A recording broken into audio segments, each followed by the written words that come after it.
Thank you, everyone. Please be seated.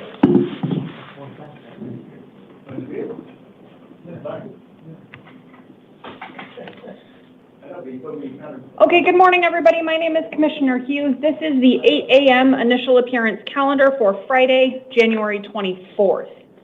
Do I have a Spanish interpreter on the line? Yes, good morning. Yes, you do. This is Jared Clark, interpreter. Good morning, Mr. Interpreter.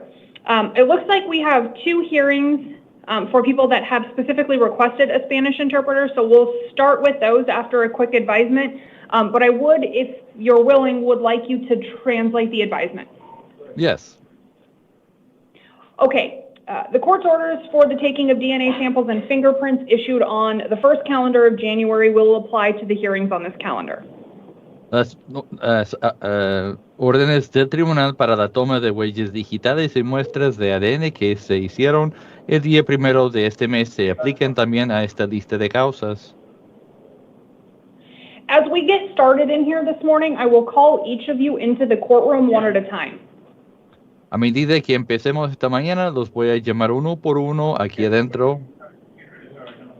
The first time I call your name, I'll ask you to move from the chair that you're sitting in right now to one of those blue or green chairs right inside this door facing all of you.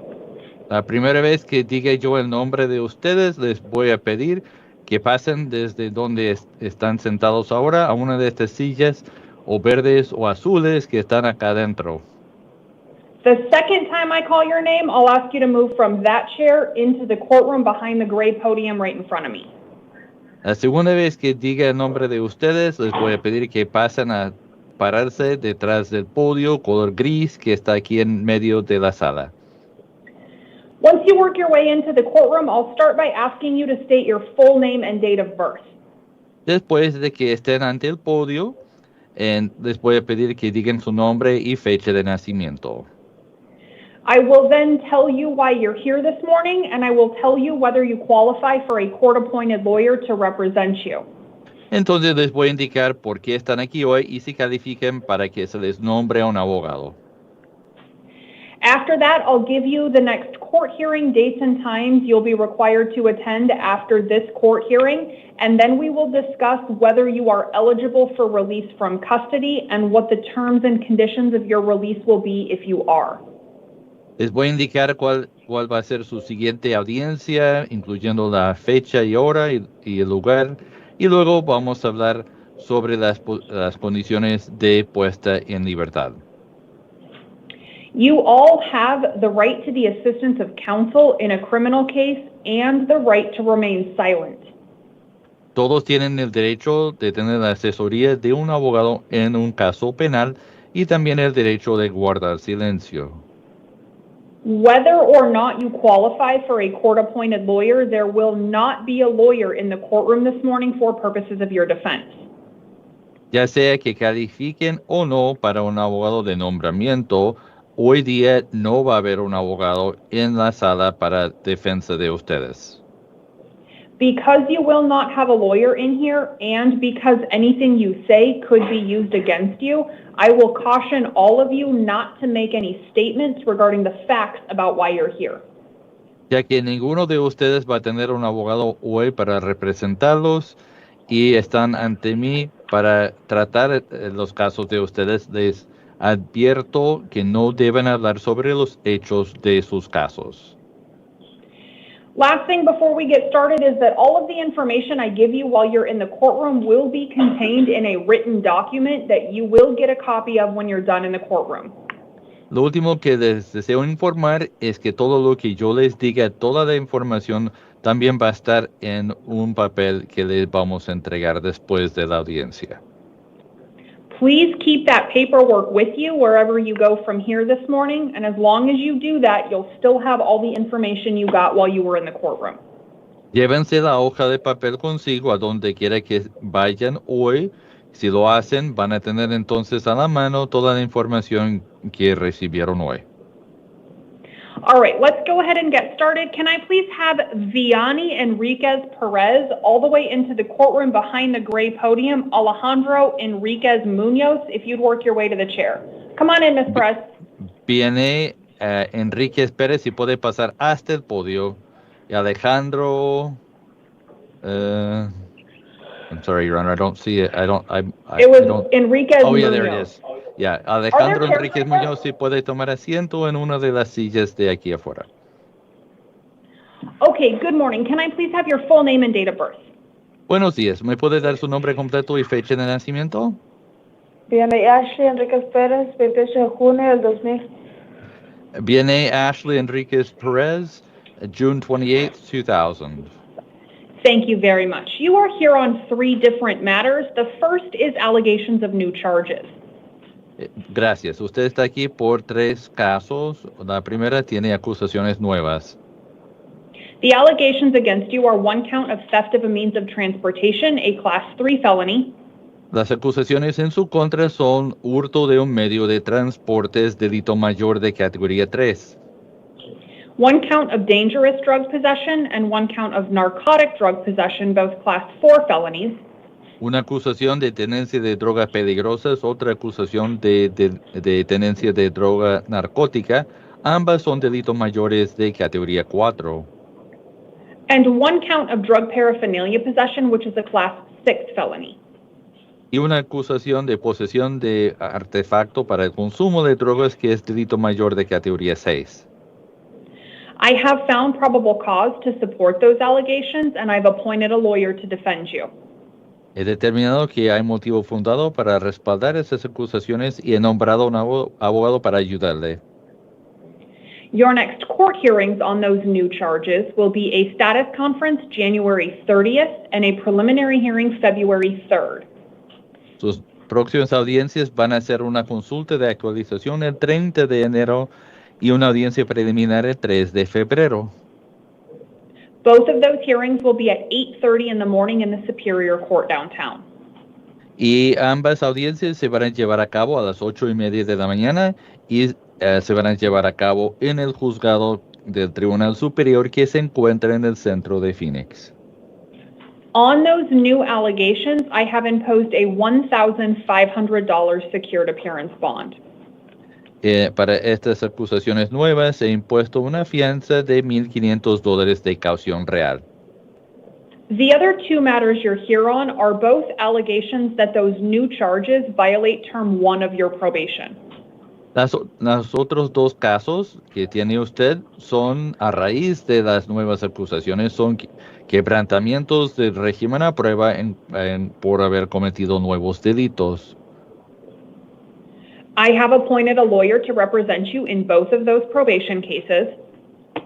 He nombrado un abogado para representarla también en esos 2 casos de régimen a prueba.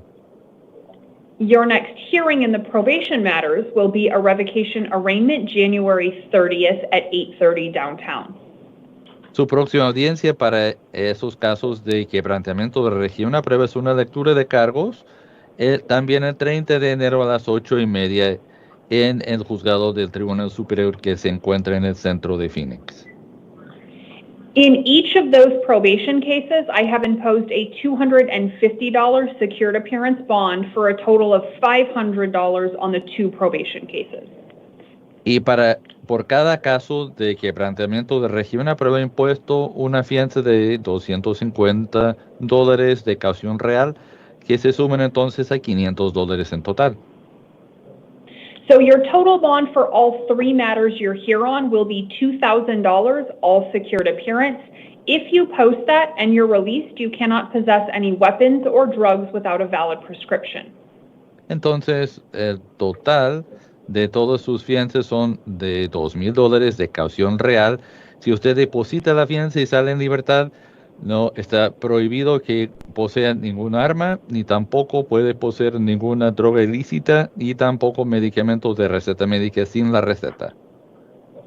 Do you understand those conditions? ¿Entiende usted esas condiciones? Sí. Yes. Okay, thank you very much, Ms. Enriquez Perez. If you'll get your paperwork here, you can step back to your left. Gracias, señorita Enriquez Pérez. Si tome sus papeles y puede tomar asiento acá a la izquierda. Okay, Alejandro Enriquez Munoz, if you'll work your way into the courtroom, please. Justin Joyner Miller, if you'll work your way to one of those chairs. Y señor Alejandro Enriquez Muñoz, si puede pasar al podio, por favor. Can I have your name and date of birth, please, sir? ¿Me puede dar su nombre y fecha de nacimiento, por favor, señor? Alejandro Enríquez Muñoz, septiembre 22 del 84. Alejandro Enriquez Muñoz, September 22nd, 1984. Thank you very much, sir. You are here on an allegation of a new charge. Muchas gracias, señor. Está aquí por una acusación de un delito nuevo. The allegation against you is one count of interfering with judicial proceedings by disobeying a court order that is a Class 1 misdemeanor. La acusación es interferencia con un caso penal del tribunal al desobedecer o resistir una orden del tribunal, delito menor de categoría 1. You are entitled to a court-appointed lawyer to represent you. That lawyer will be appointed by the next judge you see at your next court hearing. Tiene derecho a tener un abogado nombrado por el tribunal. No se va a hacer aquí, sino que en su próxima audiencia ese juez se lo puede asignar. Your next hearing will be an arraignment hearing February 12th at 1 o'clock in the afternoon in the Goodyear Municipal Court. Su próxima audiencia va a ser una lectura de acusaciones el 12 de febrero a la 1 de la tarde en el Tribunal Municipal de Goodyear. Hello, welcome. I am releasing you on your own recognizance, so you will be released from custody, and it will be your responsibility to get yourself to that hearing February 12th. Lo voy a dejar salir bajo su palabra hoy día, así que va a estar en libertad y usted tendrá que conseguir cómo hacerse llegar a la audiencia del 12 de febrero a la 1 de la tarde al Tribunal Municipal de Goodyear. Once you are released from custody, you cannot go back to the scene where these alleged events took place, and you are required and strictly ordered to comply with the terms of any orders of protection that have been served upon you. Una vez que salga en libertad, no podrá regresar al sitio donde supuestamente sucedieron este delito y tampoco se le prohíbe que quebrante ninguna orden de protección si es que hay. Do you understand those conditions? ¿Entiende usted esas condiciones? Sí. Yes. Okay, thank you very much. Here's your paperwork. You can step back to your left. Muy bien, muchas gracias. Estos son sus papeles. Puede volver a tomar asiento. Good Thank morning. you. Good morning. How is everybody doing Okay, today? if you'll give me Hello. one quick second, sir. Stay in that chair until I call you into the courtroom. Okay, Mr. Interpreter, those were the only two matters I had specifically marked as requesting a Spanish interpreter. Before you disconnect, could you please make an inquiry of the gallery to see if anybody else needs your assistance? Sure. Buenos días, damas y caballeros. Si hay alguien más que necesite intérprete en español, levante la mano, por favor. Okay, I'm told there are no hands raised. Thank you very much for your help, Mr. Interpreter. I appreciate it. You are free to disconnect. Thank you as well. Have a great day. Just to give you guys a heads up. Okay, Justin Joyner Miller, if you will work your way into the courtroom now, please. And then Arthur Dedrick, if you could please work your way to the chair or one of the chairs. I'm not sure how many. I'm only going to be on for about 20 minutes or so. Can I have your name and date of birth, please? Thank you. Justin Joyner Miller, 12/28/77. Thank you very much, Mr. Joyner Miller. You are here on allegations of new charges. The allegations against you are one count of narcotic drug possession for sale, that is a Class 2 felony, 1 count of being a prisoner in possession of or making contraband, also a Class 2 felony, and 1 count of narcotic drug possession, a Class 4 felony. I have found probable cause to support those allegations, and I've appointed a lawyer to defend you. Your next court hearings will be a status conference January 30th and then a preliminary hearing February 3rd, both of them at 8:30 in the Superior Court downtown. Because these are felony allegations alleged to have been committed while you were on pretrial release in a different felony case, you are not eligible for release on bond. You will be held in custody without bail, at least until an evidentiary hearing is held. That hearing will take place January 31st at 1:30 in the afternoon. Between now and that hearing on the 31st, you will be held without bond. Do you understand that information? Yeah. Okay, thank you very much, Mr. Joyner Miller. Here's your paperwork. Once you get it, you can step back to your left. Arthur Joyner Dedrick to the podium in the Miller. courtroom, please. Jimmy Parker, if you'd please work your way to the chair. But I'll be back. Like Can I have like your name around and date of birth, 8:20. Arthur Dedrick, 6/20/2000. Good Thank morning, you very Nisha. much, Mr. Dedrick. You are here on 2 different matters. The first matter you're here on is allegations of new charges. Those allegations are 1 count of dangerous drug possession for sale, a Class 2 felony, 1 count of narcotic drug possession, a Class 4 felony, and 1 count of manufacturing or distributing an imitated controlled substance, that's a Class 5 felony. I have found probable cause to support all of these offenses with the exception of the dangerous drug possession for sale. I did not find probable cause to support that allegation. I have appointed a lawyer to represent you. Your next court hearings on those new charges will be a status conference January 30th and then a preliminary hearing February 3rd, both at 8:30 downtown. On the new allegations that I did find probable cause to support, I have imposed a $10,000 cash-only bond. The second matter that you're here on is an allegation that those new charges supported by probable cause violate Term 1 of your probation. I've appointed a lawyer to represent you in the probation proceedings. Your next hearing in that matter will be a revocation arraignment January 30th at 8:30, that one also downtown. On that probation matter, you are not eligible for release on bond. So in the probation matter, you will be held in custody without bond, at least until your hearing on the 30th. So between now and that hearing on the 30th, I encourage you not yet to try to post your bond on the new charges. I would encourage you to wait till after you see the probation judge on the 30th. Okay, do you understand that information, Mr. Dedrick? Yeah. For Okay, like 20 thank you very minutes. much. There's your paperwork. You can step back to your left. I gotta step Jimmy off for a Parker bit. to the podium in the courtroom, please. Michelle Coleman, if you would please work your way to the chair. Yeah, I'll be back like at 8. I gotta like Good morning. at Can I 8:20. please have your name and date of birth? Jimmy Parker, 2682. Did you say 2682? Yes. Okay, thank you, Mr. Parker. You are here on 2 probation violation warrants, both issued by the Pinal County Superior Court. If you have not yet been appointed a lawyer to represent you in those cases, you will get one at your next court hearing appointed by the Pinal County judge. Your next hearing in both of these matters will be an arraignment hearing January 29th at 8:30 in the morning in the Pinal County Superior Court. I have affirmed the Pinal County judge's determination in both of these matters that you are not eligible for release on bond, so you will be held in custody without bail at least until you see the Pinal County judge January 29th at 8:30. Do you understand that information? I don't, because I just came out of extensive Rule 11 proceedings. Okay. And Pinal County, they've had that hold per Judge Amin for over 90 days.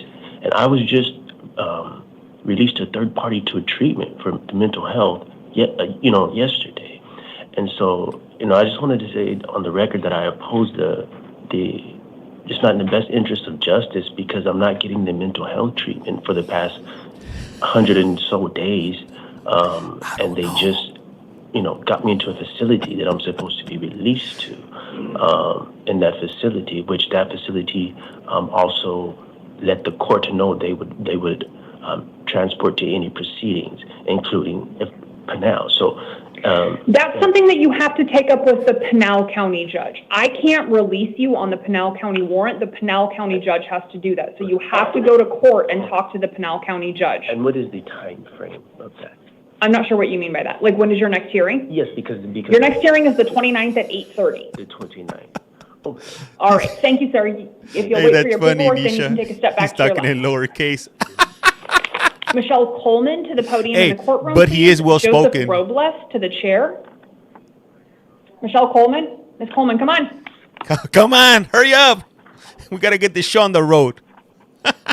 Can I have your name and date of birth, please? Michelle Coleman, 10/5/1986. Thank you very much, Ms. Coleman. You are here on two different matters.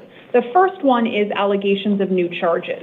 Those allegations are 2 counts of organized retail theft, 1 count of dangerous drug possession, 1 count of narcotic drug possession. All of those are Class 4 felonies.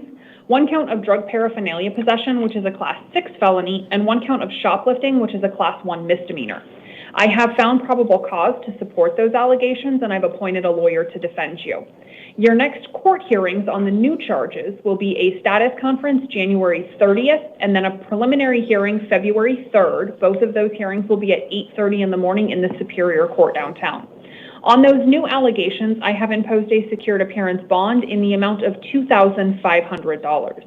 The second matter that you're here on is an allegation that those new charges violate Term 1 of your probation. I have appointed a lawyer to represent you in the probation proceedings. Your next court hearing in the probation matter will be a revocation arraignment January 30th at 8:30, that one also in the Superior Court downtown. On that probation matter, you are not eligible for release on bond. That means you will be held in custody without bail at least until you see the probation judge January 30th at 8:30. Because you will not be eligible for release at least until you see the probation judge on the probation case, I would encourage you not yet to try to post your bond on those new charges. Do you understand that information? Yes, ma'am. All right. Thank you, Ms. Coleman. You can step back and get your paperwork. Next. Joseph Robles to the podium in the courtroom, please. Joshua Pavadia to the chair. Hey, she's on fire. She's not like that dude from last night at the 8 o'clock hearing. That dude was like slow as molasses. Joseph Robles, 11/18/06. Thank you very much, Mr. Robles. You are here on allegations of new charges.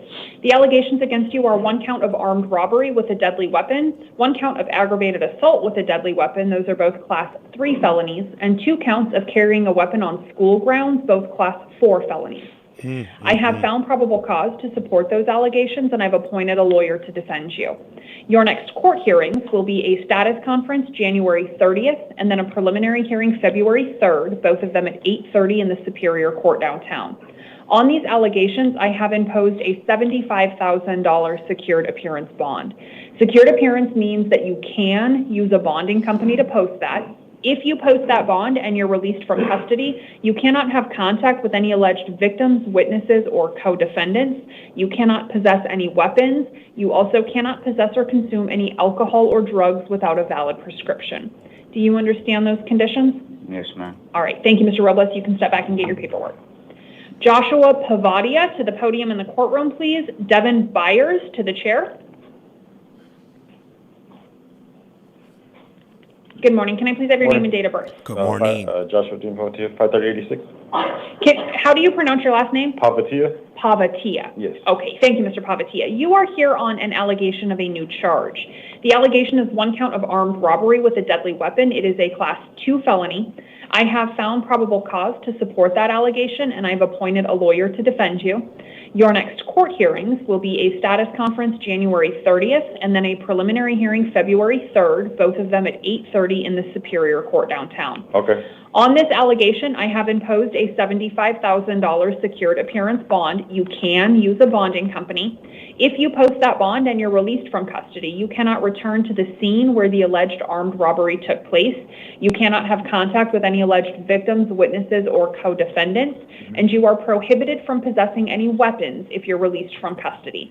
Do you understand those conditions? Yes, ma'am. Okay, thank you, Mr. Pavatia. You can step back and get your paperwork. Devin Byers to the podium in the courtroom, please. Brandy Tier, if you would please work your way to the chair. Good morning. Good morning. Welcome to You Have a Collect Call From. Can I have your name and date of birth, please? Yes, it's Devin Byers, 8889. Thank you very much, Ms. Byers. You are here on allegations of new charges. The allegations against you are 13 counts of using an artifice with the intent to shoplift. They are all Class 4 felonies. I have found probable cause to support those allegations, and I've appointed a lawyer to defend you. Your next court hearings will be a status conference January 30th and then a preliminary hearing February 3rd. Both of them will be at 8:30 in the Superior Court downtown. On these allegations, I have imposed a $15,000 secured appearance bond. If you post that bond and you're released from custody, you cannot return to the scene where any of the underlying allegations took place. You cannot have contact with any alleged witnesses, and you cannot possess any drugs without a valid prescription if you're released from custody. Do you understand those conditions? Yes. Okay. Thank you, Ms. Byers. You can step back and get your paperwork. Got them CL20s. Brandy Tier to the podium in the courtroom, please. Alondra Quintana, if you would work your way to the chair. Where you at? Buenos dias. In the chair. Inside the door, these where aren't parole. everybody else has been sitting. Inside the door. Go back into the room.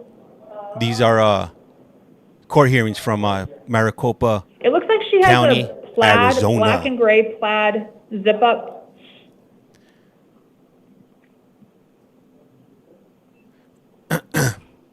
Right now, the hearings, I only got them on YT right now. I'm running this and the Board of Parole hearings on YT. That's why I keep on looking over my shoulder right now. Or not over my shoulder, over the computer shoulder, because I'm trying to keep track of the other stream that's going on. And for those of you that are new here, this is live, and this is Maricopa County, and these hearings happen all day That's right. long. Come on, right behind this gray podium if you would. Sorry. Can I have your name and date of birth? Hurry up. I'm Brandy Tier, 82783. Thank you very much, Ms. Tier. You are here on two different matters this morning. Both of them allege new allegations against you in two different ways. The first matter is new allegations based on a written document called a direct complaint. The allegations in that direct complaint are one count of dangerous drug possession, a Class 4 felony, and one count of drug paraphernalia possession, a Class 6 felony. Both of those offenses alleged to have been committed December 16th of 2022. The second matter that you're here on is allegations of new offenses based on a new arrest. Those allegations are 3 counts of theft of a means of transportation, all Class 3 felonies. Those alleged to have been committed yesterday, January 23rd. On those theft of a means allegations, I have found probable cause to support them. In both of these matters, I've appointed a lawyer to represent you. Your next court hearings for both of these cases will be the same. So you will have a status conference January 30th and then a preliminary hearing February 3rd. Both of them will be at 8:30 in the Superior Court downtown. On the theft of a means of transportation allegations, I have imposed a $15,000 secured appearance bond. On the direct complaint drug allegations, I've imposed a $50 secured appearance bond. So your total bond will be $15,050. It is all secured appearance. If you post that bond and you're released from custody, you cannot return to the scene where you were arrested on the new allegations. You cannot have contact with any witnesses of those allegations or any victims or co-defendants, and you are prohibited from possessing any drugs without a valid prescription if you're released from custody. Do you understand those conditions? Yes, ma'am. All right. Thank you, Ms. Tier. You can step back and get your paperwork. Alex, I'll take the security bond for 50, please. Please. Rigoberto Tafoya, if you would please work your way to the chair. Okay, can I have your name and date of birth, please? Dalton, thank you for sharing. Alondra Quintana, And what's your date of birth? March 8, 1996. Thank you very much, Ms. Quintana. You are here on two different matters. Both of them are direct complaints alleging new allegations against you. The first direct complaint alleges 2 counts of aggravated driving under the influence, both Class 4 felonies alleged to have been committed June 10th of 2023. The second direct complaint alleges 1 count of attempted aggravated assault on a law enforcement officer, a Class 6 felony alleged to have been committed August 21st of 2023. She's going to I have appointed a lawyer to represent you in both cases. Your next court hearings will be a status conference January 30th and then a preliminary hearing February 3rd, both at 8:30 in the Superior Court downtown. I have affirmed the bond on both of the warrants. The aggravated driving under the influence warrant is a $5,000 secured appearance bond. The attempted aggravated assault warrant is $250. So your total bond will be $5,250. It is all secured appearance. If you post that and you're released from custody, you cannot have contact with the arresting law enforcement officers from today or yesterday, whenever you were arrested, or that were involved in the underlying attempted aggravated assault allegation. You cannot possess or consume any alcohol or drugs without a valid prescription. And if you're released from custody, you cannot operate a motor vehicle if you don't have a valid driver's license. Do you understand those conditions? Uh-huh. All right, thank you very much. So I'm confused though. Am I going to be released or am I going into jail? Well, you're in jail now, and in order to get out, you have to post a bond. What? So yeah. Wait, what? So my next court date, you said it's going to be the 30th? That's right. Okay, and that's for both of my accounts? That's for both of my accounts? That's right, yeah. Cool. Both cases, yep. All right, thank you very much. She's in slippers. Look at her slippers. To the podium in the courtroom, please. Angela Lane to the chair. Oh, man. She brought the slippers to jail. She'll be comfy, though. Nice and warm. Can I have your name and date of birth, please? Rigoberto Tafoya, April 16, 1984. Thank you very much, Mr. Tafoya. You are here on allegations of new charges. The allegations against you are 1 count of using an artifice with the intent to shoplift, a Class 4 felony, and 1 count of unlawful flight from a law enforcement vehicle, that's a Class 5 felony. I have found probable cause to support those allegations, and I've appointed a lawyer to defend you. Your next court hearings will be a status conference January 30th, and then a preliminary hearing February 3rd. Both of them will be at 8:30 in the Superior Court downtown. On these allegations, I have imposed a $5,000 secured appearance bond. If you post that bond and you're released from custody, you cannot return to the scene where the alleged shoplifting offense took place. You are ordered not to possess any weapons or drugs without a valid prescription, and you cannot operate a motor vehicle if you don't have a valid driver's license and you're released. Do you understand those conditions? Yes, Your Honor. All right. Thank you, Mr. Tafoya. You can step back and get your paperwork. Hey, if you're on TikTok, just giving you a heads up. I'm only going to be on for like about 5 more minutes. I got to step out for a bit. Gibson, if you would please work your way to the chair. I'll be back like in maybe like 20, 30 minutes. So if you want to continue watching, jump over to the other platform. April 16th, 1965. Thank you very much, Ms. Lane. You are here on 2 different matters. The first matter is allegations of new charges. Those allegations are 1 count of theft of a credit card as a Class 5 felony, 1 count of theft of property, a Class 1 misdemeanor, and 1 count of being in control of lost property, also a Class 1 misdemeanor. I have found probable cause to support those allegations, and I've appointed a lawyer to defend you. Your next court hearing on those new charges will be a status conference January 30th, and then a preliminary hearing February 3rd. Both of them will be at 8:30 in the Superior Court downtown. On those new allegations, I have imposed a $2,500 secured appearance bond. The second matter that you're here on is an allegation that those new charges violate Term 1 of your probation. I've appointed a lawyer to represent you in that probation case. Your next hearing in the probation matter will be a revocation arraignment January 30th, that one at 8:30 in the Superior Court downtown. On the probation violation allegation, I have imposed a $1,000 secured appearance bond. So your total bond will be $3,500, all secured appearance. If you post that and you're released from custody, you cannot have contact with the underlying alleged victim of the new allegations, and you cannot possess any weapons or drugs without a valid prescription. Do you understand those conditions? Yes. Okay, thank you, Ms. Lane. You can step back and get your paperwork.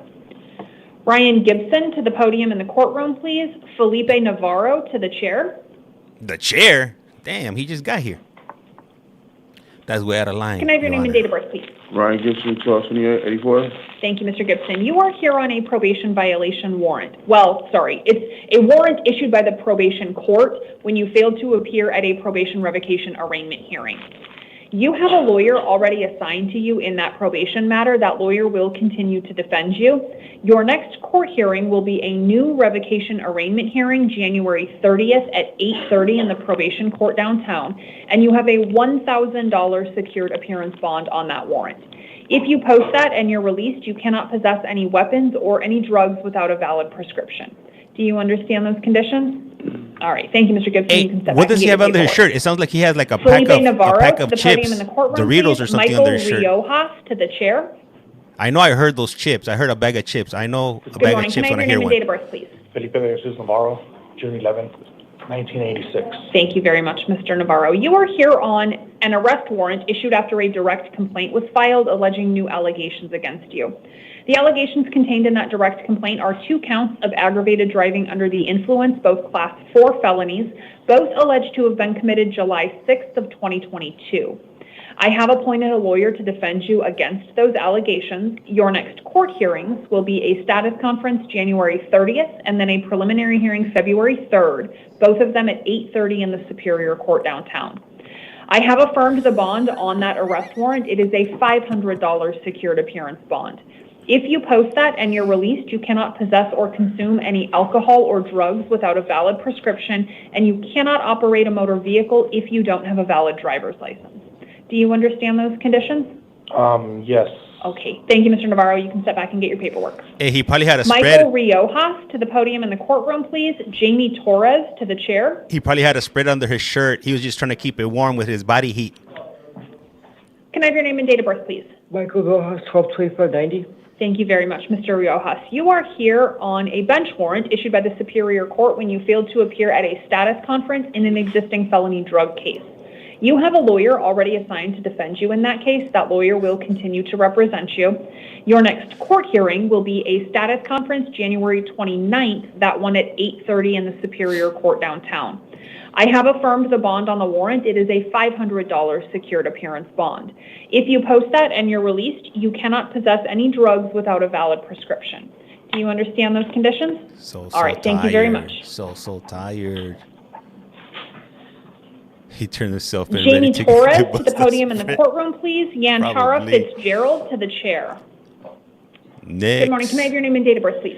Jamie Torres, 1984, August 12th. Thank you very much, Mr. Torres. You are here on a probation violation warrant.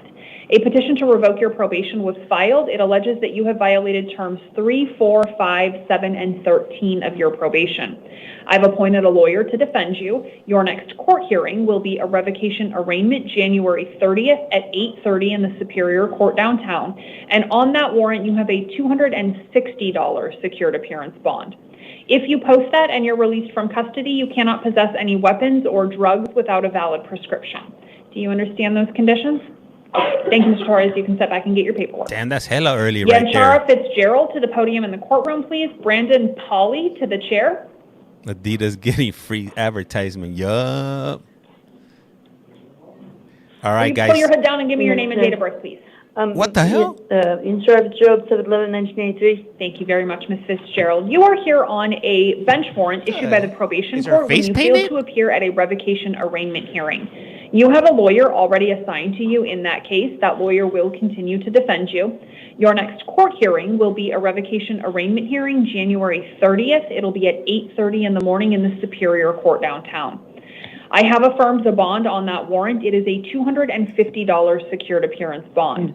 If you post that and you're released from custody, you cannot possess any weapons or drugs without a valid prescription. Do you understand those conditions? Yes, ma'am. All right, thank you very much. You can step back and get your paperwork. Why so serious? Brandon Pauly to the podium in the courtroom, please. Rodney Molinax to the chair. The chair. Good morning. Can I have your name and date of birth, please? Brandon Pauly, 4/29/92. Hey, sorry, guys. Thank you very much, Mr. Pauly. You are here on an allegation of a new charge. The allegation against you is one count of impersonating a peace officer. It is a class I'll be back 6 for felony. the next court. I just got to run out for a bit, all right? But I'm going to keep the other stream going on the other platform.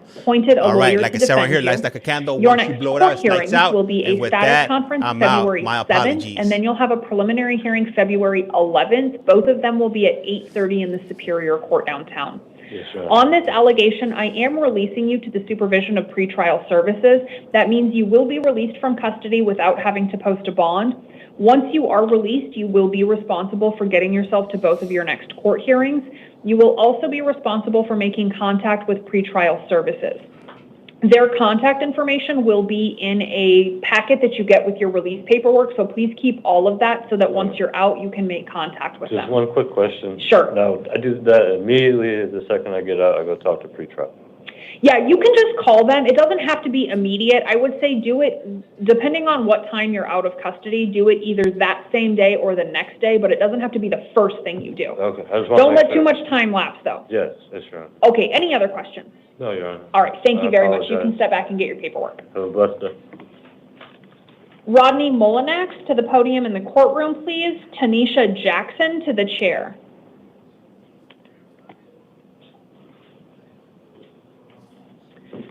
Right there, yep. Can I have your name and date of birth? Rodney Molinex and February 17th, 1989. Thank you very much, Mr. Molinex. You are here on an arrest warrant issued after a direct complaint was filed alleging new allegations against you. The allegations in that direct complaint are 1 count of dangerous drug possession, that's a Class 4 felony, and 1 count of drug paraphernalia possession, a Class 6 felony. Both of those offenses are alleged to have been committed October 19th of 2024.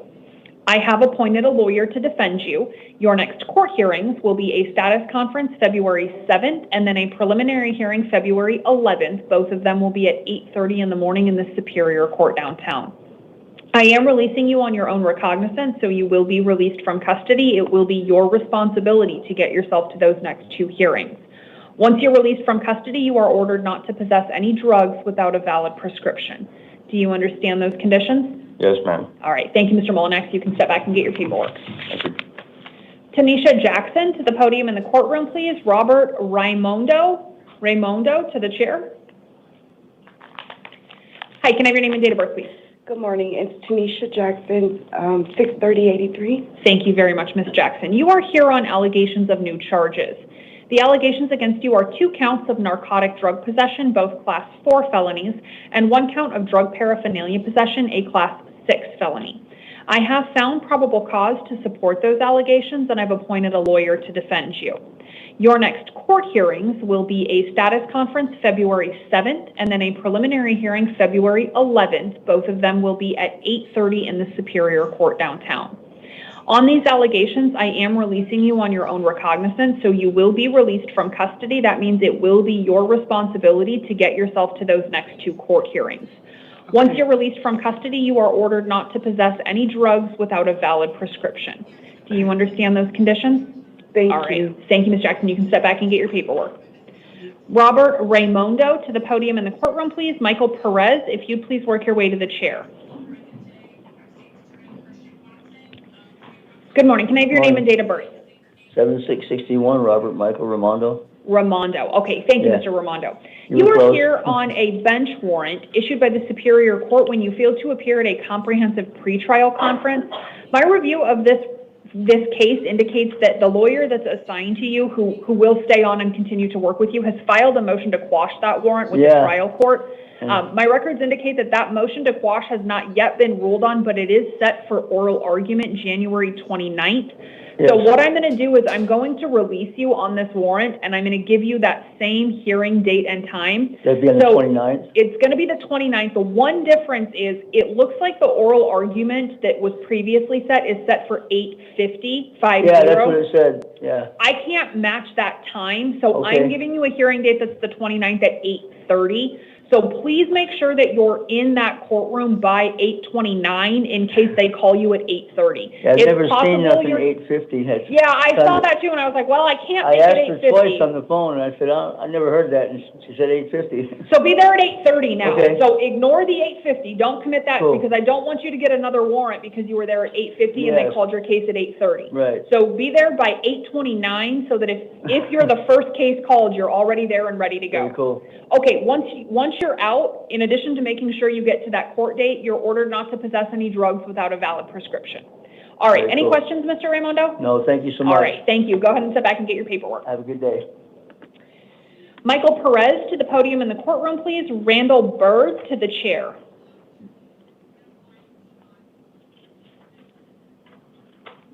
Can I have your name and date of birth, please? My name is Michael David Paul Perez, and my date of birth is 8/14/2000. Thank you very much, Mr. Perez. You are here on a failure to appear warrant issued by the Agua Fria Justice Court on a misdemeanor case involving driving on a suspended license.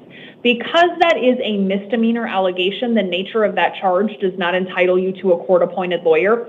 So what that means is if you don't already have a lawyer working with you in that case, but you want one, you will have to hire a lawyer at your own expense. Okay. Your next court hearing on that warrant will be an arraignment hearing February 12th. It'll be at 10:30 in the morning in the Agua Fria Justice Court. Okay. I am releasing you on your own recognizance, so it's going to be your responsibility to get yourself to that court. Once you're released, you cannot operate a motor vehicle if you don't have a valid driver's license. Yes, Your Honor. Do you understand those conditions? Yes, Your Honor. All right. Thank you, Mr. Perez. You can sit back and get Thank your you. Have a paperwork. good one. Randall Bird to the podium in the courtroom, please.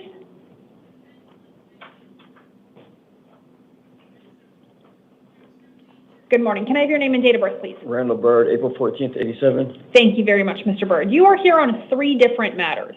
The first matter that you're here on is allegations of new charges based on a new arrest. Those allegations are 3 counts of theft of a means of transportation, all Class 3 felonies. I have found probable cause to support those allegations, and I've appointed a lawyer to defend you.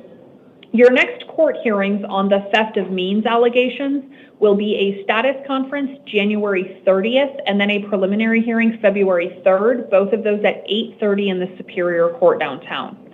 On those allegations, I have imposed a $25,000 secured appearance bond. The second of the 3 matters you're here on is a grand jury warrant. In that case, a state grand jury was convened and found probable cause to return an indictment against you. That indictment contains 1 count. It is theft of a means of transportation, a Class 3 felony. Hold on, let me double check this. Okay, Class 3 felony. The alleged offense date of the grand jury allegation is December 31st of 2022. I've also appointed a lawyer to defend you in that case. Your next court hearing on the grand jury case will be an arraignment January 31st at 8:30 in the Superior Court downtown. On the grand jury warrant, you have a $5,000 secured appearance bond. So your hearings for the new criminal charges in Arizona are the 30th, the 31st, and February 3rd, all at 8:30 downtown. Your total bond on those 2 new cases is $30,000, all secured appearance. The last of the 3 matters you're here on is a felony arrest warrant issued by the state of Florida. Because that's an out-of-state warrant, your hearing on that particular matter is going to look a little bit different than anything else that's happened before. Before you were put on a court docket in Arizona on that Florida warrant, Arizona confirmed with Florida it is a valid warrant and Florida is willing to extradite you. That means Florida wants to come to Arizona and take you back to Florida.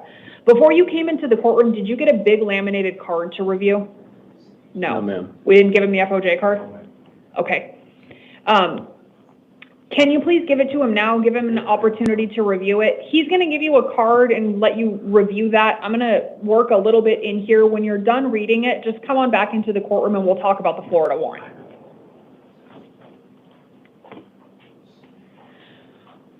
Okay, number 8 on the calendar, Matthew Kyle, date of birth January 4th, 1977, is not in the courtroom because he poses a danger to himself.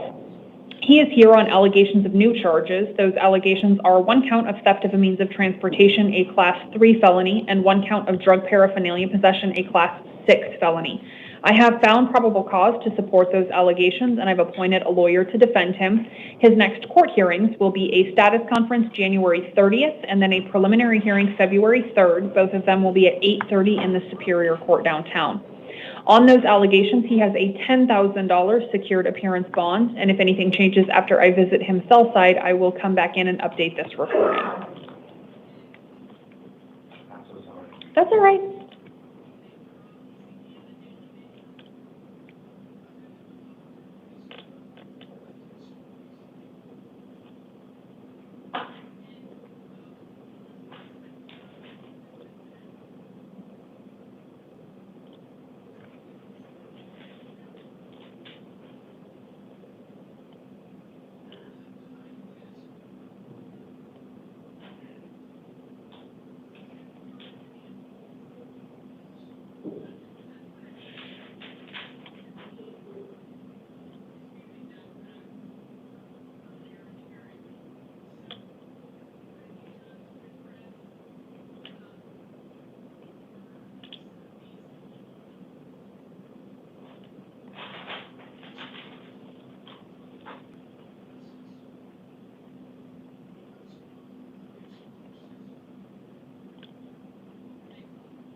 Okay, you got an opportunity to review that, Mr. Bird? Yes, ma'am. Okay, all right. Court's recalling Randall Bird for 1487. All right, so we're back on the Florida warrant. Now, were you given that big laminated card to review? Yes. Okay, and were you provided an opportunity to review that? Yes. Okay, as I indicated on the Florida warrant, your hearing's going to look a little bit different. You're going to have a choice to make on that particular case. You can choose to waive your right to an extradition hearing here in Arizona and agree to go back to Florida, or you can demand to have an extradition hearing held here, and you can require that Florida be subject to governor's warrants, which means a warrant would have to be signed by the governor of the state of Arizona and the governor of the state of Florida before you could be returned to Florida. If you pick that first option, you are only waiving your right to an extradition hearing here in Arizona. You are not waiving any rights or defenses you have in the underlying criminal case in Florida. You are agreeing that Florida authorities can come to Arizona and take you back to Florida. If you waive your right to an extradition hearing and you agree to go back to Florida, you will be held in custody here in Maricopa County for up to 30 days with no bond in order for Florida to come get you. The fine print on that is that 30-day time period will not start ticking until your local criminal cases reach disposition. So if you waive your right to an extradition hearing, you're looking at staying in custody without bond while your Arizona criminal cases are proceeding to disposition plus 30 days. If you don't pick that option and you demand to have an extradition hearing held, on the Florida warrant, I will set a hearing for February 3rd at 1:30 in the afternoon. Extradition proceedings in Arizona are civil, not criminal. That means I could not appoint a lawyer to represent you in that extradition hearing, but if you wanted a lawyer, you would have the right to hire a lawyer to represent you if you pick that second option and I set that hearing. If you pick option 2 and I set the extradition hearing, you are bond eligible on the Florida warrant. Your Florida bond is set at $50,000 secured appearance. If you posted that bond and the other applicable bonds on your local criminal cases, you would be eligible for release, but you would be required to stay in Arizona if you posted those bonds. If you pick option 2 and I set that hearing, the time period between that initial hearing and potentially getting governor's warrant signed could be up to 90 days, but you do remain bond eligible for that entire period. Do you understand the two options? Sorry, don't answer yet. But before I tell you that, the timing on the second option, if I set that hearing, that 90-day time period, that runs concurrent with your local criminal cases. So in the first option, you have to wait till your local charges are resolved and then wait 30 days. In the second option, that 90-day time period is running parallel to your new criminal cases here in Arizona. Okay, I think that's the only other thing that I didn't mention to you. So now, do you understand the two options? Mm-hmm. Do you know which one you'd like to pick? Yes. Which one would you like to pick? The second option. You would like to have an extradition hearing? Yes. Okay, then I will set that hearing for February 3rd. It'll be at 1:30 in the afternoon in the Superior Court downtown. Your total bond then for all three matters that you're here on will be $80,000. It is all secured appearance, so you can use a bonding company to post that.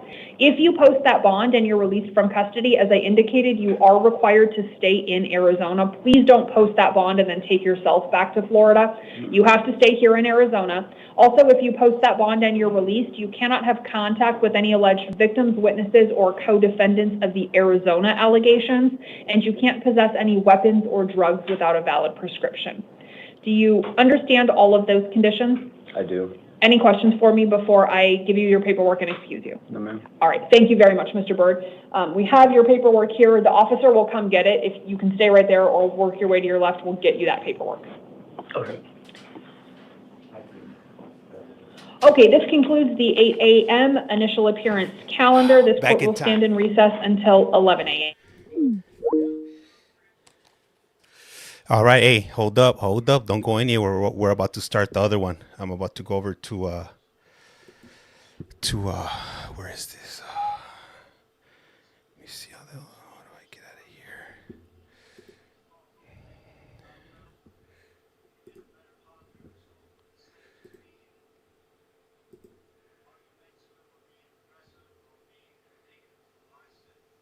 All right, there we go.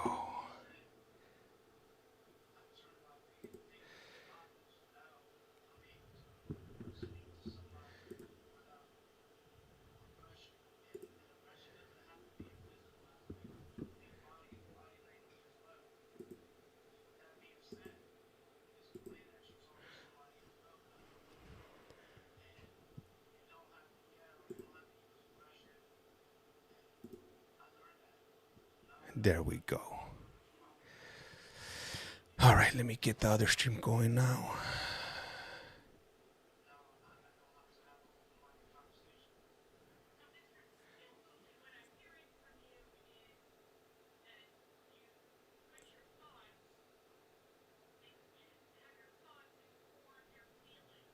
It's 8 o'clock, yeah.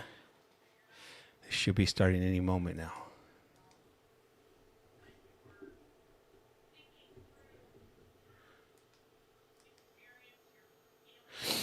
All right, let's see. Welcome back. Yeah, I had to step off for a bit really quick, so I'll be on for a little bit, maybe like 2 hours or so. I got some time to spare now. I got all my morning duties out the way. And with that being done, then it allows me a little bit of free time. So here we are. Here we are. Let me go ahead and I'm going to minimize this just a little bit. And when they do come on, then I'll go ahead and adjust the screen. For now, I'll just leave this up here. How is everybody doing today? Where are you guys tuning in? If you guys don't mind sharing. And let me set up the chat on the screen. Nubby Nub, welcome back, Nubby Nub. How's it going today? Grand Rising. Christy, welcome back. Minding my own. That's right, 116. I like that. Minding my own. All right, all right. They might be a little bit on the slow train today. But Pima County should be starting up any moment now. We got Debbie coming in from San Diego. That's right. We got Kaylee coming in from New Jersey. I've been out there before. I've been out to what is it, Atlantic City, and there's another place out there right across the pond from the Hudson. And then this conditions of release, you'll see we'll start using it now. All right. Has everything except for the city court conditions of release in here. We've got a lot of people. Oh, did she just Good say morning, everybody. People? That is I guess that's a plus. Good morning, Your Honor. Depending. Good morning, Your Honor. What side of the spectrum you're on. Good morning, Your Honor. Let me put myself right here on where the TV is at. And the logo, I guess. Put it over here. No jail yet. It's 2 minutes after. Yeah, you're running a little bit late, Your Honor. But I'm not the one to complain, so do as you will. You wield all the power in here. The county attorney will be on here. Hey, thank you for that badge, Christy. Highly appreciate it. And Spanish-speaking interpreter will be there, and if we don't have any Spanish speakers, we'll just confirm that with the jail, and then you can let them go. Otherwise, they'll just hang out on the line until our Spanish speaker comes up. Okay, and then okay. We have I like the pace. This is who this is. We'll be on there in case you have questions for them. You can see Ajo Jail's on there today. Oh, wait. Thank you, Christy. We got two Christys in here. What the what? That's what I'm talking about.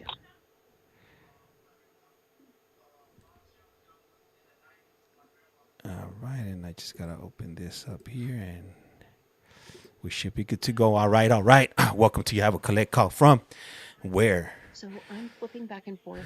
We just deal with. Did you get the? Yeah, hey, I did get the sinks, both of them. Yeah, I got. The only thing that I need is one of the. Like, I want to make sure that people don't. I don't have even know other what to call it, things but that where I'm you not plug in the aware of hose, yet. it got worn down, so I got to replace that. So I got to run Hi, to can you unmute at the jail, please? Okay, then we're on. I'll tell you guys all about my sink problems later. Good morning, Good morning. Thank you. Hi, sir. Can I get your full name, please? Michael Lanier. Okay, Michael Lanier. Mr. Lanier, I am seeing you this morning on charges of domestic violence, assault, and then 3 counts of disorderly conduct. You do have the right to remain silent. Anything you say can and will be used against you. Give me just a moment while I review your paperwork. On YouTube, on YT, I got 2. I got a board of parole hearing, and I got this one. You just gotta look under my live so you can select one or the other. Can't hear it very well. If you can't hear them, it's because that unfortunately I have no control over that. Their audio sometimes is a little bit low, so I'll try to keep it down to a minimum so you guys could go ahead and hear them. Having hearing technical difficulties. What? You see, it's in me. I can barely hear you. Hear me? Can you hear me now? What about now? Can you hear me now? Where you at? That was just a test, only a test. We can hear you. All right. Thank you for the confirmation. Highly appreciate it. Just not the court. Okay, because they're not. So, Mr. Lanier, pretrial services spoke with your wife, the alleged victim. What did she say?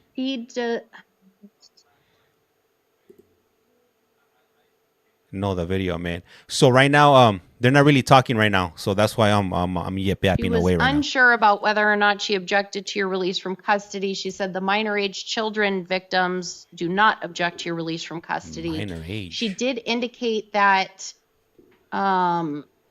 she does not want to have contact with you at this time.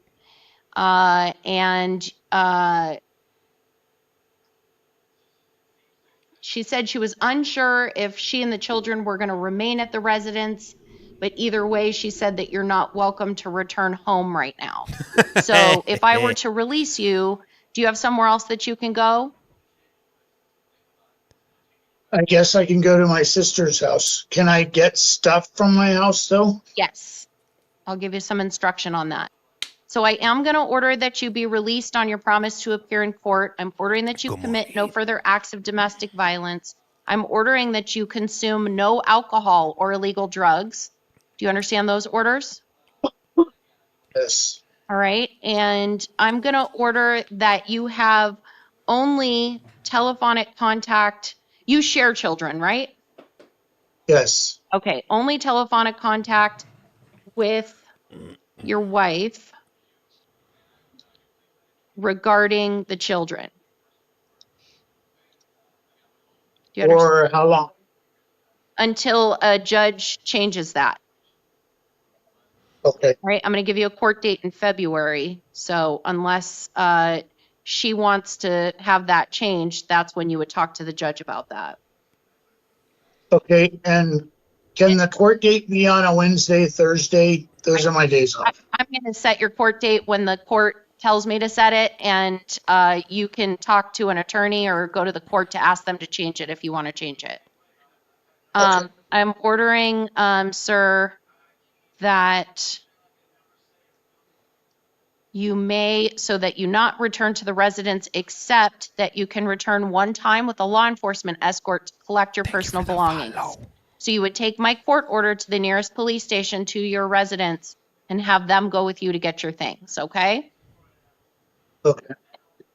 And your hearing is scheduled for February 24th at 10:30 in the morning. You need to get to that hearing or get it changed, or a warrant can issue for your arrest, all right? Okay. All right, you're excused.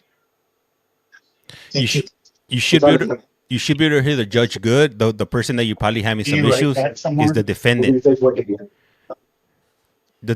His audio is kind of jacked up. It goes in and out. But the judge I could hear clearly. Hi, sir. Can I get your full name? Carlos Gonzalez. Your middle name, We Antonio? can't hear the judge. I could hear the Yeah. judge. Let me see. Hold up. All Let right. me double check something. Mr. Gonzalez, I'm seeing you this morning because you have a warrant out of Oro Valley Court for drug paraphernalia and obstruction. Those alleged to have occurred on January 11th. You do have the right to remain silent. Anything you say can and will be used against you. So Judge Hazel in Oro Valley said that this is your third failure to appear after previously signing a promise to appear. So I am going to hold you, sir, on a bond. It's going to be a $250 cash bond. I'm going to appoint an attorney for you. What about now? That'll be Richard Glenn. And your hearing in Oro Valley is scheduled for January 29th at 10:30 in the morning. If you were to post your bond, you would need to get to that hearing or another warrant will issue for your arrest and you'll likely lose that bond. Do you understand, sir? Okay. All right, you're excused.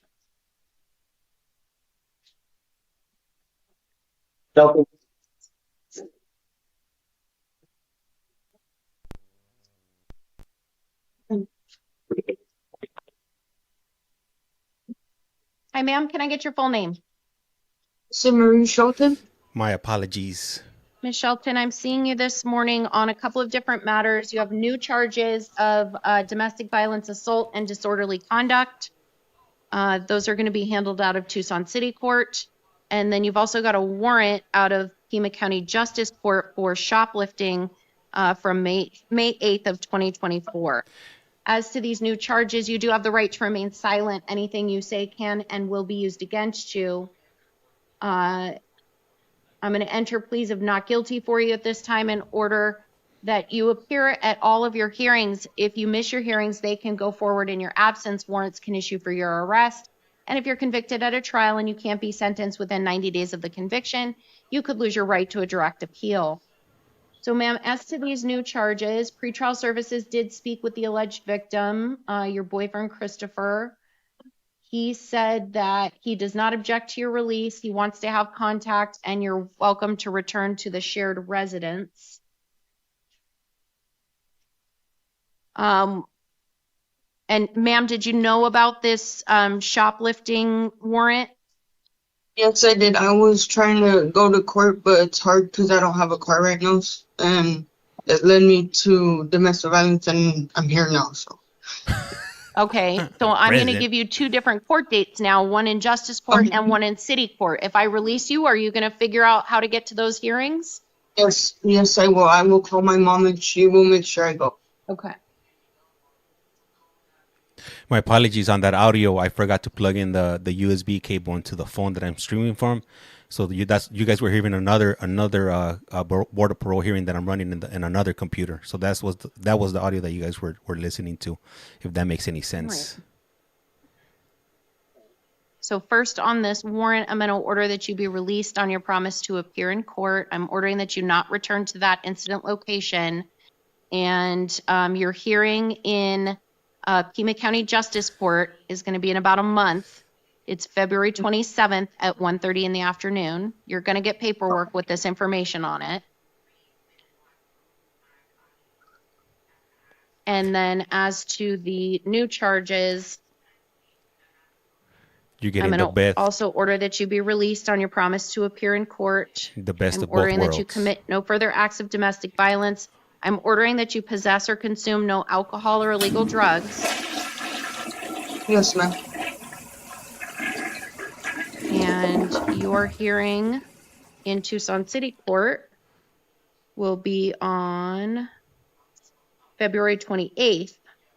So there'll be 2 days in a row. One on the 27th and then City Court on the 28th at 9 o'clock in the morning. All right? You need to make sure you get to those hearings. Okay, thank you, ma'am. You're welcome. You're excused. Man, what's up with all these? What's up with all these DV cases, man? It's like you just gotta learn how to walk away or take a walk. Why resort to DV. What do you guys think this young gentleman Hi, did? sir. Can I get your full name? It's Austin Logan Sangarza. Mr. Sangarza, I'm seeing you this morning on a few different matters. You've got warrants out of both Sahuarita Municipal Court and Tucson City Court. You do have the right to remain silent. Anything you say can and will be used against you. Stolen car, all right. Let's see. All right. On Is these, that your final answer?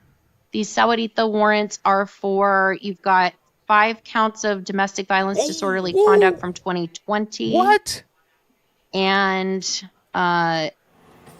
that's from, I guess it's just all the same. From September 6th from 2020, there's 6 counts of disorderly conduct and 1 count of criminal damage. On those matters, Judge Aviles in Sahuarita let me know that this is the 4th warrant to issue for these, and so she requested a $1,500 bond. That will be my order. That'll be cash or secured.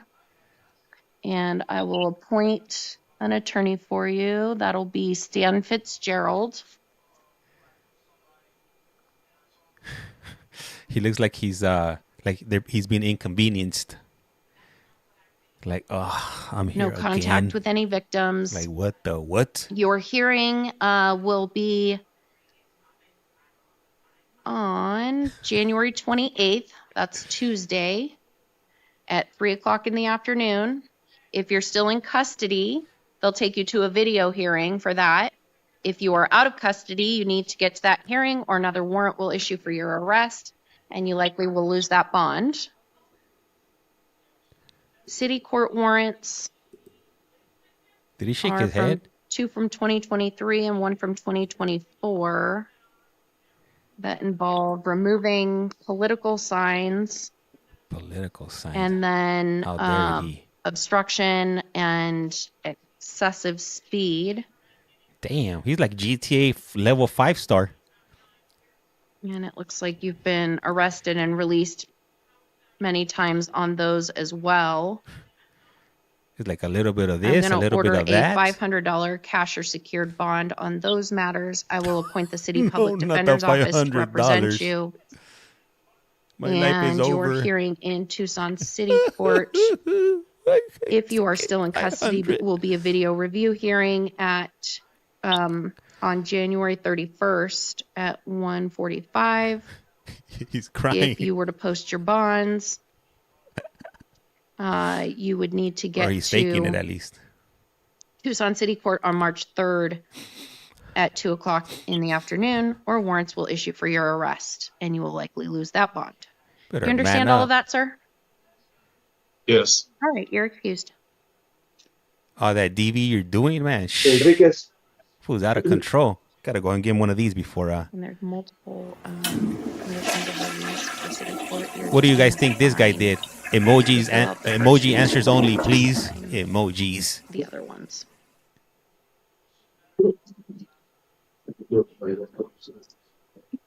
Okay, we got some pills. We got a martini from Misty. Hi, sir. Can I get your full name? Yep, it's Gabriel Jose Enriquez.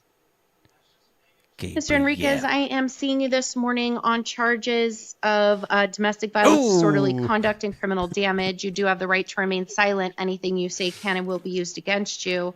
I'm going to enter pleas of not guilty for you at this time and advise you that you're ordered to appear at all of your hearings. If you miss your hearings, they can go forward in your absence. Warrants can issue for your arrest. And if you're convicted at a trial and you can't be sentenced within 90 days of the conviction, you could lose your right to a direct appeal.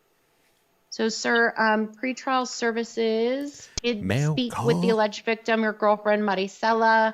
She says that you are welcome to return home. She wants to have further contact with you. She did not object to your release from custody.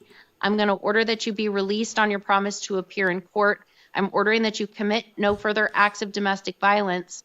And you need to be in Tucson City Court on February 28th at 9 o'clock in the morning, or warrant will issue for your arrest. Do you understand? Sure do. All right, you're excused. Hey, Thank you. which emoji can we use for the DV? There has to be a emoji that we could use. Which one should we utilize for that? What is she here for? Hi, ma'am. Can I get your full name? Yes, Carla with the K, last name Estrada. Carla Estrada, I'm Estrada. seeing you this morning on a charge of Hammer. domestic violence assault. You do have the right to Another remain one. silent. Anything you say can and will be used against you. I'm going to enter a plea of not guilty for you at this time and advise you that you're ordered to appear at all of your hearings. If you miss your hearings, they can go forward in your absence. Warrants can issue for your arrest. And if you're convicted at a trial and you can't be sentenced within 90 days of the conviction, you could lose your right to a direct appeal. We have a victim on the line for her? Okay. Okay. I understand that we've got the victim on the line that wishes to be heard. You may need to press *6 to unmute yourself. You guys are killing me if over you would here. do that, please, and tell me your full name. Giovanna Moreno. And Ms. Moreno, what would you like me to know? Well, first of all, Your Honor, this is not at all how I plan to start my Friday morning. Shit, me neither. Carla has caused much harm and division in our family environment for many years. You know, after I cared and fostered her child for 10 months, she has created this vendetta against me, and I have kept my distance for my own well-being and that of my family. I have had no contact with her for 4 years. I never imagined she would be capable of attacking me in front of my mother and in a public place for that matter. Is this her sister? Being that she did so, you know, I was put in the position to defend myself and call 911. Carla's impulsiveness and aggressiveness and hostile behavior has, you know, consequences, and she has complete disregard of the harm that she causes to others. And after realizing what she is capable of, you know, the officer helped me so that I can put an order of protection, which I did last night online for myself and my family. Seeing that her boyfriend, the moment she was being detained, threatened my husband to fight him next.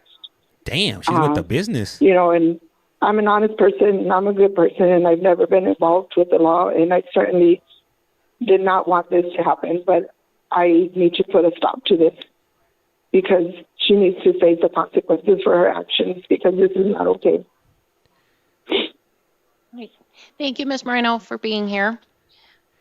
Damn, she's handing out Ms. beatdowns. Estrada, based on your lack of any prior criminal history at all, I'm going to order that you be released on your promise to appear in court. I'm ordering that you commit no further acts of domestic violence. I'm going to order that you have no contact of any kind with Ms. Moreno.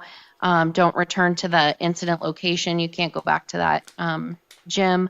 And don't go to Ms. Moreno's residence or workplace, contact her on the phone or any other way. Do you understand all of that? Yes. All right. And then you need to be in Tucson City Court on February 25th at 2 o'clock in the afternoon, or a warrant can issue for your arrest. All right? All right, ma'am. You're excused. Damn. Can I ask something? Yes. So she was able to say her side of the story. Do I have to wait to the court till I say mine? Yes. Okay. Yep. Thank you, Your Honor. Yeah, today is just about your release conditions. So I know, but since she brought a bunch of stuff that it's not related to what really happened, that's what I'm asking. Like, yeah, you'll talk I'm to asking if I can say it later. You'll talk to the judge when you go in February. Okay. Okay. All right. Thank you. You're welcome. When I'm assuming it's the sister here. She was rolling her eyes like, "What? I can't believe she said that. She's gonna ruin it. Shut up." Hey, ma'am, can I get your full name? What do you guys think she did? Easy Felix. Yeah, there is. Ms. There are Felix, three sides. I There's am three seeing sides. you this morning on a charge of domestic violence, criminal another damage. one. You do have the right to remain silent. Anything you say can and will be used against you. I'm going to enter a plea of not guilty for you at this time and advise you that you're ordered to appear at all of your hearings. If you miss your hearings, they can go forward in your absence. Warrants can issue for your arrest. And if you're convicted at a trial and you can't be sentenced within 90 days of the conviction, you could lose your right to a direct appeal. So you guys in Tucson, vayan con Dios, because it's So, real ma'am, out there. it looks like I know that we've got the alleged victim in this matter is your boyfriend, who you're also a victim on his case, and so pretrial services spoke with you both. What the what? You both said basically the same thing, although he said he wants to have contact with you. You said that you only want to have contact with him regarding your child, which is what I'm going to order. No, I had told the pretrial services that I wasn't sure yet. Okay. Well, I think that's going to be my order right now anyhow, but the question that I have is that you both told pretrial that you Where's the dude at? Is he up next? well, he said he will not remain at the residence. I think you said you were unsure if you were going to remain at the residence. So I only want one of you to be at the residence right now. So I'm assuming that would be you and your child? No? You're going to go No. somewhere else? Yes, my child's already where I'm going to be staying. Okay. All right. Then I'll let him know that so that, because I'm going to release him also. I'm going to order that you guys have no contact except for over the phone about your child. And then I'll let him know that you're going to be going elsewhere. Okay? All right. I will put in my order, if you need it, that you can return one time with a law enforcement escort to get your personal belongings. So you would, if you've got somebody else in the family that can go and pick up your things, that's fine too. But if you'd rather, you can take my order to the nearest police station to your residence and have them go with you so that you can get your things. Okay. All right. So I'm ordering that you be released on your promise to appear in court. I'm ordering that you commit no further acts of domestic violence, that you have no contact at this time with him except for over the phone regarding your child. And I'll put that order about going to the police station. And then your hearing is in Tucson City Court on February 28th at 9 o'clock in the morning. You need to get to that hearing or a warrant can issue for your arrest. Do you understand all of that? Yes. All right. Excuse me.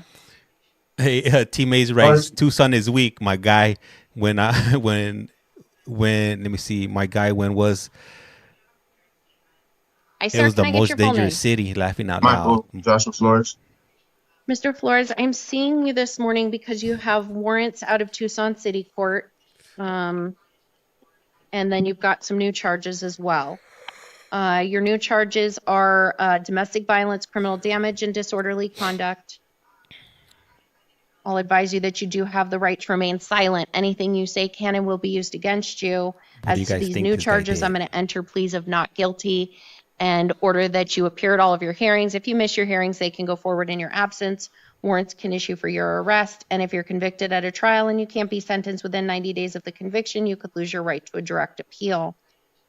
Another one? So I see that you've been in front of Judge Million for some time on these other cases. You've also got a 2022 domestic violence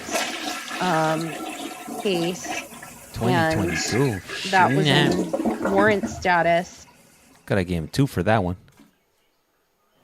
I thought that was dropped, man. 20s. Nope. I've been getting drops and I didn't see that it wasn't dropped. So that's all. I thought it was dropped. Not dropped. That's a 2022 case. You also have a 2023 case involving speeding.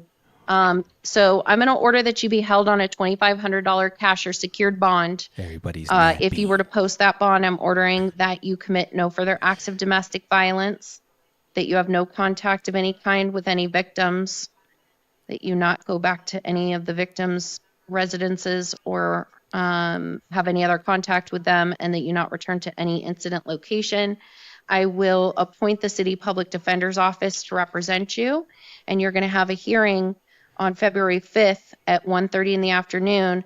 If you're in custody, that will be with Judge Million by video. If you're out of custody, you have to get to that hearing or warrants can issue for your arrest, and you will likely lose that bond. Do you understand, sir?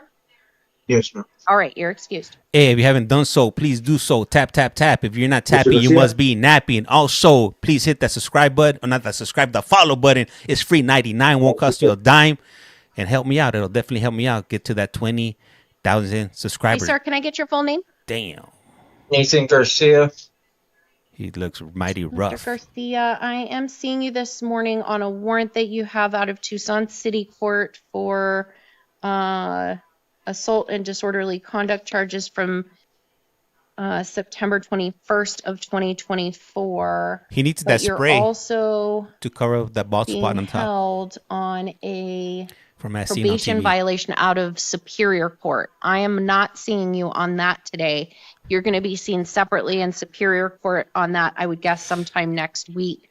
But you are being held without bond on that matter. He needs a makeover, On definitely. these charges, I'm going to order that you be held on a $250 cash bond. $250? I will appoint the City Public Defender's Office to represent you.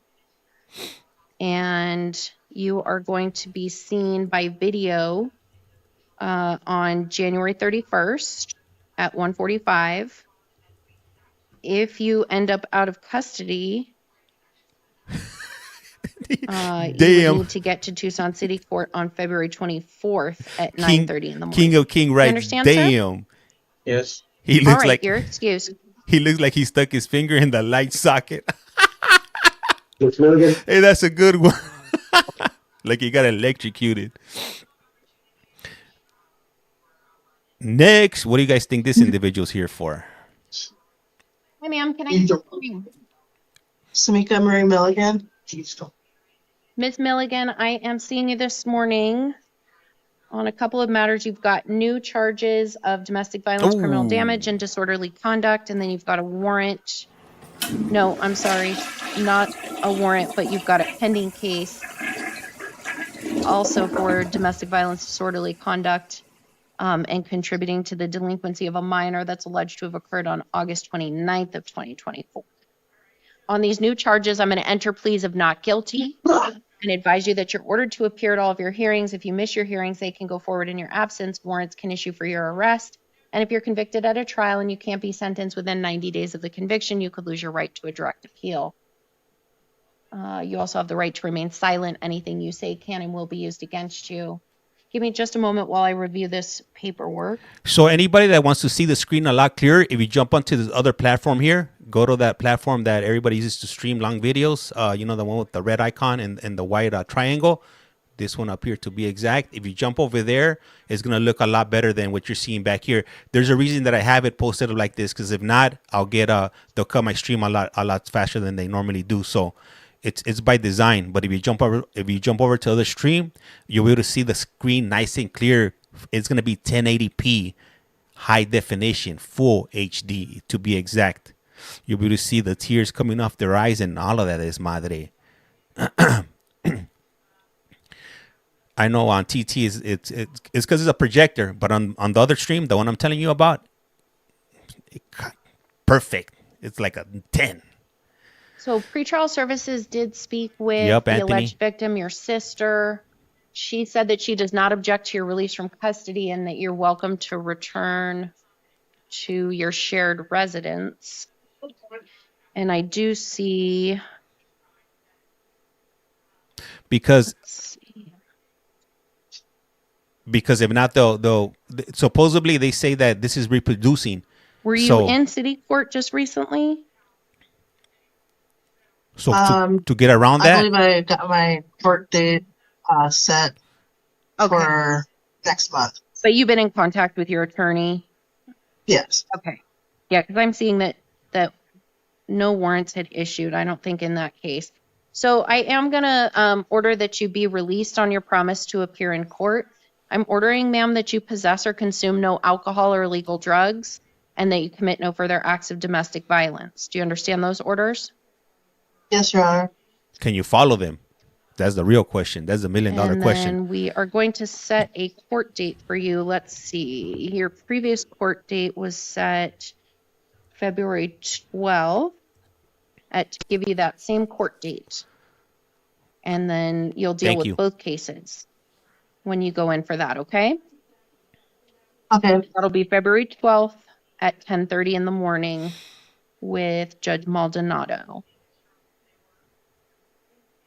All right, you're going to get paperwork with all of that information on it. All right, ma'am? All right, thank you. You're welcome. You're excused. All right. Welcome to You Have a Collect Call Mr. From. Nunez.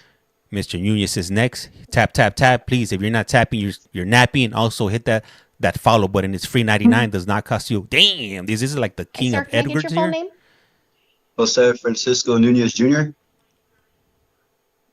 Mr. Looking like a Nunez, muffin top. I am seeing you on a number of different matters that you have out of Tucson City Court. You've got some new charges. Okay, what did this guy drug do? paraphernalia, domestic violence, disorderly conduct, he and got a combo. harassment.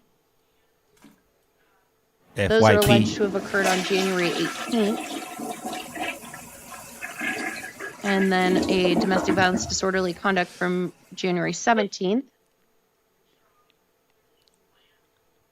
And then you have warrants out of Tucson City Court for domestic violence assault, disorderly conduct, criminal damage, unlawful imprisonment. Those are allegations from August 13th of 2024. And then criminal trespass, drug paraphernalia from November 15th of 2023. This guy's like on the new charges. I am going to enter pleas of not guilty for you at this time. Advise you that you're ordered to appear at all of your hearings. If you miss your hearings, they can go forward in your absence. Warrants can issue for your arrest. And if you're convicted at a trial and you can't be sentenced within 90 days of the conviction, you could lose your right to a direct appeal. You also have the right to remain silent. Anything you say can and will be used against you. I told you, Wendy. This guy's like a level 3 on GTA, 3-star general. He's definitely not a 5-star. Maybe a 2.5. Maybe I gave him too much credit with that 3. But they don't have any half stars, so we'll round up or round down. Hey Tracy, what's up? How's it going? How's it going out there in Britain or the UK? Not even, bro. A 2-star right. at most. I am going to order, sir, that you be held on a $1,000 bond. It'll be cash or secured. We're downgrading him to a 2-star. I'm ordering that you possess or consume no alcohol or illegal drugs, that you commit no acts of domestic violence. Sir, you need to have no contact of any kind with the alleged victim. Yes, ma'am.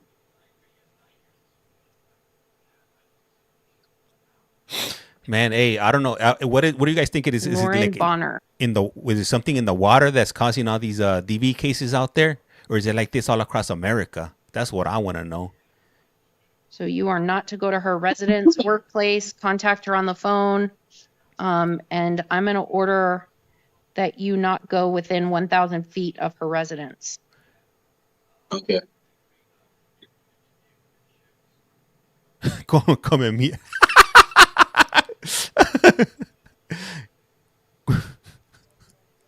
Sometimes it's in the what? I will appoint the city public defender's office to represent the you. chemtrails, all right. And not the chemtrails. If you are still in custody, you'll be seen. I wish a man would. What the what? Yeah. Let me. There we go.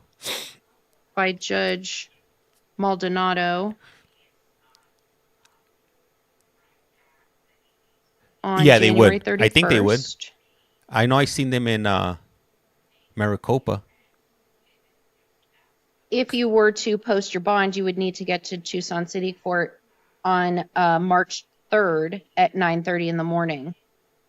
Last night. The one at 10 o'clock or the 8 o'clock one? Okay.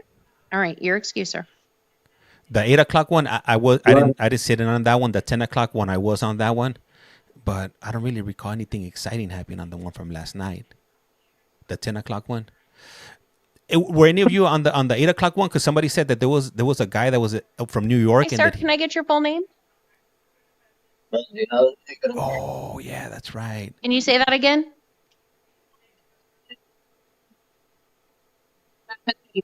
Ibarra. Okay.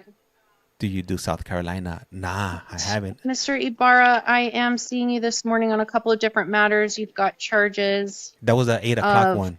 Possession of narcotic drugs, 2 counts, and possession of drug paraphernalia. And And then you've got a charge of aggravated assault with a deadly California? weapon and armed robbery. Those are alleged to have occurred on January 4th of 2024. Sorry, January 24th of 2025. Are you talking about? Okay, so You do everybody. have the right to remain silent. Anything you say can and will be used against you. You have the right to an attorney. I'm going to appoint the public defender's office to represent you, and you've got counsel seated next to you for today's hearing. State is recommending a $100,000 concurrent bond in lieu of no bond. So everybody got approved. Everybody's gonna get out in 5 days or so. Normally, I think that's the longest they could hold them, unless the Governor Newsom takes their date away. But I gotta definitely look up a little, because that was vicious. That was something ugly. Okay, it looks like he What happened to my light? Oh, it turned off. Hold out on release or warrant status out of Las Vegas for other felony charges. So he could be not enough. Oh, and yep, that's it. So he could be potentially held without bond, but they're asking for a $100,000 bond. I'm looking at an extensive history and some serious allegations. So I'm inclined to issue a large bond, but I'll hear from defense.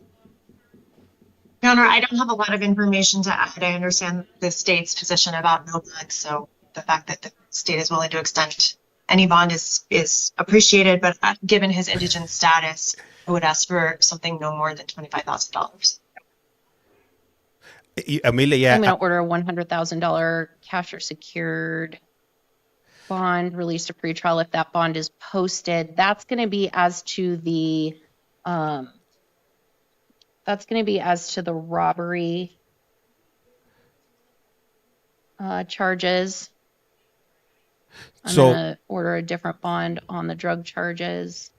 So I know with the light, it looks a lot better. There's a reason that I have the light on, and it's because if I don't have it on, they'll end up banning my stream. No firearms or weapons. Because you could see it monitoring clearly. Or treatment as directed by pretrial, no alcohol or illegal drugs, no contact with any victim, and preliminary hearing date is scheduled for February 3rd. So a few months ago, I was doing it. I was using TikTok Live Studio, and like every 15 and minutes, then on the drug charges, they would cut my stream. So this is the only way that I'm able not to get my I'll stream. order a $1,000 bond. It'll be cash or secured, released to pretrial if posted. Same conditions. Oh shit, my battery's low. And preliminary. Actually, probably should be setting a smart hearing or steps hearing for that. We'll set that. Your Honor, honestly, given the whole picture, steps would not be feasible. All right. Then we'll just set the preliminary hearing for the same date on February 3rd. All right, sir, that's all. You're excused. We can't see. Hey, Mr. Ibarra, this is some information for you. A lawyer's going to be out to see you, okay? Damn, that fool's nodded out. Hey, so anybody that wants to see better, I would suggest for you guys to jump over to this other platform. You'll be able to see it nice and crispy over there. Once again, the reason that I have it set up like this is because if not, they'll restrict my streams, and it's either this or you guys they're gonna end up restricting my account. Yeah, they're both they're consecutive separate bonds. Okay. Hey, thank you, Little B, for the follow. Highly appreciate it. Let me see. Porras Reyes Fernando. Gracias. Crispy. Laughing out loud. Let me see. Eric Medina. Gracias for the follow. Hey, Chacha, how's it going? Can I get your full name? Dana Strong. Maurel William Lee Styles. Mr. Lee Styles, I am seeing you this morning on charges of domestic violence, criminal damage, disorderly conduct, and assault. You do have the right to remain silent. Anything you say can and will be used against you. I'm going to enter pleas of not guilty for you at this time in order that you're advise you that you're ordered to appear at all of your hearings. If you miss your hearings, they can go forward in your absence. Warrants can issue for your arrest. And if you're convicted at a trial and you can't be sentenced within 90 days of the conviction, you could lose your right to a direct appeal. So, sir, I saw your Why does it look like the Statue of Liberty? Like he's wearing the little crown of the Statue of Liberty? I released her. I'm going to release you as well on your promise to appear in court. She told me that she is not going to remain at the residence. You went to the wrong so stream. I know you had both kind of indicated that you may not be staying at the residence, but because I spoke with her and she's not going to be remaining there, you can go back there, okay? I am going to order that you only have contact at this time with her by phone regarding your child or children, okay? Okay. I don't want you guys living together right now or having any physical contact other than regarding your child, okay? That's fine. All right. And then you need to be in Tucson City Court on February 28th at 9 o'clock in the morning, or a warrant can issue for your arrest. You understand all of that, sir? Yes, ma'am. All right. You said February 28th at 9 o'clock? Yes, and you're going to get paperwork with that information on it. Okay. Okay? So All right. You're excused. You're welcome. So to clear up the whole thing with YT, I got two streams running. I got this stream, and then I have one that's a border parole hearing in Connecticut.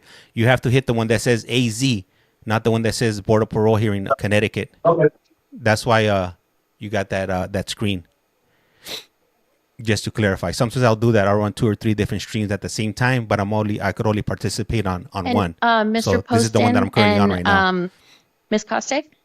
I've got our new hearing officers here. What do you guys starting think she's here? Just so you know, this is Judge Monroe and this is Judge Knatzer. Nice to see you both. Good morning. Pleasure to meet you both.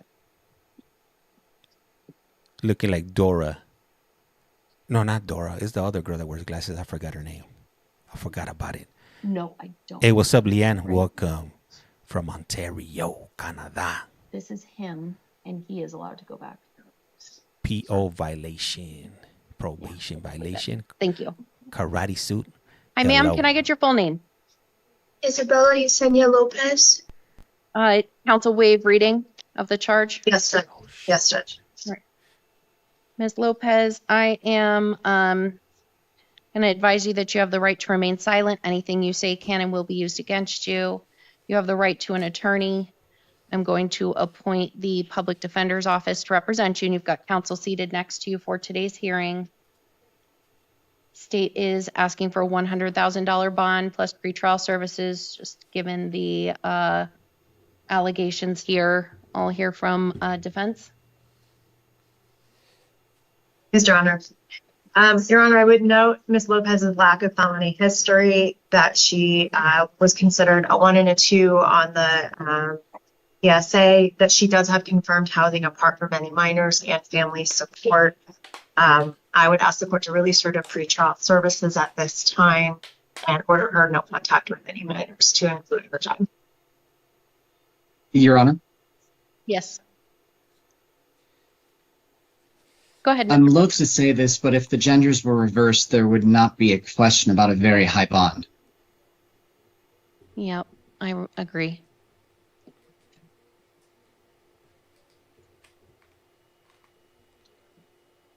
I'm going to order a $50,000 bond, cash or secured, released to pretrial services if posted, monitoring or treatment as directed by pretrial.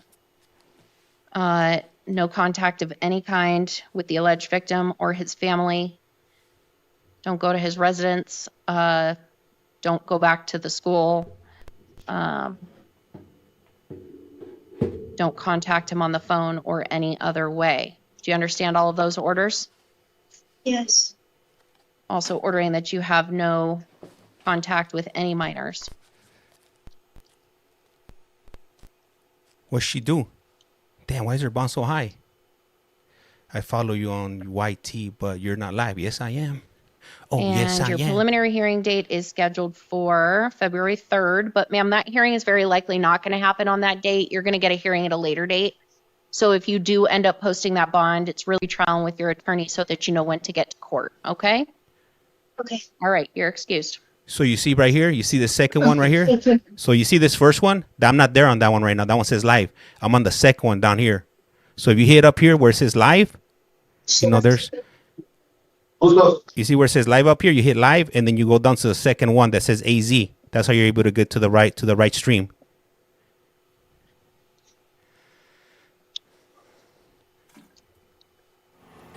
SA? What?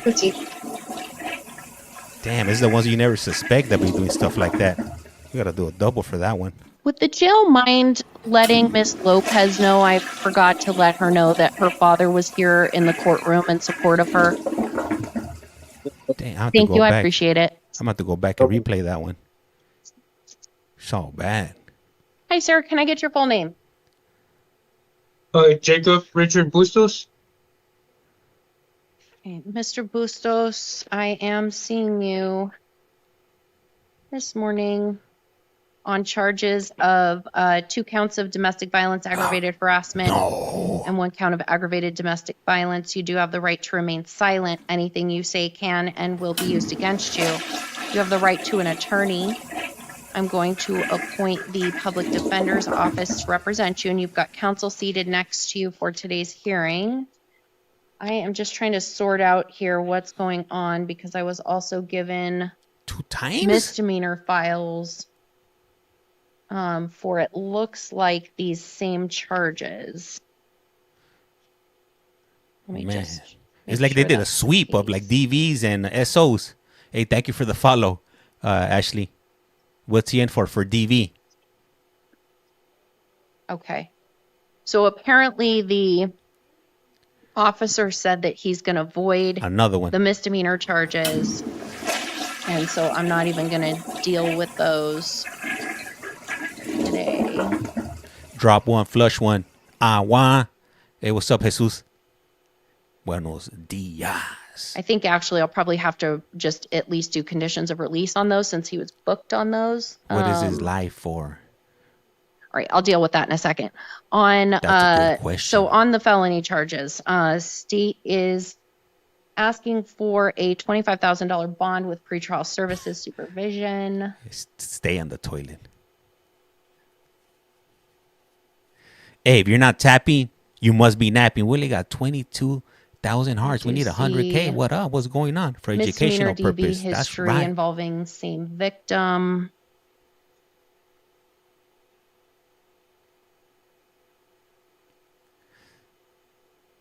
If you're not tapping, you must be napping. Hey, thank you, babe. Thank you for that rose right there. And it's also like he's remember, on probation on those matters. Follow. It's free 99. Or at least one of them until won't cost later you a red this cent. year. I'll hear from defense. Your Honor, I'd ask the court to take into consideration his lack of felony criminal history, that this is non-intimate partner violence. Random and violence? so I'd ask the court to consider something no more than $5,000. What do you guys think? Did they should let him out? I don't know. I don't know how I feel about this. Right now, okay? All right, I'm going to order a $10,000 bond. It'll be cash or secured, released to pretrial services if that bond is posted. Monitoring or treatment as directed by pretrial. No acts of domestic violence. No contact of any kind with any of the victims. Thank you, Golden. Highly appreciate it. Do not return to the residence.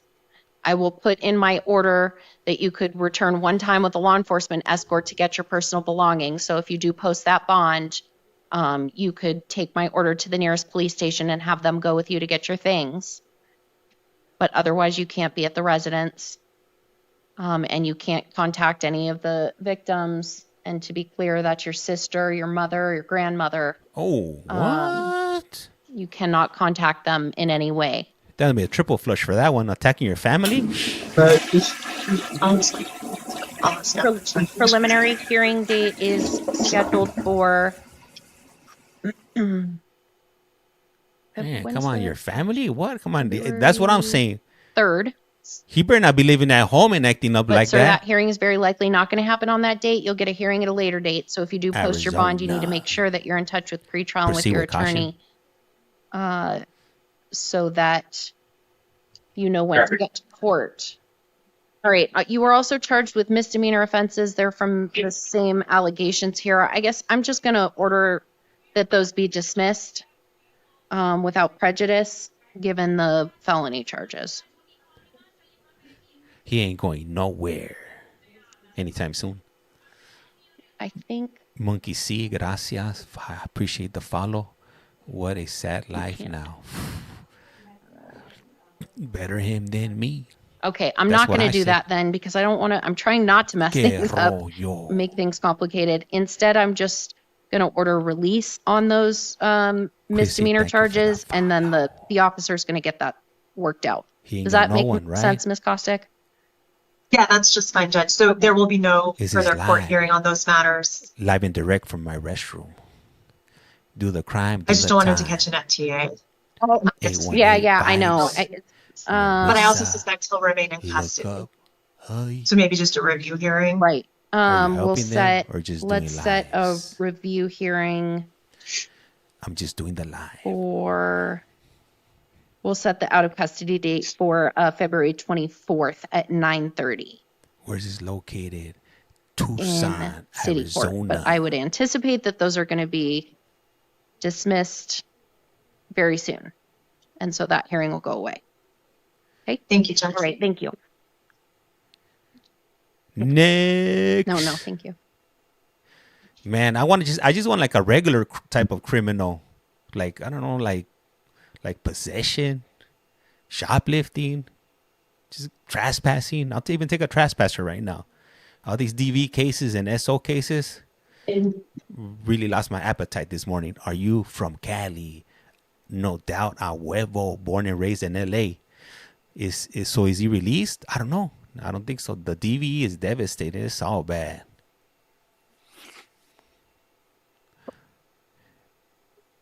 Hey, and if you're tapping, hey, highly appreciate you guys. Highly appreciate you. I see where you guys are definitely tapping because we just hit 30K. But if you guys get carpal tunnel, I can be held responsible for that. Hopefully you got those little gloves you put on, so when you're typing, it doesn't mess your fingers up. What is the regular case? They're all bad. This is Maricopa. Nah, this is Tucson. Tucson, no. 10K bond. Watching from Tucson. You better grab the popcorn. Let me see. If you ain't tapping, then you're napping. That's right. Jesus. You see, 35K. Let's go. What's up? Hook it up. Yesterday we hit over 100 yesterday. Watching from Tucson, Hollywood, 76 Cerro. Golden, thank you for that badge. Just finish a case on your YouTube channel. Hey, gracias. Let's go. And definitely check out the other platform, man. If you guys want to play back any of the hearings that you guys see or look up the names, go to this platform here. Just type that in at CollectCallFrom, and everything's archived there. Everything. All the videos, all the streams, all the interviews. Ms. Fernandez, we should have our Spanish speaker next, I believe. And this is not the only thing that I do. I do phone calls from prison. We do video calls from prison. We do interviews. We do live stories. We do releases. If your vato's about to get out the penitentiary, we might be able to go down there and record him and interview him. You never know, especially if he's in California and he's done a long stretch. Let me know. Let me know. I'll get that one-man camera crew, which would be me. We got to get to the next one. Okay. Next. Your Honor, our apologies. He's dismissed. Okay, yeah, my fave to say. I'm watching the Connecticut parole on your YT. The second dude got approved. Dang, hey, that was a heinous crime right there. So right now we're waiting for the third one, right? The third person to show up. Okay, that's why I keep on looking to my right to check if it starts yet. And I see that they had it in the timeout screen. But do you do Ohio? Ohio, they do offer. I haven't been able to catch a parole board hearing in Ohio yet, but I've been trying to. Yes, 2-1 got out. Damn. He's 30 years. Can I get your full name? Yeah, what's she Buenos días, señora. ¿Me puede dar su nombre completo? Looking like Ursula. Elidia Araujo Payán. Elidia Araujo Payán. No, Ms. Payán, I'm seeing you this morning on charges of possession of a narcotic drug for sale, possession of narcotic drug, transportation for sale of a narcotic drug, 3 counts, Damn. Possession of drug paraphernalia, and conducting an illegal enterprise. How dare she? Señora, el día de hoy usted está compareciendo ante mí por posesión de un narcótico y para ser vendido. También posesión de un narcótico, transportación de una droga, y ahí hay 3 acusaciones, también posesión de accesorios de droga y también gestionar una empresa ilegal. You do have the right to remain silent. Anything you say can and will be used against you. You have the right to an attorney. I'm going to appoint the legal defender's office to represent you, and you've got counsel seated next to you for today's hearing. Thank you for the follow. Usted tiene el derecho de permanecer callada. Todo lo que diga puede y será utilizado en su contra. Usted tiene el derecho de ser representada por un abogado y voy a asignar al defensor público legal para que la represente en este caso. Y para la audiencia de hoy, usted tiene un abogado sentado enseguida de usted para el propósito de esta audiencia. I'll hear from Ms. Tellez Amato on the state's request. Yes, Your Honor. Voy a escuchar primero a la fiscal Tellez Amado, la fiscalía y lo que la fiscalía pide. We are asking for a $60,000 cash bond, given 60? The amount of drugs, and given that she is not a legal resident of the United States and does not have a known residence in Arizona. Additionally, she is facing mandatory prison time if convicted. Uy, uy, uy, uy, uy. Bueno, la fiscalía dice, su señoría, estamos solicitando que se le fije una fianza de $60,000 en efectivo. GTA 3-star, y esa es por la definitely. razón, por la gran cantidad de drogas. También el hecho de que la señora no tiene residencia legal, ni tampoco una residencia en el estado de Arizona.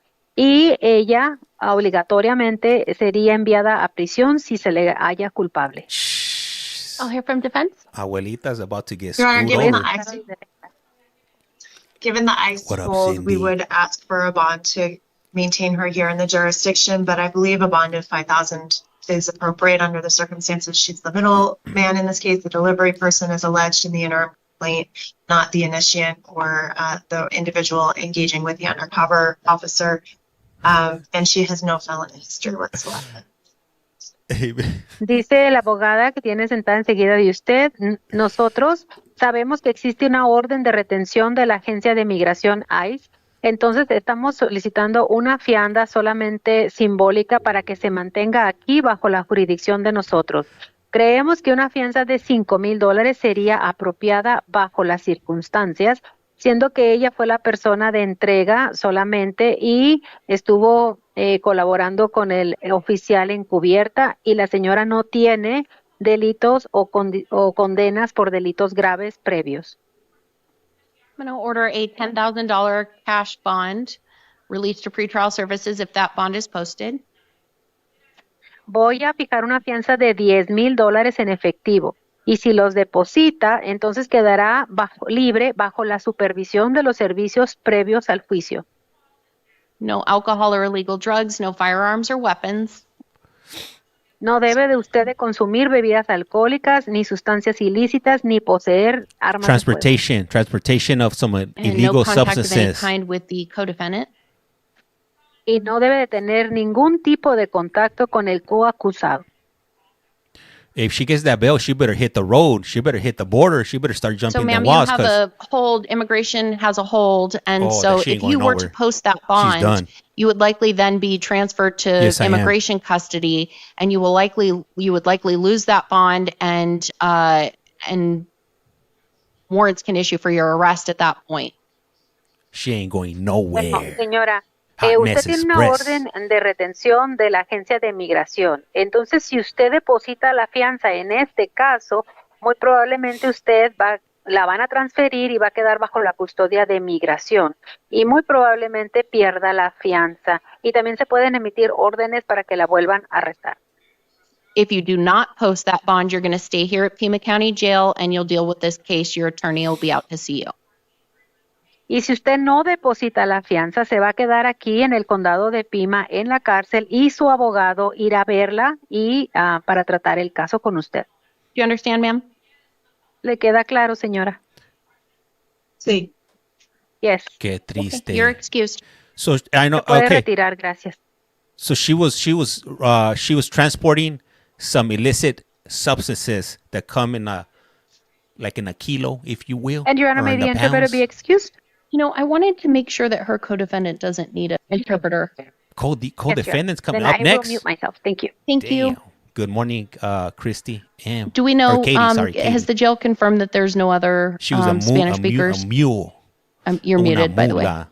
I'm not muted. They could hear me. You know what you're talking about. Is there any information about Severeros and whether they're saying no more than Mr. Severeros? All right, then, Ms. Fernandez, you're excused. Thank you very much. It's Thank you, Your Honor. 9:03. Have a good day. You too.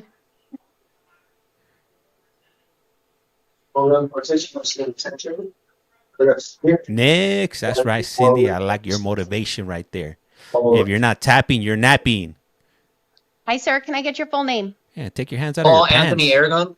Mr. Aragon, I'm seeing you this morning on a few different matters. You have a new felony charge of possession of drug paraphernalia. Damn, looking down like the broke man's And then Aladdin. you've got some warrants. You've got one out of Pima County Justice Court for a theft from January 22nd of 2024. He's gonna be a 1-star in the GTA for star system. I would do half a star, but we gotta do full. We gotta round up. He's not. He knows he's also not out going of Pima nowhere. County Justice Court, I believe. You do have the right to remain silent. Anything you say can and will be used against you. You have the right to an attorney. On the felony charge, I'm going to appoint the public defender's office to represent you, and you've got counsel seated next to you for today's hearing. That's right. The state is asking for a $1,000 bond plus pretrial services given the prior failures to appear. You guys priors. Ocean, thank you for the follow. But I'm seeing no prior felony history. Got his hands in his Eligible for steps. his britches. So, sir, do you have a residence right now, or are you on the street? I'm currently on the street, but I just got contact with my family out in Colorado, and I'm in the process of getting things back in order so that way I can eventually go home and be a part of my daughter's life. Okay. For now, you've got to stay here and deal with these cases, okay? Yeah. Would you be willing to go and visit with the Pima County Transition Center, which is a trailer that's right outside of the jail there that can help you get set up with housing and with a phone so that you can make sure that you get to these hearings and take care of these cases? Yes, I would love that, honestly. All right, and you also have no felony history at all. And so this is a felony charge, but you are very likely eligible for a drug diversion program where if you get to your hearings and you participate in some drug treatment, you could have this felony drug charge dismissed so you won't have any felonies on your record. That would be a really good thing for you. You're willing to do all of that? Yes, ma'am. Mr. Poston, did you want to be heard any further? Good, Judge. All right. I'm going to order, sir, that you be released to pretrial services supervision. So you're going to need to check in with them when you get out, monitoring or treatment as directed by pretrial, no alcohol or illegal drugs.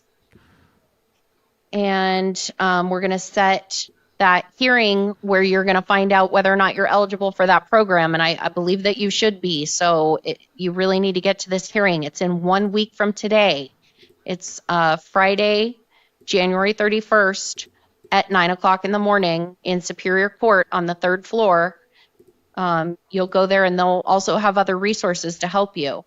And then counsel waive time for the PH. We'll make that March 10th. March 10th. Okay, so then I'm also going to give you a hearing date for your Justice Court matter so you can go take care of those warrants. I will order that you be released on your promise to appear there.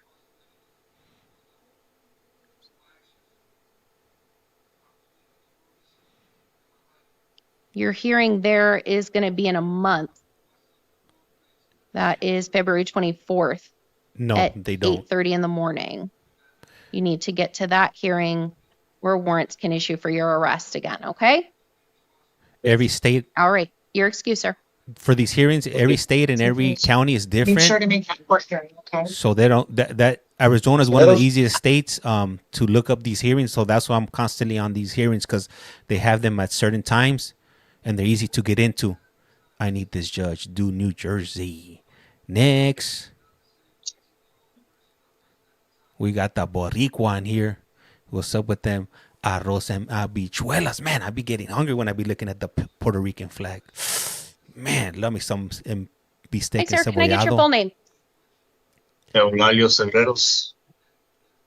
Mr. Sabreros, I am seeing you this morning on charges of possession of narcotic drug for sale, possession of a narcotic drug, transportation of narcotic drug for sale ×3, possession of drug paraphernalia, and conducting an illegal enterprise.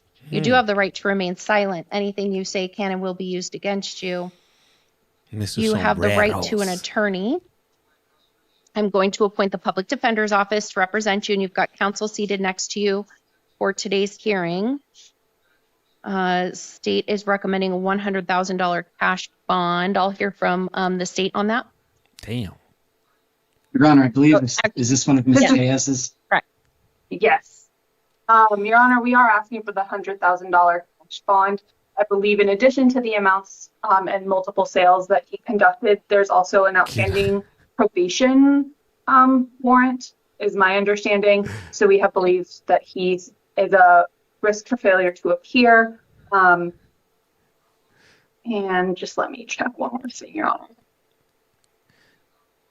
If you're not tapping, you must be napping. What's up? Hook Yes, me he up. is a known fugitive from justice, has a history of failing to appear, has multiple prior felony convictions and a substantial misdemeanor record, as well as being on probation at the time. So we would ask for the 100. He also has a history of violent or assaultive behavior. So we would ask for a $100,000 cash bond plus release of trial services if the bond is posted.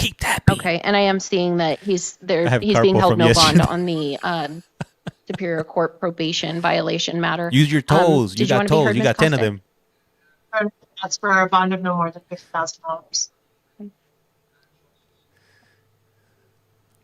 He ain't going All right, nowhere. we'll do a $50,000 cash bond released to pretrial if that bond is posted. Monitoring or treatment as directed by pretrial. No alcohol or illegal drugs, no firearms or weapons, and preliminary hearing date is scheduled for February 3rd. But sir, Hey. that hearing is very likely not going to happen on that date. You'll get a hearing at a later date. So if you end up out of custody, you need to make sure you're in touch with pretrial and your attorney so you know when to get to court. All right? You're excused. Hey, you're a real one, Nisha, getting that brace. And Your Honor, I believe that's all the AG cases. May I be excused? Yes, thank you. Good to see you. Thank you. You too.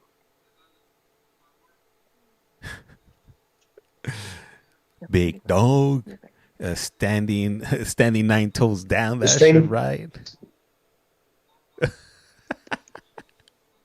What do you guys think she did? Emojis only, por Hi, ma'am. Can I favor. get your full name? Sierra Cheney. Ms. Cheney, I am seeing you this morning on a few different matters. You've got a new felony charge of aggravated shoplifting. You do have the right to remain silent. Aggravated Anything shoplifting? you say can and will be Yeah, you used got that against when it's you. You have VV. the right to an attorney. I will appoint the public defender's office to represent you, and you've got counsel seated next to you for today's hearing. My I'm also seeing you on sympathies goes out to you, Tara, and your uncle's some toes. warrants out of Tucson City Court that range from 2020 through 2023. Damn, We will deal with those next. been But on a as good to this run. new felony charge, the state's recommending a $2,500 bond plus pretrial services, just given the history of shoplifting. Priors. Yeah, she got I'll hear priors. from defense. She got that sticky fingers. We're gonna decide that. She's gonna decide the right. Your Honor, I would ask the court to consider Ms. Cheney's limited felony history. She's got the one from 2021, the inherent nature of the offense, She's going to prison. related to property theft. Please do not. Shut your mouth. And given all that, I would ask the court to give her a chance on pretrial services. Ms. Cheney at this I bet time she does has a understand the TikTok. necessity of showing up to court. She has previously had some MTAs and understands her risk for arrest, so she does not show up. Appreciates the necessity of doing so. Thank you. Hey, for anybody that's watching this, you guys gotta screen record this and tag me on these streams. On the we gotta help these people go viral. new felony charge, I'm going to order a $1,500 cash or secured bond released to pretrial services. If that bond is posted, do not return to any incident location, monitoring or treatment as directed by pretrial.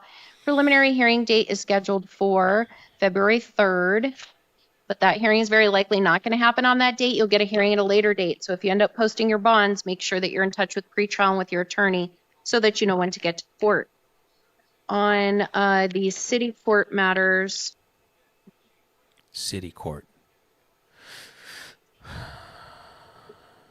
Man, hey, this one's definitely a good run today. Criminal trespass, drug paraphernalia. What? Prescription drugs. Damn. Drug paraphernalia. She has like a whole bag of Being at tricks. the parks after hours. I'm going to order a $1,000 cash or secured bond on those matters. So it'll be a total of $2,500 in bonds, ma'am. She's like a Dennis the Menace, but like the female version. I'm ordering that you not return to any of those incident locations. I will appoint the city public defender's office to represent you. Thank you, Gail, for the follow. And if you are still in custody, you will be seen by video on January 31st at 1:45. She's gonna be in custody. She's not gonna make that If bail. you were to post your bonds, you would need to be in Tucson City Court on March 3rd Hair at products. 2 o'clock in the afternoon, or warrants will issue for your arrest. Do you Damn, she understand? just- Look at her body language All right, now. you're excused. She just like completely deflated. Shh, I said you better get comfortable with that mystery meat they be giving in the bologna sandwiches. That thing's ugly. LA County, oh bad. What do you guys think this guy did? Emojis, por Hey, favor. sir, can I get your full name? David Doherty. Mr. Doherty, I'm seeing you this morning on a charge of domestic violence, aggravated assault for causing temporary but substantial disfigurement. You do have the right to remain silent. Anything you say can and will be used against you. You have the right to an attorney. I'm going to appoint the legal defender's office to represent you, and you've got counsel seated next to you for today's hearing. Disfigurement. State is asking for a $25,000 bond. That doesn't sound good. Given the allegations here, 3 prior domestic violence convictions. And priors? Oh, damn. This guy's definitely taking the I'll cake. hear from defense.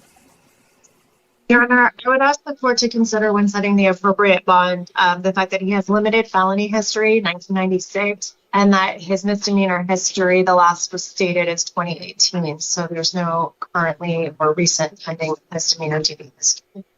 I'd ask the court to consider something less than the $25,000. Your Honor? I'm not sure why he's wearing a black shirt. Yeah. It is alleged that he broke her arm during the course of an argument. Damn. 25,000. You need to leave in the TikTok sound voice. I'm going to order a $10,000 bond. It'll be cash or secured, released to pretrial services. If that bond is posted, monitoring or treatment as directed by pretrial, no acts of domestic violence. I do see that the alleged victim wants to have contact, but I'm going to order no contact at this She time. wants contact? Don't return to the residence. I will put in my order that you can return one time with a law enforcement escort to collect your personal belongings. So you would take my order to the nearest police station and have them go with you to get your things. Do you understand that? Yes, It's not about whether you agree. It's just whether you understand the court's instruction. If you're trying to explain that it's your house, if she still is residing in your house, you can't go back there. If she is not residing at your house, you can go back there. So that's the order, is that you not go to wherever she's residing. Okay? If she's still residing at your house, I'm not kicking her out. She's going to stay at your house and you have to go somewhere else. Bye. All right. And your preliminary hearing date is scheduled for February 3rd, but that hearing is very likely not going to happen on that date. You'll get a hearing at a later date. So if you do post your bond, you need to make sure that you're in touch with pretrial and with your attorney so you know when to get to court. That's all, sir. You're excused. Damn. Hey, if you guys could do me a favor, if you guys could follow me on my second account right there, CollectCallFrom.on.YT. I'm trying to get that account up to 1,000 subs, just in case this account ever gets axed. We got a backup, and I'm able to jump back into action without any delay. Cause I know some of you guys are hooked, so I want to be able to keep on bringing you the streams, if you will. I mean, where else are you going to get them? Highly appreciate it. It's free. Got you. I'm following. Gracias, Cindy. Gracias, Eyes. Thank you, Bronx lady, living in Florida. And what do you think? What do you think this lady did? Thank you, Lisa. Thank you, Linda. Thank you, Stevie. Thank you, Ms. Garcia. Thank you. I am seeing you this morning on charges of possession of a dangerous drug, possession of drug paraphernalia. You do have the right to remain silent. Anything you say can and will be used against you. You have the right to an attorney. I'm going to appoint the legal advocate's office to represent you. And you've got counsel seated next to you for today's hearing. State is recommending a $7,500 bond plus pretrial services, given the large amount of drugs here, and that which would make her not STEPS eligible. Large? And some what kind prior of large history. are we talking about here? I'll hear from defense. Because the other Your day Honor, we had, I would ask the court for a number of things. One, to release her to pretrial services, given her relatively limited history. And the amount in question, 12.2 grams of methamphetamine, not, as heavy the duty. state suggests, dealer amounts. As the court may be aware, 12.2 grams is a personal use amount, despite the fact that it's above threshold. The threshold does not have to do with personal use. There's no indicia of sales. There's pipes, and all of the methamphetamine was in a single baggie, although there might have been other baggies present. That is not automatically indicative of sales. I would ask for a STEPS hearing as well for her to be considered by the appropriate parties within TCAO. And if she's not eligible, then she's not eligible. But I'd hate for her to miss out on an opportunity if one is actually granted in this case. Saca la bolsita. Mr. Poston, is there a threshold amount that kicks somebody out of STEPS eligibility? Yes, and she's well over it. Okay. What is that threshold amount? I would have to get it, but I do know. Hold on. This might take a moment. Take your time. Take your time. Is that the PD? No. That's the what do you call it? The prosecutor. The PD is a woman. But yeah, I don't think she's going anywhere. I think they're gonna stick it to her. Hey, Maricela. Gracias. Your Honor, also just to clarify, my understanding was that all personal possession cases were being set for a STEPS hearing, and if they weren't eligible, then they weren't eligible. But STEPS and SMARTs were being consolidated for an initial review on personal possession matters. You know, half of the stuff that they say I'm looking for the information, Your Honor, but I can tell you right now that this is not STEPS eligible on that amount. I'm just not able to pull up the correct PDF at the moment. Yeah, you should have been ready. I no longer work in STEPS court, but I will tell you that this is not going to qualify. Yeah. So, Ms. Kotzig, I set everything for a STEPS hearing, except for when it's very clear that they're not going to be eligible. And I think I would imagine that anything over 10 grams is going to be. I mean, I'm surprised she's not charged with sales. Maybe, Linda. Maybe she's sharing is caring. That's what I say. You know, maybe she was the life of the party. I can set it. Nothing. It wouldn't hurt to set, and then they can tell her what they're going to tell her. So let's go ahead and set it. So it'll be January 31st at 9 o'clock.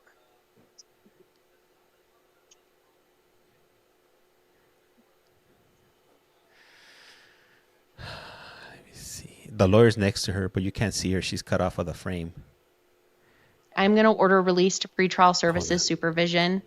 So you're going to need to check in with them when you get out, monitoring or treatment as directed by them, no alcohol or illegal drugs. So, ma'am, what we're talking about is that you may be eligible for a drug diversion program. Generally, simple personal possession drugs can be considered for a diversion program.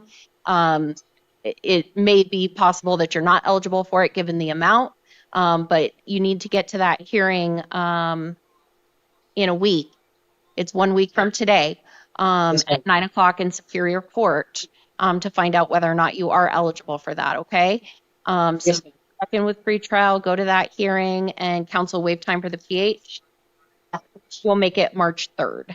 And I'm not sure if you guys noticed, but I think the judge is also training a judge trainee. That's all. You're excused. There's two of them right I there. just wanted to clarify, Your Honor, it was the legal advocate who was appointed? Okay, great. Thank you so much. So today, it's either judge training day today, or she brought her daughters to the hearing. Maybe it was bring your kid day. I was asking if she was doing. March 10th. Thank you. I think she was. I think that's what it looks like to me. Doing that for other hearings. What do you guys think this Hi, upstanding sir. Can I get your full member name? of society did? Joshua Kramer. Mr. Kramer, I am seeing you this morning on a few different matters. You've got new felony charges of aggravated domestic violence domestic violence, aggravated harassment. And just so council knows, the officer, just to make sure that it was clear, added to the interim complaint that the alleged victim here is a victim in prior convictions. And I think I have those files here in front of me with Judge Million in city court. And it looks like, let's see.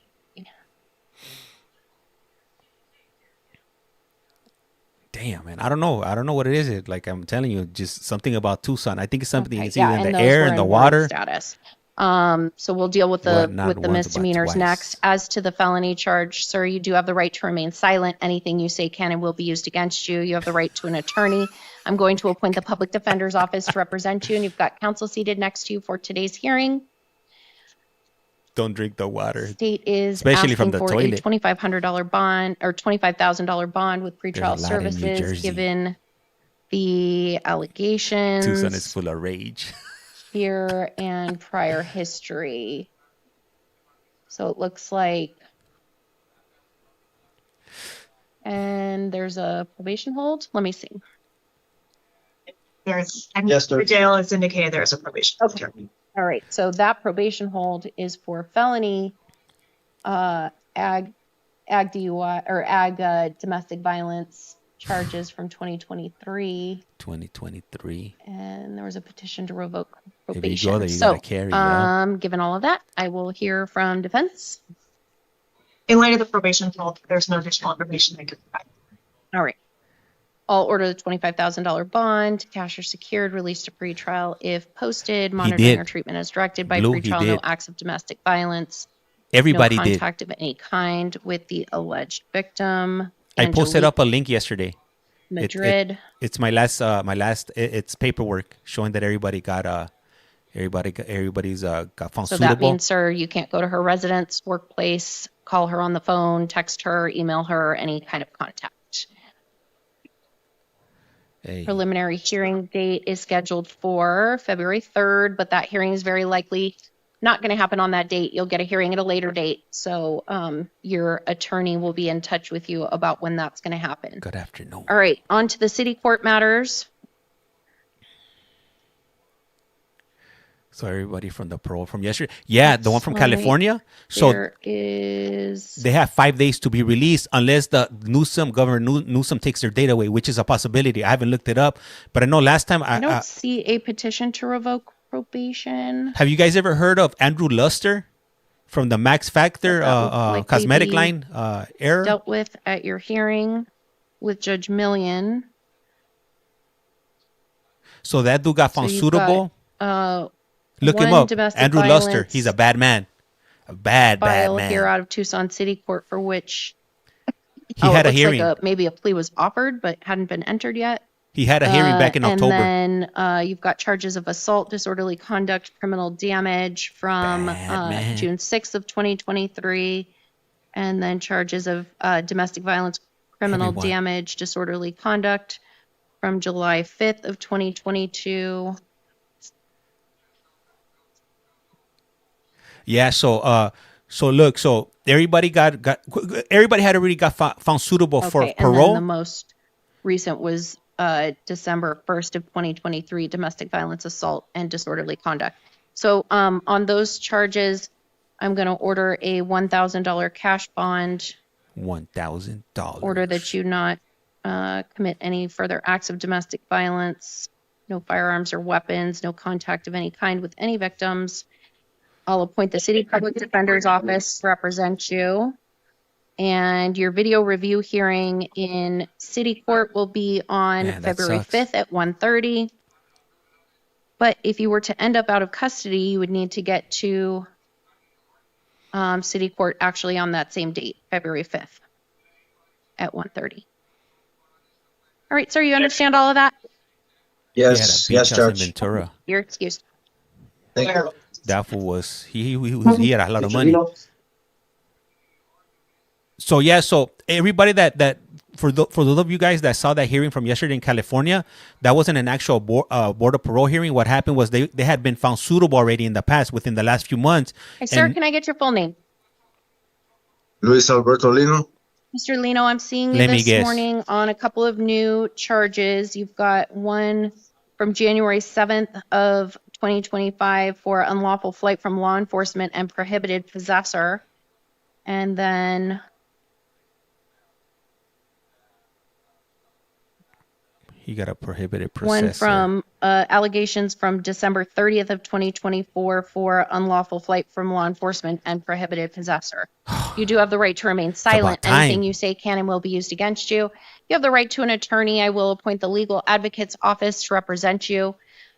Sir, because you are on release for other felony offenses, the state is asking that I hold you without bond and that we set a no bond hearing. So that is what I'm going to do. You will be held without bond.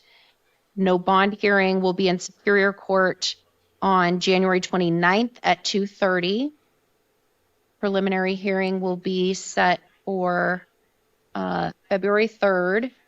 And Mr. Poston, just FYI, if you want to make a note to the assigned prosecutor, the detective, there was a detective that called me on these cases that wanted to be sure that he wants to go forward with a no bond hearing. Thank you, Sophie. Noted, Your Honor. All right. Your Honor, may I just be heard briefly on one matter? It's somewhat Pyrrhic. It wouldn't change his release conditions, but I would ask those of the prohibited possessor matters to be dismissed. They do not meet the definition of 3101 prohibited possessor. Well, it might be an allegation that he violated his current release conditions. He does not have any felony convictions that currently make him a possessor.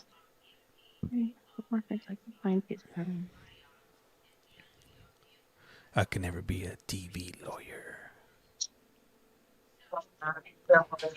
So it's not. It may be and likely that his charges, let's see, that he was on release for. Got that breakfast. Shout out to my wife. She's a real pending one. Sentencing on 214, Your Honor. So those are not complete convictions yet. Right, but if he was ordered not to have a weapon.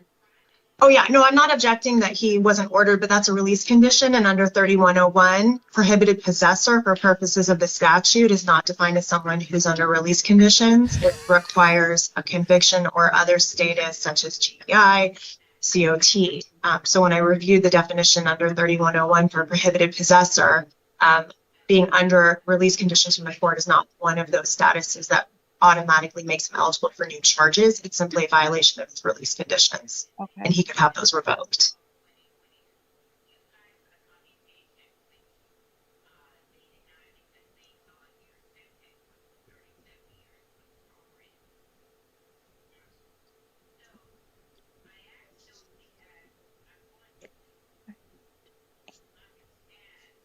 Okay, so for the California one, it wasn't an actual board of parole hearing. It's called an in-bank hearing.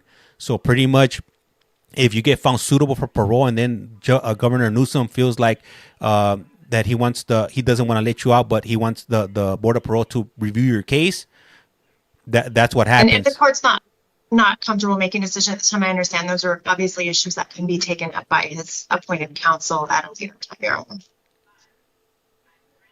So when he kicks it back to the board of parole, they have a public hearing. That's what I did. It was an in-bank hearing. It wasn't an actual board of parole hearing, but the board will determine whether they're going to let them out or not. Normally, they have an 85% chance of still going home. Since they haven't denied anybody, I think since like July, In October? I was mostly just curious. And yeah, I don't see where prohibited possessor means a person who is on release and is ordered not to have a weapon. That's correct. Which I'm surprised isn't in the statute, but I'm not seeing it. Mr. Poston, do you have anything? I believe counsel's correct. Okay. So I'm just going to note what I'm going to do is I'm not going to dismiss it. I don't think that the statute requires dismissal. I think it, but I will note that there's no PC as to the prohibited possessor charges. Thank you very much. All right, thank you.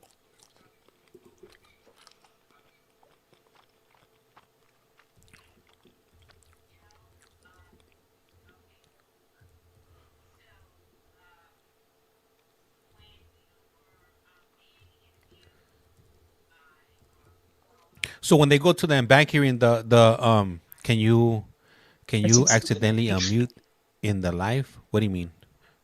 No Nintendo. So Lopez. On what live? My live or the Board of Pro hearing lives or on the court hearing?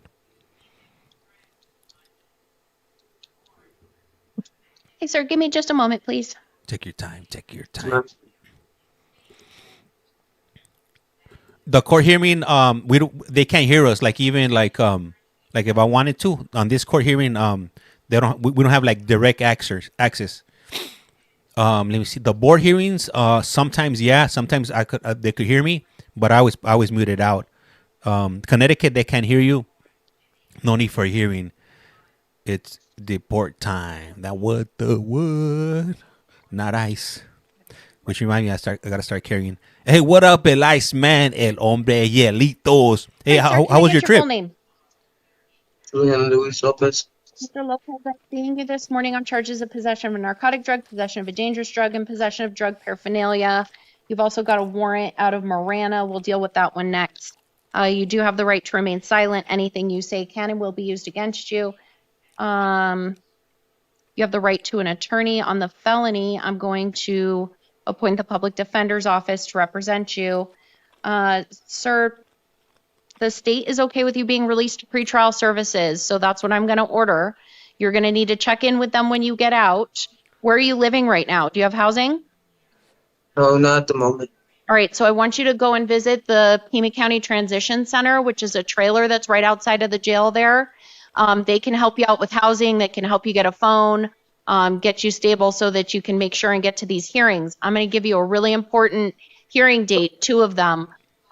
This first one, you are very likely eligible for a drug diversion program where if you go to court and you participate in some treatment, you could possibly have these felony charges dismissed before they're ever formally charged, which would be really great for you because you have no prior felonies. So this would allow you to keep your felony record clean, but you have to get to this hearing in Superior Court in 1 week from today. Okay, it's going to be next Friday, January 31st at 9 o'clock in the morning. It's in Superior Court on the 3rd floor. You have to go to that hearing so that you can participate in that program, okay? Good. And counsel waive time? Yes, Your Honor. PH is March 10th. And so I'm... And I apologize, could the court just re-verify the steps hearing date for me? January 31st. Thank you. At 9. And so, sir, when you get out, you're gonna go to that trailer, see if you can get a phone and get some housing. You're gonna get in touch with pretrial services and with your attorney at the public defender's office. I'm ordering that you possess or consume no alcohol or illegal drugs. All right, and now moving on to this Marana warrant. This is for I'm not taking no phone from the coppers. Paraphernalia charge. You've got a couple of failures to appear there. So you've got to get to this hearing. You're not going to keep getting released on this anymore. You've got to get to this hearing, okay? So that's going to be in Marana on March 5th at 10 o'clock. You're going to get paperwork with this information on it. Make sure you keep that and get to that hearing. It's not for over a month. So I'm going to release you on your promise to appear there. Again, no alcohol or illegal drugs. All right, sir? All right.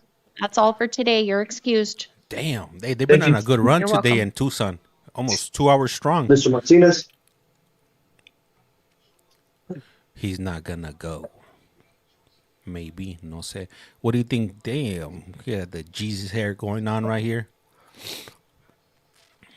Hi, sir. Can I get your full name? Agustin Isidro Martinez.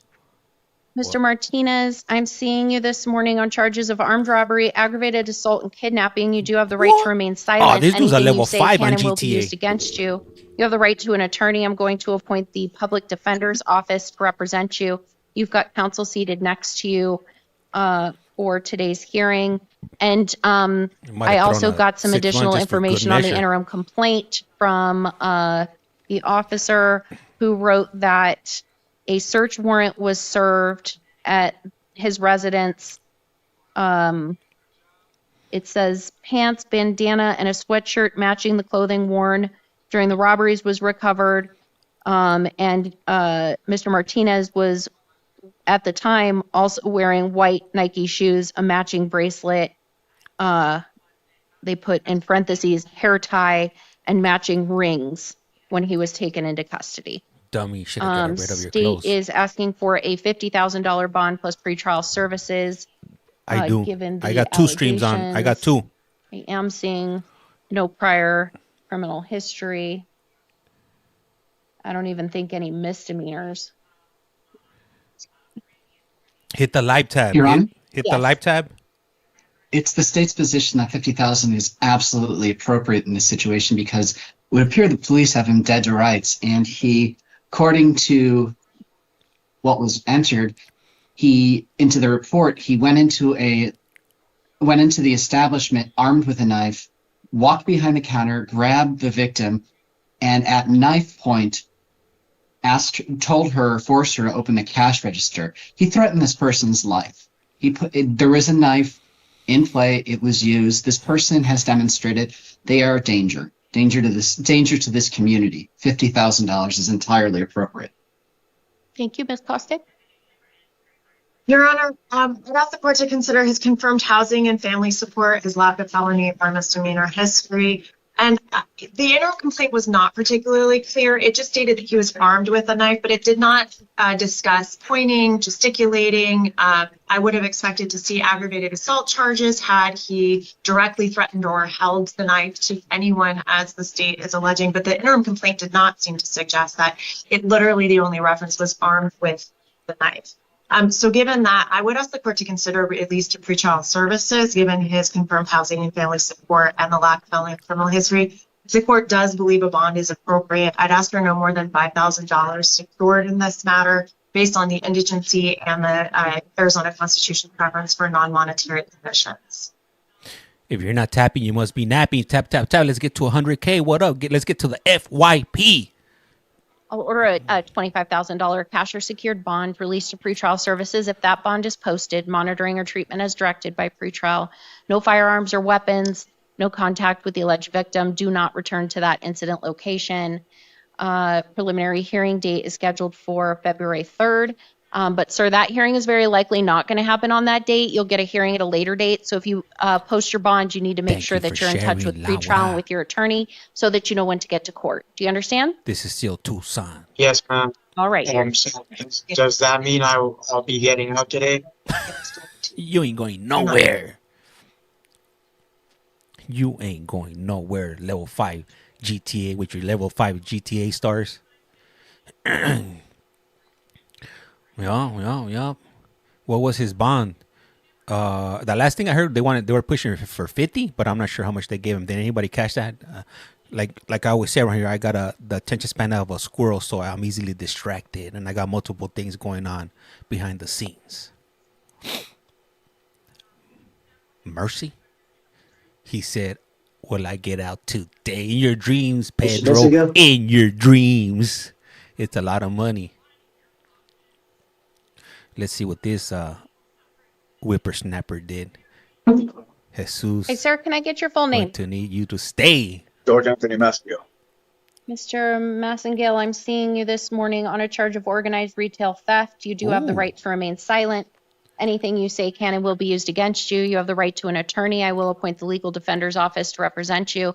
You've got counsel seated next to you for today's hearing. Man, I'm glad to see a State is shoplifter. asking for a $25,000 bond plus pretrial services. Thank you for the share. Given the Organized. extensive Retail felony theft. history. You don't look And too I'll happy. also note that he apparently told police that he's His body language is, he's very standoffish. Look at him, crossed arms. done this many times and gotten away with it, and he's going to continue to do it. How dare you brag about I'll it, you hear dummy. from defense. Should have told him it was your first time. Your Honor, I don't have a whole lot of information given that he did plan to participate. So at this time, I'd ask the court to consider his indigent status and the preference for non-monetary conditions. I'll order a $15,000 bond. It'll be cash or secured, released pretrial if that bond is posted. Monitoring or treatment as directed by pretrial. Do not return to the incident location, which is Walmart. And preliminary hearing date is scheduled for February 3rd. Sir, that hearing is very likely not going to happen on that date. You'll get a hearing at a later date. So if you were to post your bond, you would need to make sure you're in touch with pretrial and with your attorney at the legal defender's office so that you know when to get to court. You understand, sir? Yeah. All right. No more Wally World for him. Nisha. Milligan. You better not leave anything around him. He might scoop it up real quick. All right, let's see what this guy did. Man, sir, they were can I get busy your full yesterday in Tucson. Michael Edward Milligan. All right, Mr. Milligan, I'm seeing you because you have a warrant out of Superior Court for failure to appear at your arraignment for a criminal trespass charge in the first degree from a incident date of October 31st of 2024. You do have the right to remain silent. Anything you say can and will be used against you. You have the right to an attorney. I'm going to appoint the legal defender's office to represent you. State's asking for a $5,000 bond given the history, felony history, and failure to appear history. I will note that pretrial services said that he had been released to pretrial services after arrest, and then a summons was mailed, but he didn't have an address. Christina, thank you for sharing. He told Highly pretrial appreciate that it. he was in the process of getting into rehab, didn't know about the missed court date. More tapping, less yapping. Come on, what's up? Hook it up. Hear from defense. We're about to be hitting the Your Honor, 100K. ask the court to consider giving Mr. Milligan another opportunity to appear at his arraignment under his own power. So I'd ask for release to pretrial services. I would note that despite the 3 times felony history, there were no FTAs noted in that felony history as listed, and the issue with the summons. So I would ask the court to consider giving him another opportunity. He now understands the severity of consequences if he does not show up.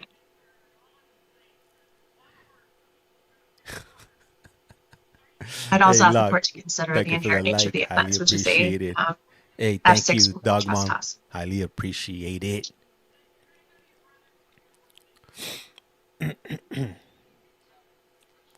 Did you talk to him about his living situation, housing? No, I can do that briefly if you'd like, Your Honor. I'll just ask him. So, sir, where are you living right now? Gracias. Do you have housing?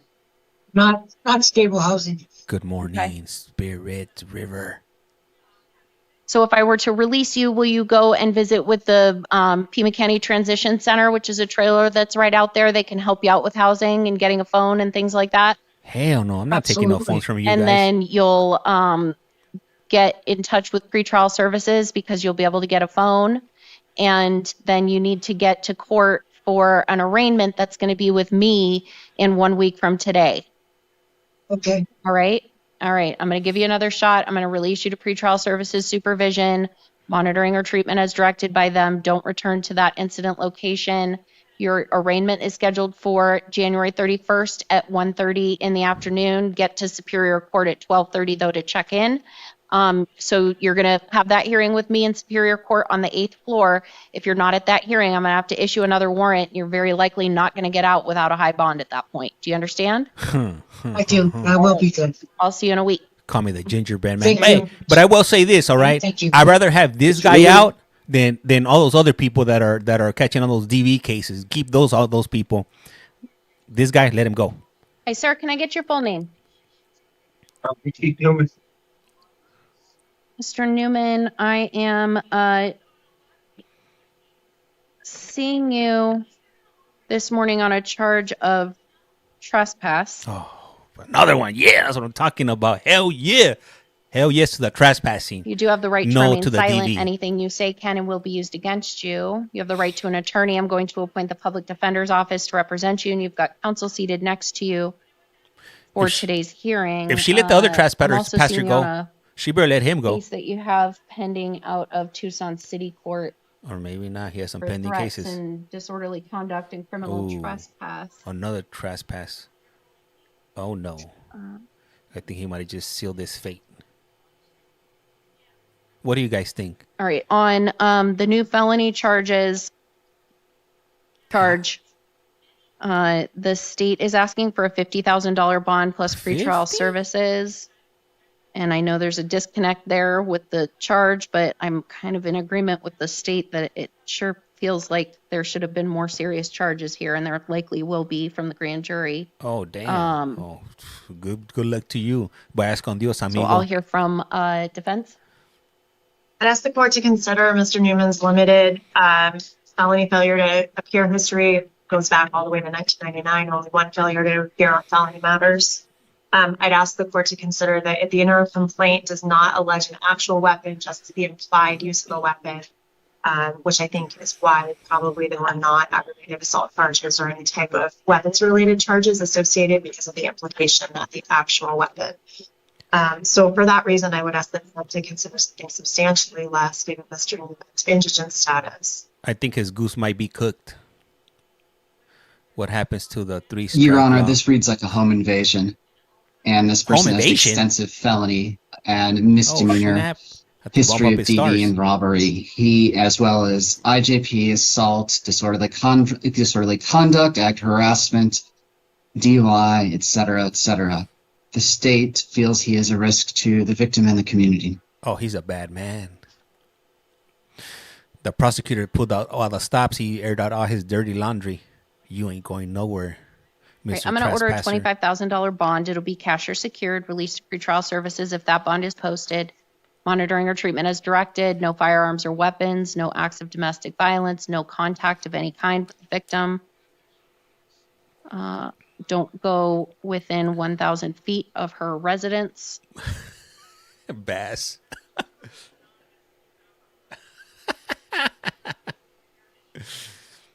Hey Didi, thank you for the like and eyes of an angel. He's cooked.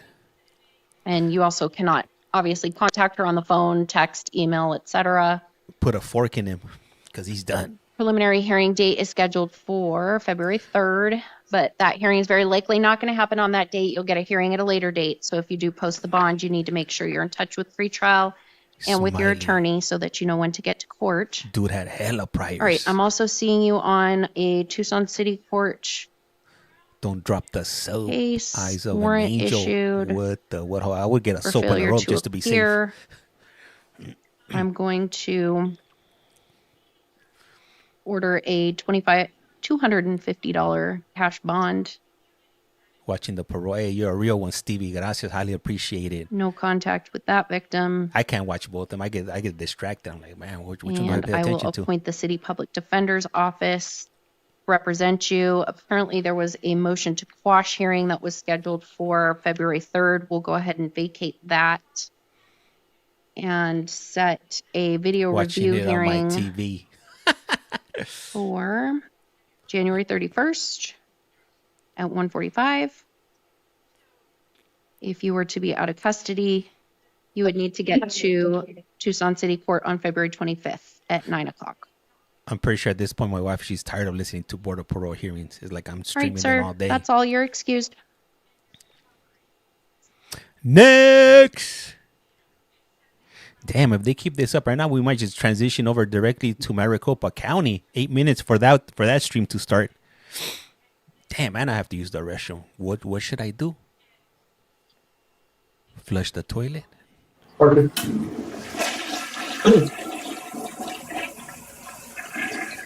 My husband. OMG. Hi, ma'am. Excuse Can me, I get counsel, your full did you name? receive my amended You and this James recommendation character. on Ms. Parker? No, Real I did not. fast. When was it I sent? shall send it right now. Erica Lynn Parker. I think I'm gonna do that. Sorry? Let me just move this. 'Cause I was don't just want- wondering when it was sent. The 7,500 in lieu of no bond? Yeah, That's the I see that, but I don't understand the no bond. She doesn't have any charges, does she? Let me look.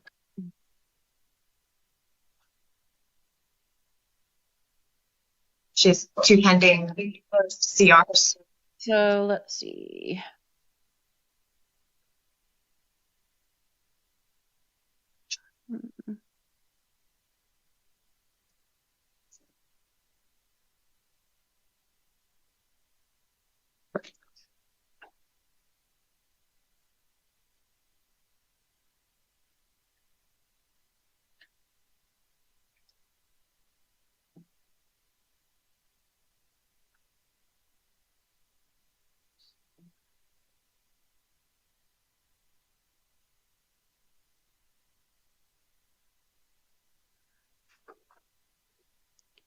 Let's see. It looks like, so I'm just seeing her as far as felonies go on the, why am I not seeing her on the other one?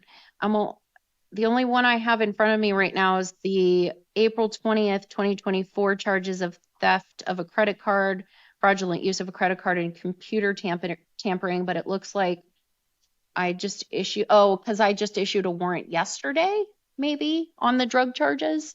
I bet that's what happened. But so they haven't come to you yet? We'll get something up. All right, so I think she'll be seen probably once that gets to the jail, that warrant. It hasn't made its way there yet. And that warrant is an FTA warrant or new charges? That's an FTA charge, or it's an FTA warrant from arraignment yesterday. What she was do? Released to pretrial. And then was she released, or did she pick up these charges at the time she was released? Let me see if I can figure that out. Case was dismissed November 1st of 2024. It was refiled December 12th. So no, this would not be a no bond situation. I stand corrected, Your Honor. Okay. So we're just here on the bench warrant for failure to appear on the CR 2024-4731. Does the court have the power to address the 2025 warrant at this time, given that it did issue it? Unfortunately, no, because our clerks don't have that. She hasn't been, the jail doesn't even have that information. So, I wonder if it might make sense. It probably will make its way to the jail by the PM. I wonder if it might make sense to roll Ms. Parker over just to the PM so that both can be addressed at the same time. We'd be making the same arguments, which would be to quash the warrant, set an arraignment, release her to pretrial services. So I can make a note to our covering attorney. We can be efficient with her time. That sounds good to me. No objection. Okay, thank you. All right, so we'll continue. And then there's also a couple of justice court warrants too. So we'll continue all of those to tonight's session. Sometimes I do. Thank you so Sometimes. much. It depends. You're welcome. Sometimes I work. And if you could just give me. me just a moment to explain everything to Ms. Parker to ensure she understands what's going on. Sure. Okay. But I guess I have to, man. I mean, I got you guys hooked. I got no choice now. Can't cut you guys off now, right? No, you know what? They do hearings on Saturday and Sunday too, which is cool about Arizona. So it's nonstop. Hey, thank you. I highly appreciate for that sub on the tube. Did you say work? You have it. I do. You know what? Unfortunately, this week I didn't get any hours this week on the schedule, so that's why I've been on so much. That's why I've been like nonstop. So keep myself busy. But I normally work at least 3 times a week. I normally work Sundays, Mondays, and Tuesdays. But I didn't pick any hours up, so I just I'm here doing this. We lifers here. Morning, Judge.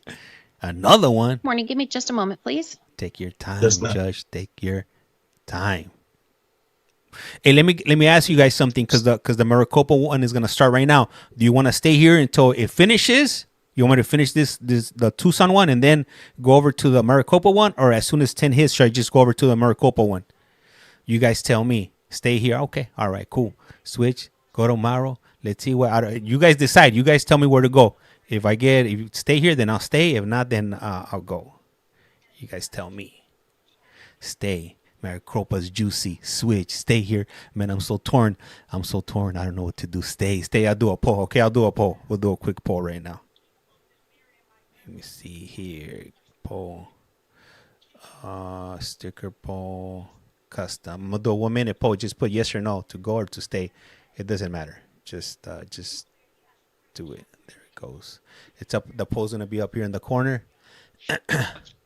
There it is. Right. Hi, sir. Can I get your full name? Manuel Ramos. Ramos, I am seeing you this morning on a charge of aggravated assault. You do have the right to remain silent. Anything you say can and will be used against you. You have the right to an attorney. I will appoint the public defender's office to represent you, and you've got counsel seated next to you for today's hearing. State's asking for a $7,500 bond given the allegations here. I am seeing no prior criminal history of any kind. I'll hear from defense. All right. Your Honor, I would ask the court to consider release to pretrial services under these circumstances, given his 1-1 on the PSA, his lack of any felony prior history. On the corner left. I would Right also there. know, I understand that the charge on its face looks quite serious, but when I read the interim complaint, what I read is a man sleeping in his own car in a parking lot who might have been startled by the security guard who absolutely had the right to check on him. But it may very well have been a very serious misunderstanding. I don't see any allegations that he pursued, that he left the vehicle, that it was through a window. All I see is just a man who may have been startled in defending his own property under the circumstances. Given his lack of criminal history, given his verified housing with his girlfriend, I don't think that Mr. Ramos presents much of a flight risk or a risk to reoffend at this time. So I would ask the court to release to pretrial services. If the court feels a bond is absolutely necessary, I'd ask for nothing more than $1,000 to the services. Hey, so I'm gonna finish this. We'll go ahead and let this one finish, Poston, you want to be heard any further? and then we'll go over. Your Honor, the fact is it was outside of a tavern, and it was a Golden Corral, not a tavern. Golden Nugget. No, Golden Nugget. Oh, Golden Nugget? No, I apologize. Okay. Fair enough. Big difference. It's a bar, not the Stratford feed. What I see, Your Honor, is outside of a tavern, one of the staff members was doing their job by just doing rounds around the parking lot. Person saw somebody passed out, which on its face reads like somebody who may have been passed out drunk, but I'm not alleging that. She knocked on the window trying to see what was going on, and was immediately faced with a shotgun. Sounds like a huge overreaction and could have ended very poorly had anything else happen. State believes that this is demonstrative of risky behavior and warrants a bond. I'm going to order release to pretrial services supervision, so you're going to check in with them when you get out, monitoring or treatment as directed by pretrial. Sir, I'm ordering that you have no firearms or weapons in your possession at any time. So if you still have any firearms at your residence or in your vehicle or anywhere, those need to go somewhere else. You cannot have those. Do you understand? Yeah. Yeah, different. They need to just go somewhere else. You can't Your Honor, be around them. For the firearms to be handed over to law enforcement, experiences taught the state that handing them to mom, dad, cousin, brother tends to be kind of a false transfer because they're always available. I don't think that the state has the right to ask for that, Your Honor. He has no personal or particular history of not conforming or complying with court orders. So at this time, Mr. Ramos understands his obligation not to be in possession of a firearm. He does not have to relinquish his property. Okay. So just to be clear, Mr. Ramos, I'm not going to make you hand them over to law enforcement. Right. But they need to immediately be out of your possession. And your possession means if they're going to, your mom's house you can't then be at your mom's house. You can't be anywhere where there are guns in your, that you could then get in your control. Okay? I'll sell them for the. Okay. Just say you. Yeah, I understand that. Okay. And talk to your attorney if you've got any more questions about what that means. Okay. So preliminary hearing date is scheduled for February 13th at 1:30. That hearing is very likely not going to happen on that date. You're going to get a hearing at a later date. So it's going to be very important that you're in touch with pretrial and with your attorney so that you know when to get to court. And let me also just order that you have no contact with the alleged victim and that you not go back to that incident location. Okay? Yes, ma'am. All right. That's all. You're excused. All right, guys. I'm going to swap over, all right? We're going to go over to...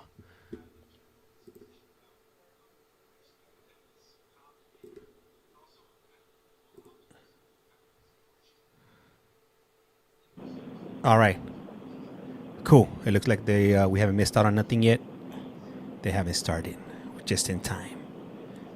All right. So I'm only gonna be able to be on for 1 more hour. I gotta go to I got an interview today, so I gotta get out of here at 11.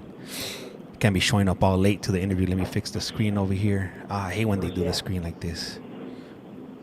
Let's see here. It's 11, right? Let me make sure. I think they should be starting right now.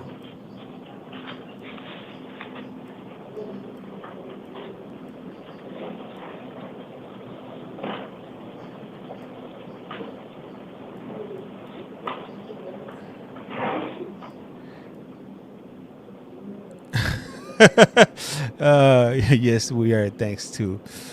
Oh man, I think yeah, it's 11. I think I'll confirm another times because this will be getting my times mixed up. But I'm pretty sure if the camera's on, they should have it. It's 10. Yeah, it's 10. Let me jump over here on the court. So today it's 11. It starts at 11 in Arizona time, 10 for us. So they should be starting right now. We didn't miss out on anything. So those that were worried about missing out, don't you worry. We made it over just in time. Let's see, let me adjust my screen over here. Move this around. Okay, they're on the late train today. 5 minutes. Let's go. Let's get him to the 10K. I mean, the 100K. Thank you. Highly appreciate that. Highly appreciate that. You see the chat still on. Make sure I didn't miss any TikTok interviewer. No, you can't leave us.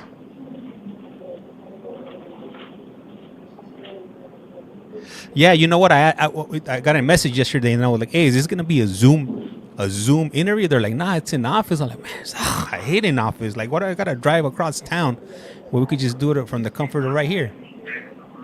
You know, some BS. You ask me. I'm just saying. And if you're not tapping, you must be napping. We're at 82, so we're getting there. 18 more, and whoop, there it is. Hey, so do you guys have any questions right now? I think it'll be the perfect time if you guys got any questions to ask me while we're waiting for the court to start. As far as what I do and whatnot, we do a little bit of everything over here. We do board of parole hearings, interviews, video calls. Do you guys have any incarcerated loved ones? Do you guys want to share? Just let me know. And let's check out over here on let me see. So yesterday they can't take their parole away. Yeah, they can. So okay, so look, so all those people that we saw yesterday and then bank hearing in California, they got found suitable by a board of parole either a month or two ago recently. Okay, so what happens when somebody does like those type of crimes, when somebody loses their life, they have to wait 150 days before they could go home. But within that time, so at the 100th and 20th day, they notify the governor that this individual is going to be going home. So when that happens, the governor, he has two options. He either has to not do nothing and then that person goes home on the 150th day, or he could embank them, so which means that he takes their data away. I think something like that. I might not be like 100% accurate on what I'm saying, but it's within that realm. all right, or he could send it back to the parole board so they could double check to make sure they're going to let this individual out. So that hearing that we saw yesterday was kind of like that. It's an in-bank hearing. Everybody's able to talk, the public, people opposing, people for it, and then the board of parole will either approve, for them to go home, or they'll deny it. But I haven't seen anybody get denied since July. Everybody normally get approved. But I have seen back in October there was Andrew Luster. He was found suitable. They let him. They were gonna let him go, but then the next day the governor ended up taking his data away. So the governor has that power of taking his day away. But there's only so many times that he could do it before they eventually he's gonna end up suing, and they're gonna end up letting him out. So one way or another, these individuals end up getting out. No matter how much they try to keep him in there. If they're doing what they're required to do, which is get insight as far as why they committed these heinous crimes. They take education, they take groups, why they take it away. For Andrew Luster, so I'm not sure if you're familiar with Andrew Luster, but Andrew Luster, he was the heir to the Max Factor cosmetics line, and what he did was he used to drug women, and then he would take advantage of them. All right, so he got caught. This was like in 1990 or somewhere in the 90s. He ended up getting caught. They gave him 50 years. Is filtering me? I'm not sure. Let me see. Let me scroll up. Yeah, I didn't see any. Yeah, it might be filtering you out because I didn't see any messages from you. Andrew Luster. Yeah, Andrew Luster. He's a bad man. And yeah, pretty much. Yeah, that's what he was doing. He was doing it. He got caught before Bill though, and he was recording them. And somehow I think somebody got his tapes got out, and that's how he ended up getting caught. Yeah, they gave him. No, I think it was 50 to life they have given him. But then something changed in the law a year or two ago, or maybe 3, where they made those type of offenses. They made them a non-violent offense. So there was a legal loophole for him to be able to go in front of the parole board. So that's how he was able to go in front of the parole board. So I'm not sure since they denied him if that completely takes away his possibility of going in front of the parole board again. But I definitely gotta look him up. You know what? I should look him up to see where he's at. And what's up with this hearing? They're hold on. It's let me see. 11 a.m. Yeah, it should have started already. And I should have just stayed over there. Messing me up. Let me see here. I'm gonna look up Andrew Luster to check if he's still inside or if they let him out. Andrew Luster release date. Let's see. Andrew Luster. So the last update that there was from October 16. So it says Andrew Luster convicted a rapist and Max Factor error. Let me see what channel CBS Channel 2 said right here. Has early release from prison denied by judge. Okay, the judge ended up taking his early release away. So he's still in there. He ain't going anywhere anytime soon from the looks of it. All right. Oh, okay. Hey, court's in session. Todos de pie. Maybe she left it that way. Hey, thank you for hanging in there. Highly appreciate Gracias. Pueden tomar asiento. For the record, Your Honor, Sylvia Fisher, court interpreter. Okay, thank you so much. All right, and if the officer, if you could get the Spanish-speaking defendant up here, that'd be great. All right, this is the 11 a.m. initial appearance calendar for January 24th, 2025. Estas son las vistas iniciales de las 11 de la mañana para el 24 de enero del 2025. The court's orders for the taking of fingerprints and DNA samples made on the 2 a.m. calendar on the first of the month will also apply to these hearings. Las órdenes judiciales en cuanto a la toma de huellas dactilares y muestras de ADN que se emitieron a las 2 de la mañana el primer día del mes también se aplicarán a las audiencias de hoy.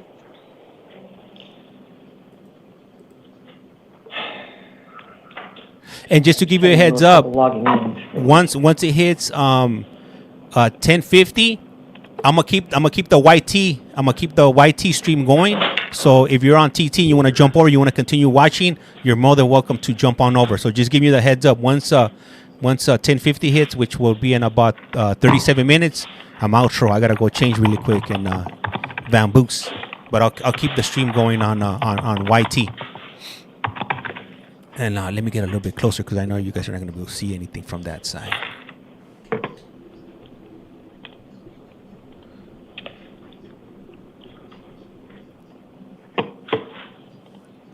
All right. Could I have Ismart Olea Miranda please come to the podium? Ismart Olea Miranda, por favor, acérquese al podio.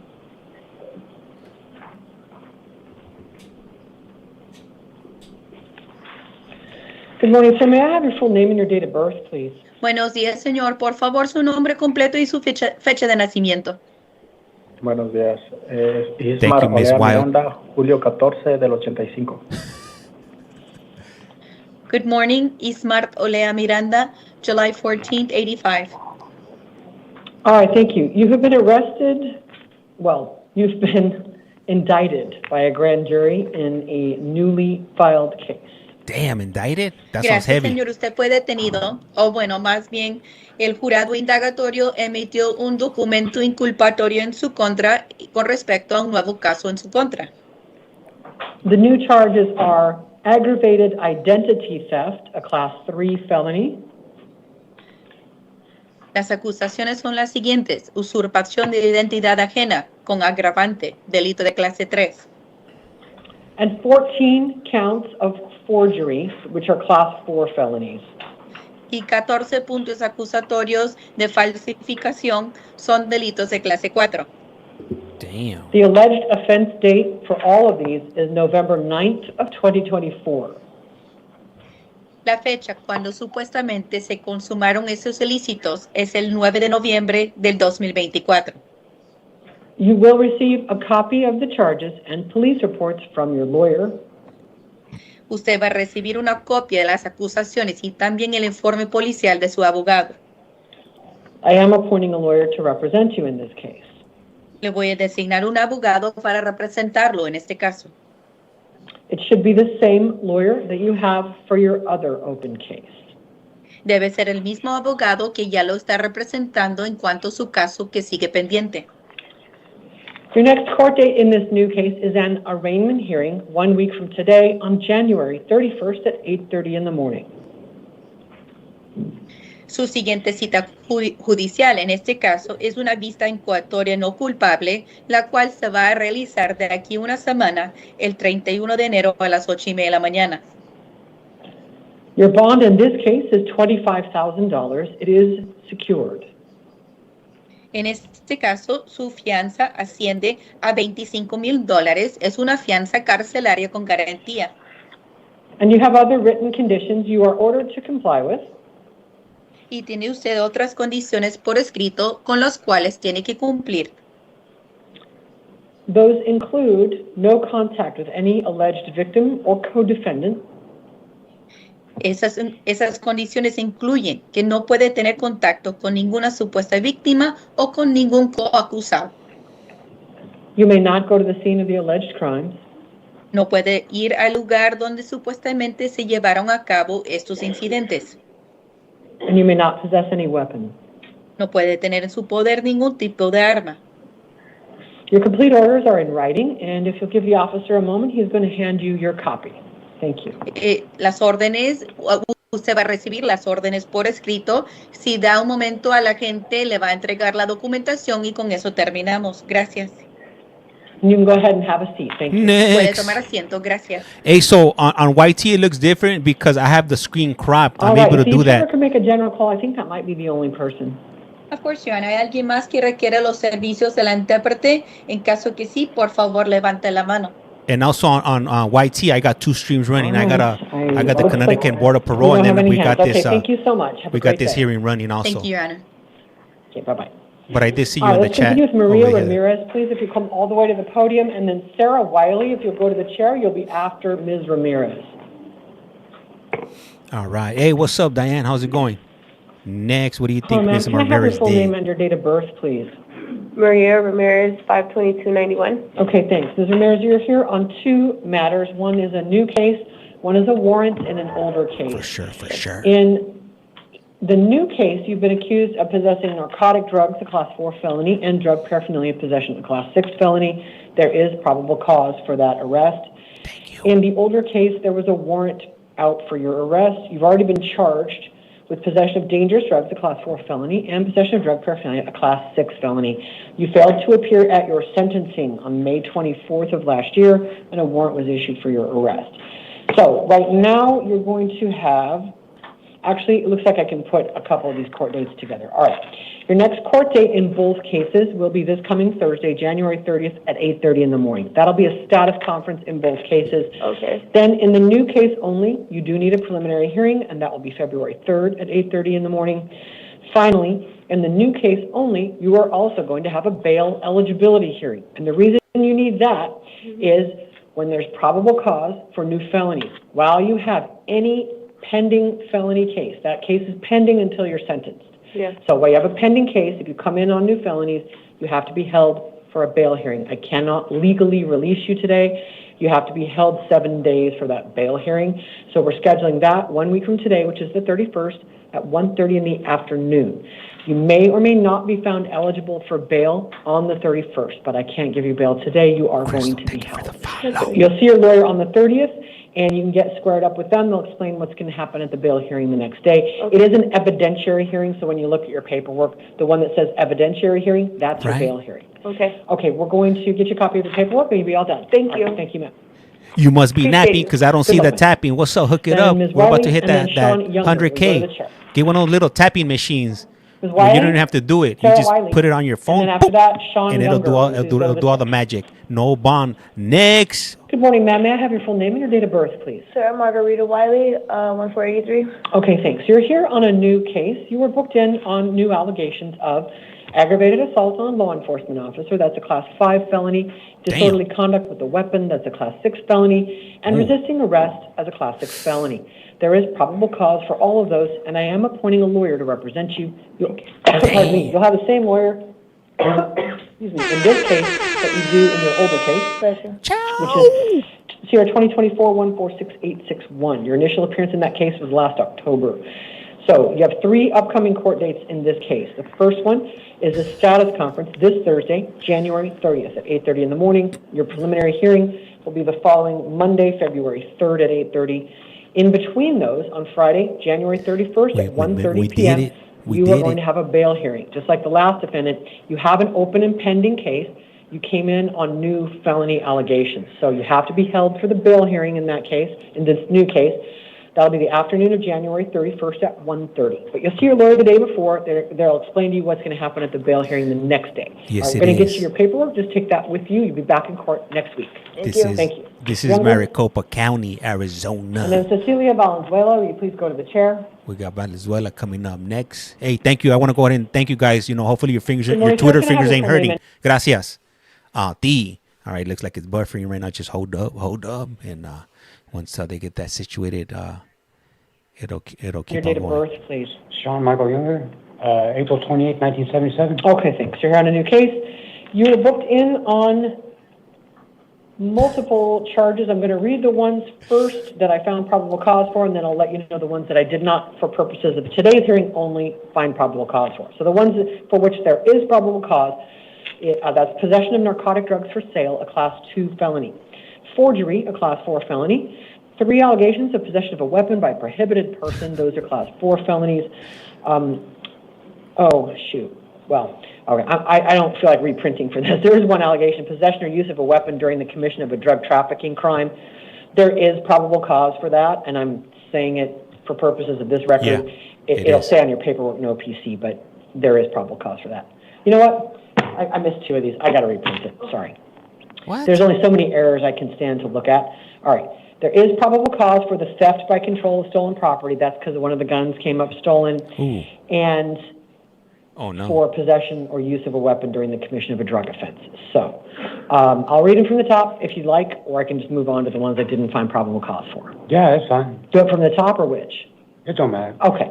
Then the ones that, it's going to be on your paperwork. The ones I did not, for purposes of this hearing, only find probable cause for are the remaining 3 allegations of possessing narcotic drugs for sale and the one of possessing dangerous drugs for sale.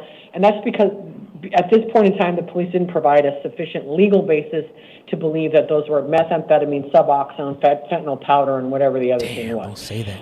If I was a betting person, I'd bet they were. But there's a legal standard in the booking paperwork, and they just didn't meet it. So for purposes of this hearing only, I'm not finding probable cause on the rest of the drugs. It does not mean those are dismissed. It just means I'm not setting release conditions for those. You can talk to your lawyer about how that works. There's definitely probable cause for everything else. So I am appointing a lawyer for you. You can talk to your lawyer about this. Your next court date is a status conference this Thursday, January 30th at 8:30 in the morning, with a preliminary hearing the following Monday, February 3rd at 8:30. You do have a parole hold here at the jail. That shouldn't surprise you. But in the event they pull their hold, which the court has no This judge is off the chain. Entirely up to the Department of Corrections. If they pull their hold, this court believes that a significant bond is needed to secure your appearance, your compliance with release conditions. So it's $50,000 and it is cash only. So if DOC lifts its hold, you could post $50,000 cash and then be out of custody. You do have written conditions you're ordered to comply with. That includes if you're on the street at any point, you have to call your parole officer within 24 hours. But you shouldn't bother trying to post a bond if there's still a parole hold on you, because you wouldn't actually going nowhere. So I suppose DOC would be told they could come and get you. Anyway, talk to your lawyer before you do that. And everything you need to know is on your paperwork. You'll be back in court on Thursday, and the officer should have that. Thank you, officer. Ms. Valenzuela? Cecilia Valenzuela? And then Markel Hall. Will you please go to the chair? Hello, ma'am. Can I have your full name and your date of birth, please? Cecilia Valenzuela, 9/11/89. All right, thank you. Here on a new case.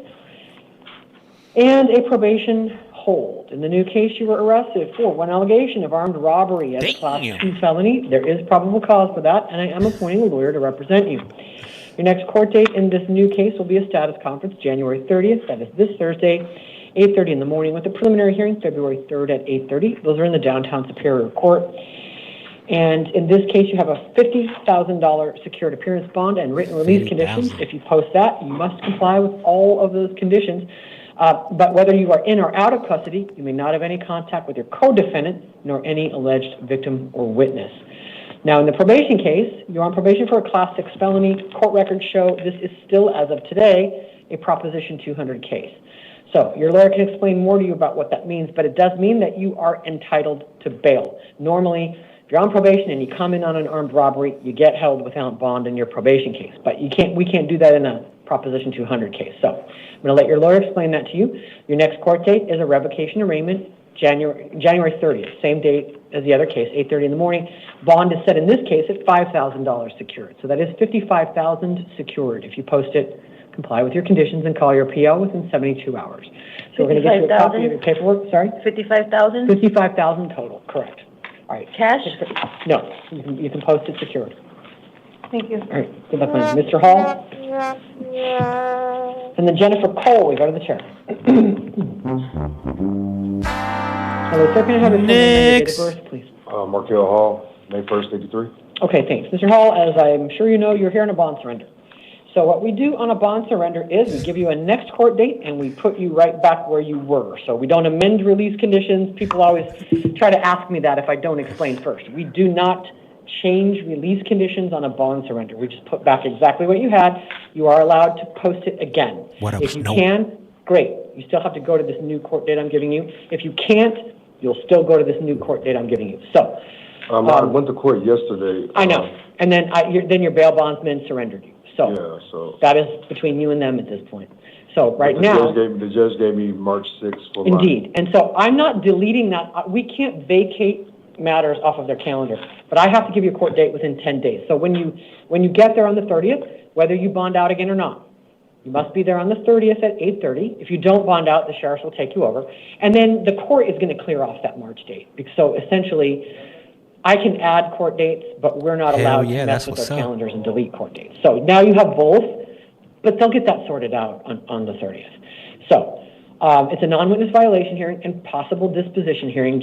That's how we always set it. That's what you were set for in March. It could go to disposition if the parties made an agreement that the court accepts. That's what that means. So that is the 30th, which is this coming Thursday at 8:30 in the morning. I did put bond surrender on there so they'll understand how this happened, because the court is going to say, hey, this guy has a court date in March. When your bail bondsman surrenders you get the same release conditions. So your bond remains $5,000 secured in the aggravated assault case, that's number 12, and $250 secured in the drug case. So $52.50, it's exactly what it was. Everything's on your paperwork, and if you don't bond out, you can talk to your lawyer about all this on Thursday. If you do bond out, just be very, very clear, you must go on the 30th. You guys can sort out the March date when you get there on the 30th. Okay? All right, thank you. All right, Ms. Cole, Jennifer Cole, then Ryan Story, we go to the chair. Hello, ma'am. Can I have your full name and date of birth, please? Yeah, Jennifer Cole, 03242. Okay, thanks. You're here on an arrest warrant because there's been a new criminal complaint filed against you, charging you with an older case. The charges are aggravated identity theft, a Class 3 felony, 2 counts of forgery, those are Class 4 felonies. The alleged offense dates are, for the first two, the aggravated ID theft and one of the forgeries, the offense date is August 23rd of 2023, and for one count of forgery, it's May 16th of 2024. This all comes out of the Surprise Police Department. You'll get a copy of the charges and police reports from your lawyer. I am appointing a lawyer for you. And in this case, your next court date will be a status conference this Thursday, January 30th at 8:30 in the morning, with a preliminary hearing February 3rd at 8:30. Those will be in the downtown Superior Court. I am affirming the bond set by the judge who issued the warrant, and that is $10,000 secured. I think, are you the one who might be being held no bond in other cases right now? Okay, all right, so don't try to post this bond if you're still being held without bond in some other case. You should end up with the same lawyer for everything, and you and your lawyer can try to address everything together, okay? No contact with any alleged victims in this case. Everything you need to know will be on your paperwork, and you'll be back in court on Thursday. He's got this for you. All right, thank you, officer. Just grab that. Mr. Story, then Jesus Valenzuela, please go to the chair.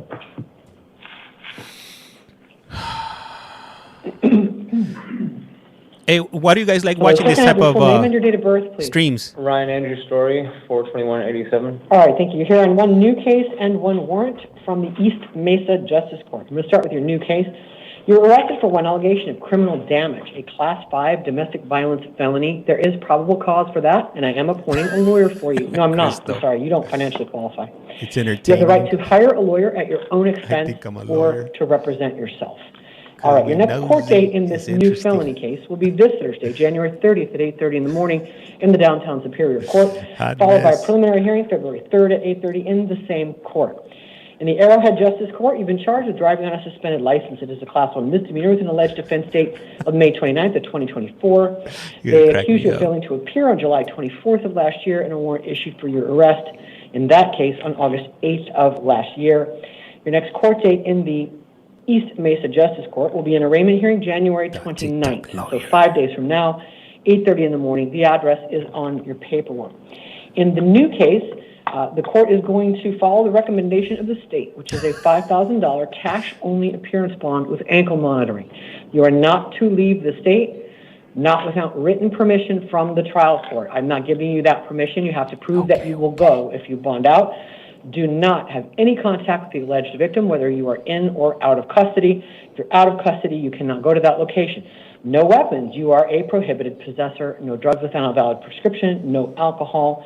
Everything you need to know is on your paperwork. Now, in the driving on suspended case, your bond is $500 secured. You do have the right to hire a lawyer to represent you in that case as well. And similar release conditions, no weapons, drugs, or alcohol in that case. So that's $5,500 total. $5,000 of that is cash. If you bond out in the felony case, you go on an ankle monitor to prove that you're staying away from the alleged victim. Everything you need to know is on your paperwork. Just take that with you. Hey, I'm gonna tell you this, guys. Hey, I appreciate you guys because you guys ain't like rowdy. You guys ain't all crazy, and man, I appreciate that. You guys don't bring the drama. You know, I love that. Have your full name and your date of birth, please. Jesus Martin Valenzuela, 32203. All right, thank you. You're here on 3 probation violation warrants. And in your cases, the petitions to, oh, no, I'm sorry, these are term 1 holds. Okay. Oh, sorry. You have a new case and 2 probation warrants. All right, let me start with your new case. 2 probation warrants? Sorry? You said 2 probation warrants? Right. One new case. You're on probation in 2 cases. So there's 2 warrants. There's 1 warrant per case. So in the new case, you're booked in for possessing narcotic drugs, a Class 4 felony, possessing drug paraphernalia, a Class 6 felony, tampering with evidence, a Class 6 felony, and driving on a suspended license, a Class 1 misdemeanor. There is probable cause for all of those, and I am appointing a lawyer for you. I'm also appointing a lawyer in your 2 probation cases. You are on probation for a Class 4 felony and a Class 6 felony, and the probation department will be filing petitions to revoke your probation in both of those cases. So you'll have a lawyer to represent you there as well. Your next court date is the same for everything. It's this Thursday, January 30th at 8:30 in the morning. That's a status conference in the new case and a revocation arraignment hearing in your probation matters. Then you will also have a preliminary hearing in the new case on February 3rd at 8:30 in the morning. In number 17 on the calendar, that is your Class 4 felony probation case, which I believe is a weapons charge. Your bond is $1,000 secured. In the drug probation case, it is $500 secured, and in the new case, $50 secured to make you eligible for credit for time in custody. That's $1,550 total. If you bond out, comply with all of your conditions and call your PO. $1,550? $1,550, correct. Mr. or Ms. Kennedy? If you haven't done so, please do so. If you could follow my second account, Davis, and then Philip Bragg. I'll pin it up on the screen. Hey, thank you, Snow, for doing that. Kennedy Davis. Trying to get to 1,000 just in case this account gets. After that, Philip Bragg. Then we got a backup. Please, you'll be after Ms. Davis. Always gotta have a backup. Podium, hello, ma'am. May I have your full name and your date of birth, please? Kennedy Davis, 10694. All right, thank you, ma'am. You're here on 3 probation violation warrants. You're on probation in 3 different cases, and there were petitions to revoke your probation filed in all 3 cases. On January 30th of last year, so 12 months ago, those petitions allege that you violated terms 3 and 5 of your probation. You'll get copies of those from your lawyer. I am appointing a lawyer for you in all 3 cases. Your next court date will be the same for all 3 cases. It's this Thursday, January 30th at 8:30 in the morning in the downtown probation court. You have a $500 secured appearance bond in each of the 3 cases for $1,500 total. If you bond out, comply with all of your written conditions, and call your probation officer within 72 hours. The number is on your paperwork. You step to your left, he's got that for you. Thank you. Mr. Bragg. And then after that, Mr. Dalton, Christopher Dalton, will you please go to the chair? We just got 300 subscribers on that one, so we really need 700 more. Good morning, sir. May I have your full name and your date of birth, please? Philip Robert Bragg, 92387. All right, thanks. You're here on a probation warrant in your felony probation case. A petition to revoke your probation was filed on November 5th of last year. It alleges that you violated terms 3 and 5. You'll get a copy of it from your lawyer, and I am appointing a lawyer for you. Your next court date is this Thursday, January 30th at 8:30 in the morning. That is a revocation arraignment and possible disposition hearing in the downtown probation court. The address is on your paperwork. Your bond is $500. It is secured. If you bond out, comply with all of your written conditions and call your PO within 72 hours. He's got your paperwork for you. Thank you. Mr. Dalton. And then Ruben Covarrubia. You need to. I think you need to have 1,000. I think. I don't know, unless something changed. So I got 300 right now. Hello, sir. Can I have your full name and date of birth, please? Christopher Dalton, January 24th, 1973. All right, thanks. Mr. Dalton, you are here on 2 probation warrants. Because petitions to revoke your probation were filed in both of your probation cases on December 23rd of last year. The petitions allege that you violated terms 3, 5, and 15. You'll get copies of those from your lawyer. I am appointing a lawyer for you. Your next court date is the same for both cases. It's this Thursday, January 30th at 8:30 in the morning. That'll be a revocation arraignment and possible disposition hearing in the downtown probation court. Your bond is $250 secured in each case for $500 total. Thank you. If you bond out, comply with your conditions and call your PO within 72 hours. This gentleman has your paperwork. Thank you. Thank you. Hey, right. So, hey, look, so in Tucson is nothing but DVs, and over here in Maricopa is nothing but violations. And then Ms. Tupui Val, Supreme Tupui Val, will you please go to the chair? Hello, sir. Can I have your full name? Happy birthday. Ruben Covarrubias. My birthday, too? Yep. 9/20/1986. Okay, thank you. Mr. Covarrubias, you are here on 2 warrants from the Goodyear City Court. Both of them are for misdemeanor criminal trespass. Criminal trespass? No. Correct. Oh, yeah. Next court date will be an arraignment hearing January 29th. That is 5 days from now at 8:30 in the morning in the Goodyear City Court. based on your record of repeated failures to appear in this court after being OR'd out of this jail, bond is set in each of the two cases at $250 secured. That is $500 total. Okay. I did appoint a lawyer for you if you don't post the bond, meaning I'm appointing a lawyer only on the bond question. If you bond out, when you get there on the 29th, you won't have a lawyer because you bonded out. But if you're unable to bond out, you'll have a lawyer there to assist you with the bond question. If you bond out and you don't appear, you will lose your bond money, and we will issue more. They will issue more warrants for your arrest. You've had at least 4 ORs out of this jail on these cases, Mr. Covarrubias. So if you bond out and you don't go, it's going to get more and more expensive. Okay, ma'am, I was going to ask you, on the criminal cases, was it a minor misdemeanor? A minor? Yeah, but Mr. Covarrubias, you literally will not go to court. You won't go. No, I will go. I've looked. You don't go. We release you, you don't go. We release you, you don't go. I didn't have the right, though. Now end of the line, Mr. Covarrubias. I don't believe you. I don't believe you. No, I don't. Mr. Covarrubias, you're getting a bond. You won't go to court. I promise you. No, Mr. Covarrubias, your promise doesn't mean anything. Bye. Nope, you ran into somebody who looked you up, and I don't believe you're ever going to voluntarily. So what do? I get a bond? Yes, you have a bond, Mr. Covarrubias. Bye. Get out. Because you don't go to court. You simply don't. I don't believe you. There's no basis to believe you. Mr. Puivao, will you come to the podium? And then Ryan Hosmer. Next. And today's contestant on The Price is Wrong. Hello, sir. Ma'am, can I have your full name and date of birth? I'm Sabrina Chupigo, 6677. All right, thanks. You're here on 3 probation violation warrants. You are on probation in 3 separate felony cases, and there were petitions to revoke your probation filed in all of the cases on January 2nd of this year. The petitions allege that you violated terms 3, 4, 5, and 15 of your intensive probation. You'll get copies of those from your lawyer. I am appointing a lawyer for you. Your next court date is a revocation arraignment and possible disposition hearing this Thursday, January 30th at 8:30 in the morning. That's in the downtown probation court.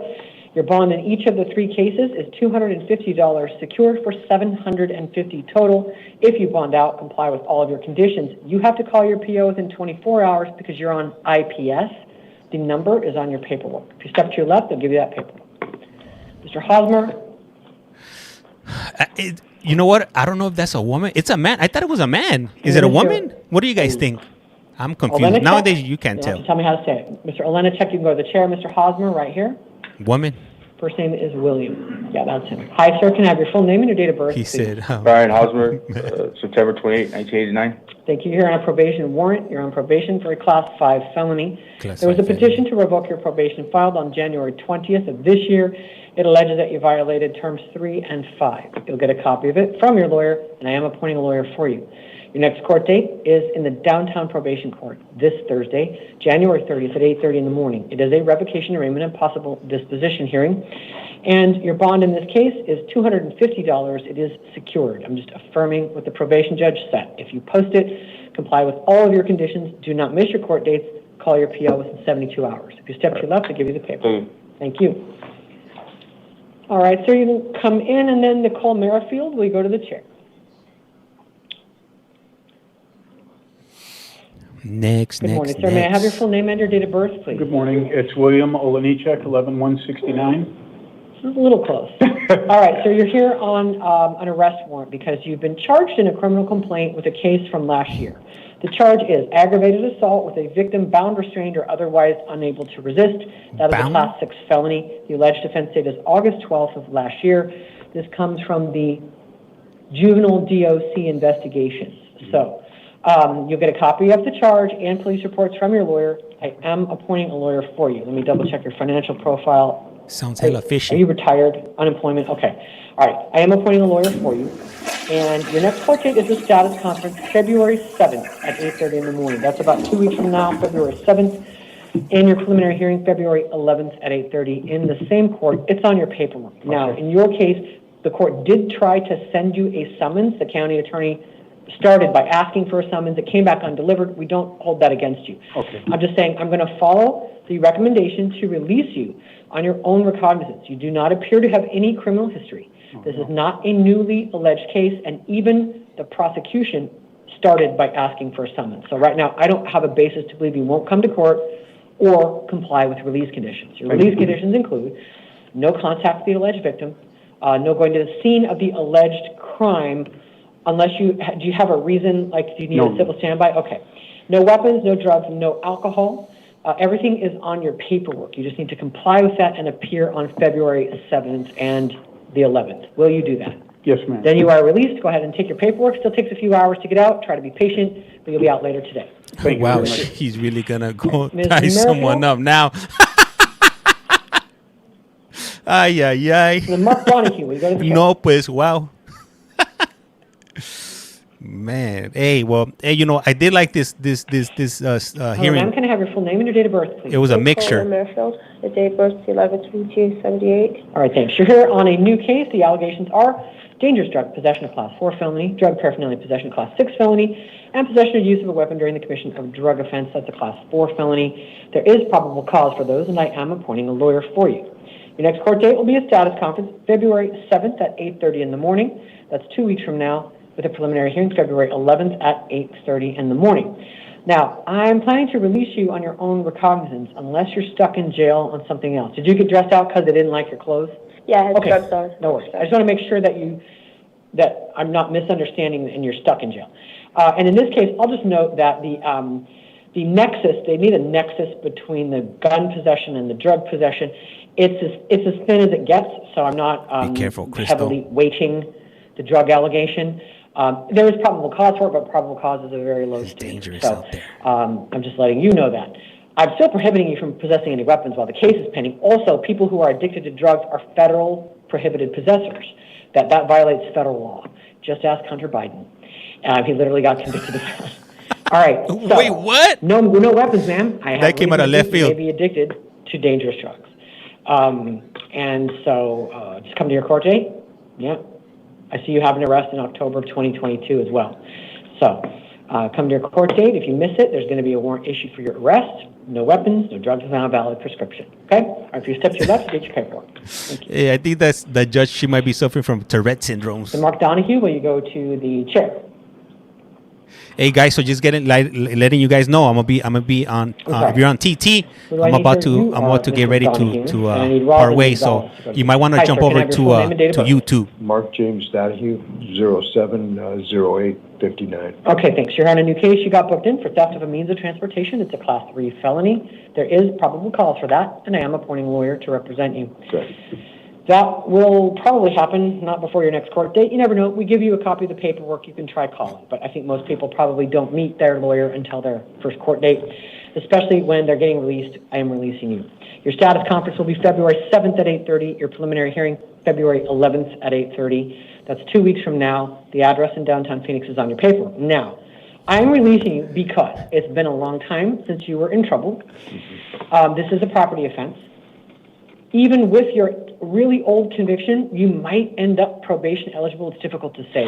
That conviction was 2002. It happens to be theft, which doesn't look great for the court. But that being said, right now, I'll tell you, it's critically important that you comply with the no victim contact order. Do not go to where he lives. Do not any contact with him. They allege that you are on video from traffic cameras and other cameras. So what I'm trying to tell you, Mr. Donahoe, is I'm not releasing you because I don't think they have a very good case against you. If they have the evidence they say they have, they do have a very good case against you. That being said, the calculus for me is, will you show up? Will you comply with conditions? Are you going to commit new crimes?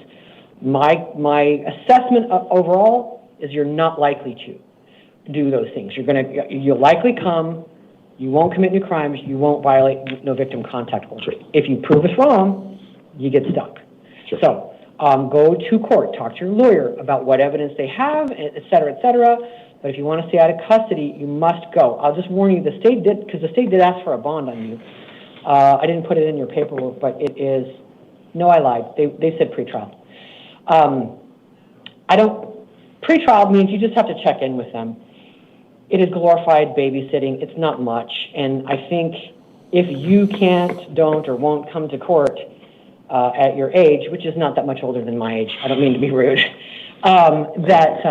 honestly, we'll find you, we'll hold it against you. This isn't going to end well. But this is very possibly a probation outcome case, and I don't want to hold you if I don't have to. Sure. Absolutely no victim contact, though, okay? It sounds like you guys may live fairly close together. Just critically, Sure. no, we will give you a bond all day, every day for victim contact. Your Honor, I have a question on that. I have no idea who the victim. Okay, good. That helps. Helps you stay away. Okay. And so talk to your lawyer. You know, your lawyer will have all that type of information, et cetera. But it helps you not have contact with it, okay? So if anybody were to say anything to you, like turn on your heel and go the other direction. Just don't do anything that could be a whiff of victim contact, because victim and witness intimidation we take very, very seriously. Yes. All right, so if you step too late to get your paperwork, there'll still be a few hours before you get out. Just don't miss your court dates, okay? Ms. Gonzalez? And then Michael Prom, will you go to the chair?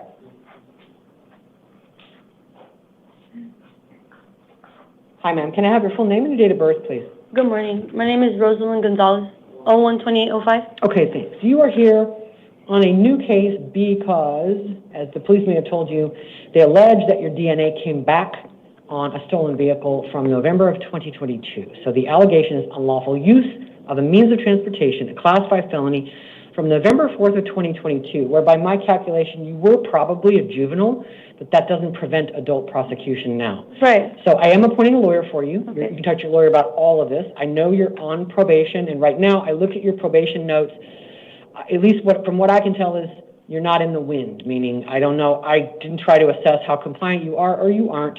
But I'm almost done with my restitution. Everything. Great. And you're not off, ignoring them, etc. So I'm going to release you. It's on your own recognizance, but sort of back to the supervision of your PO. Right. And you'll get a copy of the police reports from your lawyer. So you're still on probation. I'm releasing you in this case. Don't have any contact with the alleged victim. That's whoever might own this car. If you don't know now, your lawyer will have that information. No weapons, no drugs, no alcohol. And you do have to call your PO within 72 hours of any release from jail. So when you get out today, you have 72 hours to call them. And I will say that folks in your position where a pre-probation offense sort of rears its ugly head during probation, the best thing you could possibly do for yourself is be a model probationer. Right. That gives your lawyer the most arguments and the most options and the best way to help you, and your best outcome at sentencing if you do end up convicted. So hopefully that's enough to keep you motivated to be super compliant with probation. Don't miss your court dates, but I don't have any reason to put any new restrictions on you now for something that happened November of 2022, okay? Thank you. All right, so just keep doing well. Call your PO within 72 hours. Okay, perfect. Okay, thank you. Thank you, ma'am. Mr. Prom, Michael Prom.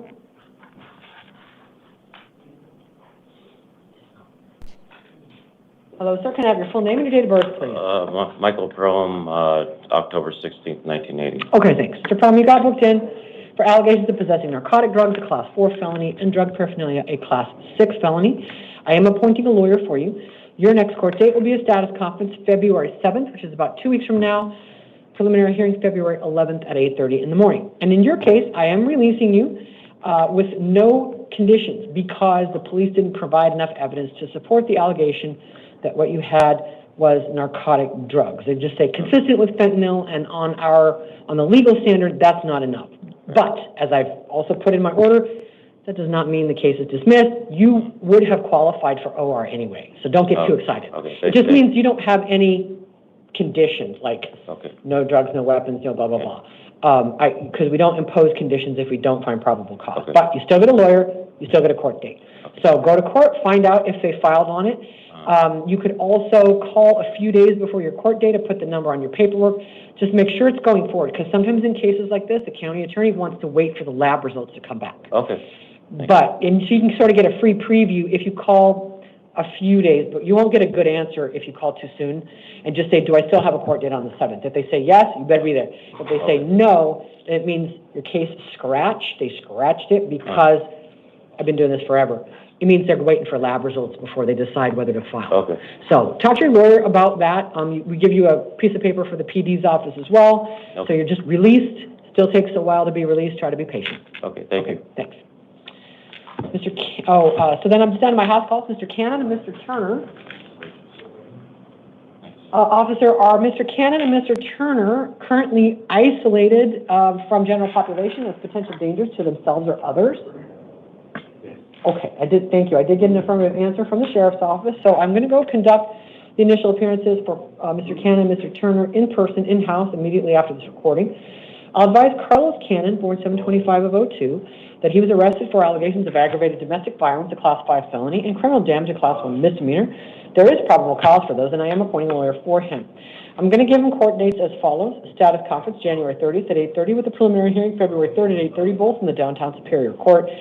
And in this case, for the reasons in my written order, is the court's intention to set bail in the amount of $2,500 secured with electronic monitoring if he does post it, and written release conditions, which include no going to the scene of the alleged crimes, no contact with the alleged victim, no weapons, drugs, or alcohol, obeying an order of protection or order against harassment. Keith Lamar Turner, born 10/4/80, is here on a probation warrant in his Class 4 felony probation case. I'm going to appoint a lawyer for him, and I'll advise him that his court date will be January 30th at 8:30 in the morning, the downtown probation court, for a revocation arraignment and possible disposition hearing. And in this case, it is the court's intention to set bail in the amount of $1,000 secured for the reasons set forth in my written order, with additional conditions that I will go over with him. If anything changes after I conduct these initial appearances in-house, I'm going to update my written order. My final written order will reflect the court's ultimate decision during the initial appearances that have yet to occur. I am not planning to update this recording. And with that, we're going to stand at recess until...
All rise.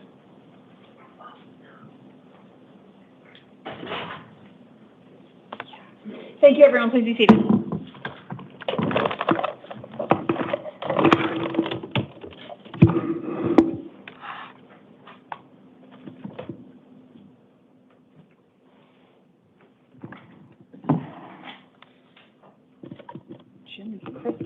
Okay, good afternoon, everybody. My name is Commissioner Hughes. This is the 2 p.m. initial appearance calendar for Friday, January 24th. The court's orders for the taking of DNA samples and fingerprints issued on the first calendar of January will apply to the hearings on this calendar. As we get started in here this afternoon, I will call each of you into the courtroom one at a time. I'll ask one of you to stand behind this gray podium here in the courtroom in front of me. I'll ask the next person I intend to call into the courtroom to have a seat in the blue or green chair right inside this door facing all of you. So the first time I call your name, I will ask you to move from the chair that you're sitting in right now to that chair inside the door. Second time I call your name, I will ask you to move from that chair into the courtroom. Once you work your way into the courtroom and you're behind the podium, I will start by asking you to state your full name and date of birth. I will then tell you what the allegations against you are this afternoon, and I will tell you whether you qualify for a court-appointed lawyer to represent you. After that, I'll give you the next court hearing dates and times that you'll be required to attend after this court hearing. And the last thing that we'll do is talk about whether you are legally eligible for release from custody this afternoon. If you are, we will go over what the terms and conditions of your release will be.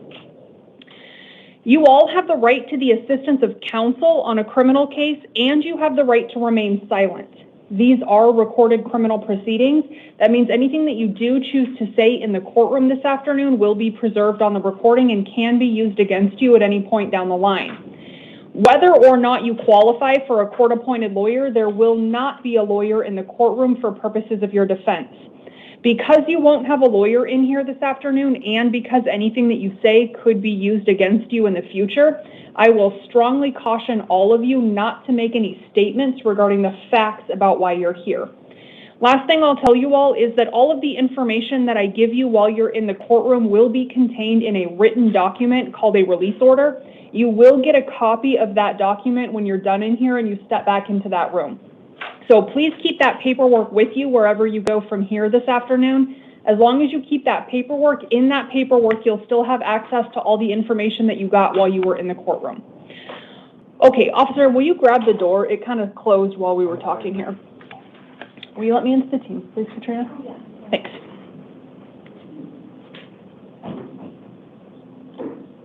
Okay, can I please have Fabian Uribe Fierro all the way into the courtroom behind the gray podium in front of me?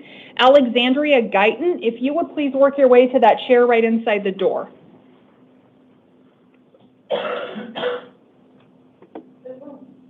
Yes.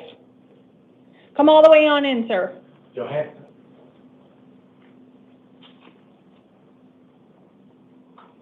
Can I have your name and date of birth, please? Fabian? What's your full name? Fabian Uribe Fierro. And what's your date of birth? March 8, 1999. All right. Thank you very much, Mr. Fierro. You are here on a failure to appear warrant issued by the Manny C Justice Court. That is in a misdemeanor case involving allegations of failing to obey a police officer. Because the allegations in that case are misdemeanor allegations, the nature of those charges do not entitle you to a court-appointed lawyer. That means if you want a lawyer, you have to hire one at your own expense. Your next court hearing will be an arraignment hearing, February 5th. It'll be at 10:30 in the morning in the Manny C Justice Court. February 5th, 10:30 in the Manny C Justice Court. I am releasing you on your own recognizance. So you are going to get out of custody and you're going to be responsible for getting yourself to that hearing on February 5th. Do you understand that information? Yes, ma'am. Okay, thank you very much, sir. There's your paperwork. You can head back to your left. Alexandria Guyton to the podium in the courtroom, please. Mariano Morales, if you would please work your way to that chair. Can I have your name and date of birth, please? Alexandria Guyton, 32987. Thank you very much, Ms. Guyton. You are here on two different matters. The first matter you're here on is a bench warrant issued by the Superior Court when you failed to appear at a status conference in an existing felony drug case. I was in prison. You have a lawyer already assigned to you in that case. That lawyer will continue to defend you. Your next court hearing will be a status conference January 30th and then a preliminary hearing February 3rd, both of those at 8:30 in the Superior Court downtown. I heard what you said. I'm not ignoring you, but let me get through what I have to get through, and then maybe you'll understand why I've sort of glossed over that. But hold on to that. We will or can talk about that. Okay. On that existing felony warrant, you have a $500 secured appearance bond. The second matter that you're here on is allegations of new charges. Those allegations are 1 count of dangerous drug possession, it's a class 4 felony, 1 count of drug paraphernalia possession, a class 6 felony, and 1 count of false reporting to law enforcement, which is a class 1 misdemeanor. I have found probable cause to support those new allegations, and I've appointed a lawyer to defend you. Your next court hearings on those new charges will be a status conference January 30th and then a preliminary hearing February 3rd, both at 8:30 downtown. So those 2 hearings are the same as your hearings on that existing case. The difference is on those new charges, because on the date that they were allegedly committed, you were on pretrial felony release in that existing felony drug case. I didn't know that. It doesn't matter whether you knew it or not. The fact of the matter is you had an active felony case that you were on pretrial release in, and you allegedly committed new felony offenses, so you are not eligible for release on bond on those new charges. I have to go to I was on my way to Crossroads. I have to go there. I'm going to lose my son. There's nothing that I can do. I have the authority to do nothing under Arizona law other than hold you without bond on those new charges. So I can't even get bond? You are not bond eligible on the new charges. Even if I was in prison too, like I didn't know about those charges. Well, the warrant doesn't matter because you picked up new felony offenses while you were out on release. So that's why I was less concerned about why you missed that hearing, because at this point on the new charges, you're not bond eligible. So even if I released you on that warrant, you're still not eligible for release on those new charges. There's nothing you can do because I have to go to rehab. I have no authority. The only thing that I can do under Arizona law is hold you without bond. So you will stay in custody without bond on those new charges at least until January 31st at 1:30 in the afternoon. And what will happen then, do you think? You'll have to see that judge. I don't know what will happen. That will be up to the judge that you see on that day. And how far is that from here? Well, today is the 24th, and that's the 31st, so 7 days away. All right. All right, there's your paperwork. You can step back to your left. Mariano Morales to the podium in the courtroom, please. Belisardo Lopez to the chair. Can I have your name and date of birth, please, sir? Mariano Morales, 10-5-99. Thank you very much, Mr. Morales. You are here on 2 different matters. The first matter you're here on is a bench warrant issued by the Superior Court when you failed to appear at a status conference in an existing felony drug case. You have a lawyer assigned to you in that case. That lawyer will continue to defend you. Your next court hearings will be a status conference January 30th and then a preliminary hearing February 3rd. Both of those will be at 8:30 in the morning in the Superior Court downtown. On that existing felony case, you have a $500 secured appearance bond. The second matter that you're here on is allegations of new charges. Those allegations are 1 count of resisting arrest. It's a class 6 felony. 1 count of endangerment, a class 6 felony, and 1 count of obstruction, a class 1 misdemeanor. I have found probable cause to support those new allegations, and I've appointed a lawyer to defend you. Your next court hearings on those new charges will in part be the same as your court hearings on that existing case. So you will have a status conference the 30th and then a preliminary hearing the February 3rd. Those are the 2 hearings that'll be the same in both cases. The difference is that on those new charges, because at least one of them is a felony offense alleged to have been committed while you were on pretrial release in that existing felony drug case, you are not eligible for release on bond on the new charges. You will be held in custody without bail at least until an evidentiary hearing is held. That hearing will be January 31st at 1:30. Because you will not be bond eligible on those new charges at least until that hearing on the 31st, I would encourage you not yet to try to post your bond on that existing case. Do you understand that information? Yes. Okay, thank you, Mr. Morales. If you'll wait 1 second for your paperwork.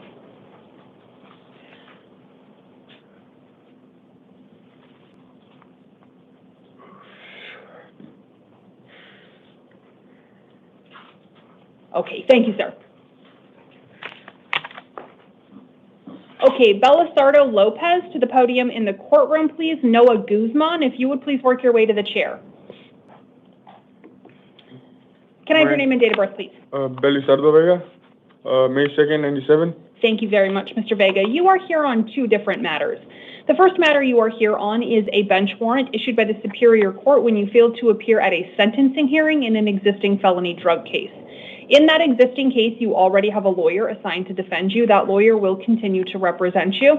Your next hearing in that case will be a status conference February 3rd. It'll be at 8:30 in the Superior Court downtown. On that existing case, you have a $500 secured appearance bond. The second matter that you're here on is allegations of new charges. Those allegations are 1 count of dangerous drug possession, a Class 4 felony, and 1 count of drug paraphernalia possession, a Class 6 felony.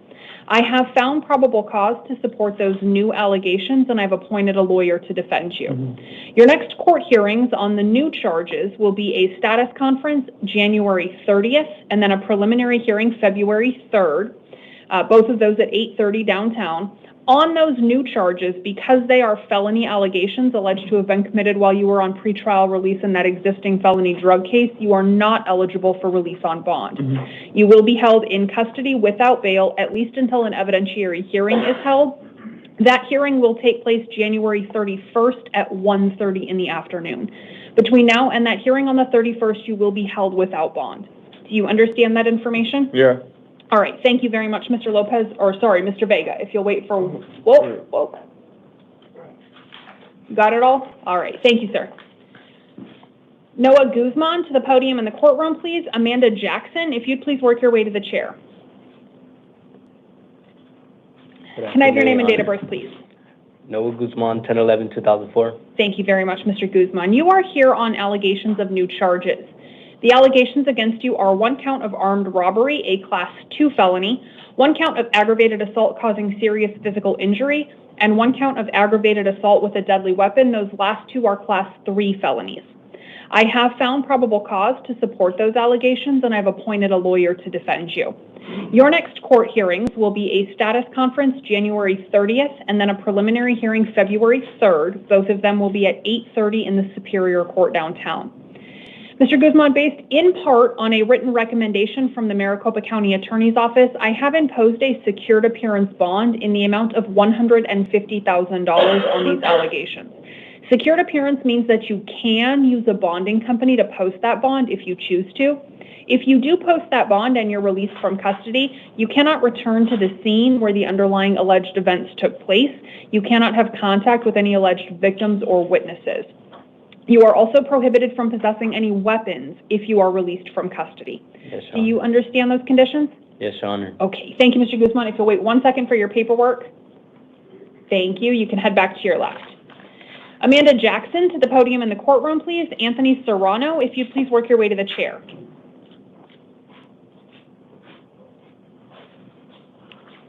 Can I have your name and date of birth, please? Amanda Shindine Jackson, 07181994. Thank you very much, Ms. Jackson. You are here on allegations of new charges. The allegations against you are 1 count of aggravated assault, a Class 2 felony, 1 count of aggravated assault with a deadly weapon or dangerous instrument, a Class 3 felony, 1 count of aggravated domestic violence, a Class 5 felony, 1 count of endangerment, a Class 6 felony, and 1 count of threatening and intimidating, that's a Class 1 misdemeanor. I have found probable cause to support those allegations, and I have appointed a lawyer to defend you. Okay. Your next court hearings will be a status conference January 30th, and then you'll have a preliminary hearing February 3rd. Both of them will be at 8:30 in the Superior Court downtown. On these allegations, I have imposed a secured appearance bond in the amount of $75,000. Secured appearance, again, means you can use a bonding company. If you post that bond and you're released from custody, prior to your physical release from custody, you will be affixed with an ankle monitor. If you post that bond and you are released on that ankle monitor, you cannot return to the scene where the alleged underlying events took place. You cannot have contact with any alleged victims or witnesses. You are also prohibited from possessing any weapons if you're released from custody, and whether or not you're released from custody, you are ordered to strictly comply with the terms of any orders of protection that have been or might later be served upon you. Okay, well, how do I do something about going back to China? Because I feel like... Going back to what? To China. Well, you can't leave the state. So if you post that bond, you have to stay in Arizona while this criminal case is pending.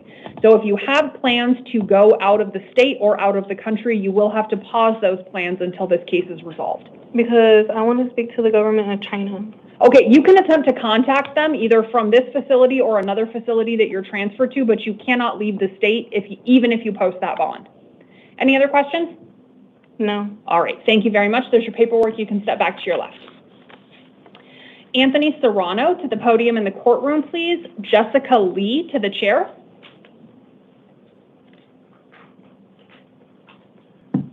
Good afternoon. Can I please have your name and date of birth? Anthony Serrano, 52879. Thank you very much, Mr. Serrano. You are here on an allegation of a new charge. That allegation is one count of robbery. It is a Class 4 felony. I have found probable cause to support that allegation, and I've appointed a lawyer to defend you. Your next court hearings will be a status conference January 30th, and then you'll have a preliminary hearing February 3rd. Both of them will be at 8:30 in the Superior Court downtown. Mr. Serrano, based in part on a written recommendation from the Maricopa County Attorney's Office, I have imposed a $50,000 secured appearance bond on this allegation. If you post that bond, you will be affixed with an ankle monitor prior to release from custody. If you post that bond and are released on that ankle monitor, you cannot go back to the scene where the alleged robbery took place. You cannot have contact with any alleged victims, witnesses, or co-defendants, and you cannot possess any weapons or drugs without a valid prescription if you are released. Do you understand those conditions? Yes. All right. Thank you very much, Mr. Serrano. If you'll wait 1 second for your paperwork before you head out. Thank you so much. Jessica Lee to the podium in the courtroom, please. Bruce Doherty to the chair.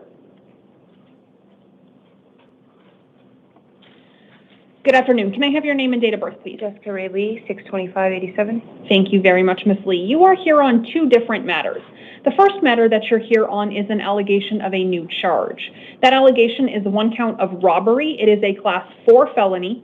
I have found probable cause to support that allegation, and I've appointed a lawyer to defend you. Your next court hearings on that new allegation will be a status conference January 30th, and then a preliminary hearing February 2nd, both of those at 8:30 in the Superior Court downtown. On that new allegation, I have imposed a $50,000 secured appearance bond. The second matter that you're here on is an allegation that that new charge violated Term 1 of your probation. In that case, I've also appointed a lawyer to defend you. Your next court hearing in the probation matter will be a revocation arraignment hearing January 31st, also at 8:30 in the Superior Court downtown. On the probation matter, I have imposed a $500 secured appearance bond. So your total bond will be $50,500. It is all secured appearance. If you post that and you are released, you cannot return to the scene where the alleged new offense took place. You cannot have contact with any alleged victims, witnesses, or co-defendants, and you cannot possess any weapons or drugs without a valid prescription if you are released. Do you understand those conditions? Yes. All right. Thank you very much, Ms. Lee. You can step back to your left and your paperwork's right there. Bruce Doherty to the podium in the courtroom, please. Kenneth Farnsworth, if you would please work your way to the chair.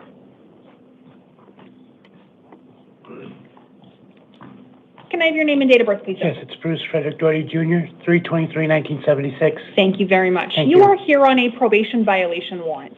A petition to revoke your probation alleges that you have violated terms 12, 13, and 21 of your probation. I have appointed a lawyer to represent you in the probation proceedings. Your next court hearing will be a revocation arraignment January 31st. It'll be at 8:30 in the probation court downtown.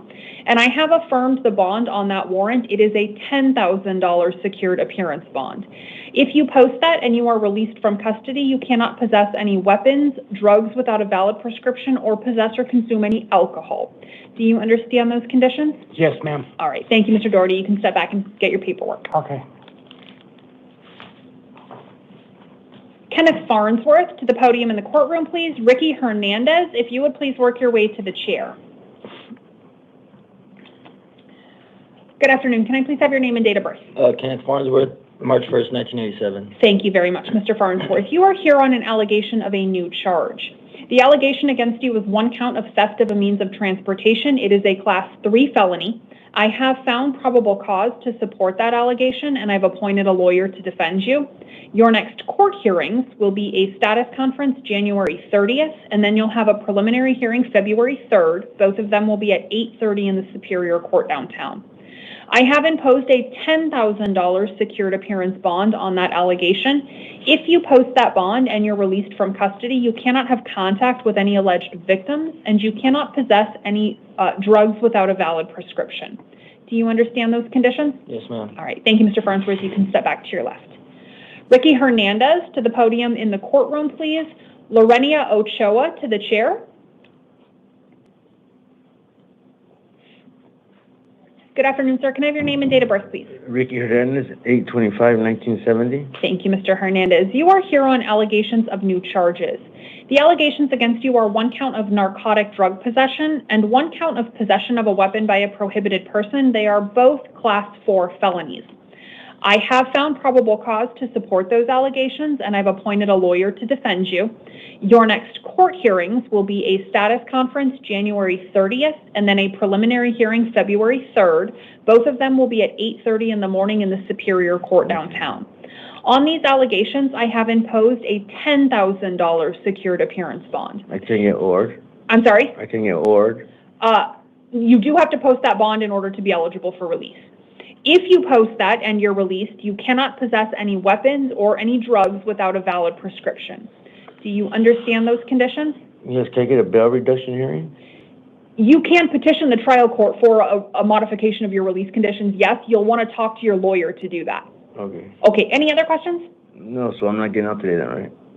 Say that again? I'm not getting out today? Not unless you post that bond. Okay. All right, thanks, Mr. Hernandez. Lorenia Ochoa to the podium in the courtroom, please. Ernesto Romo to the chair. Lorenia Ochoa.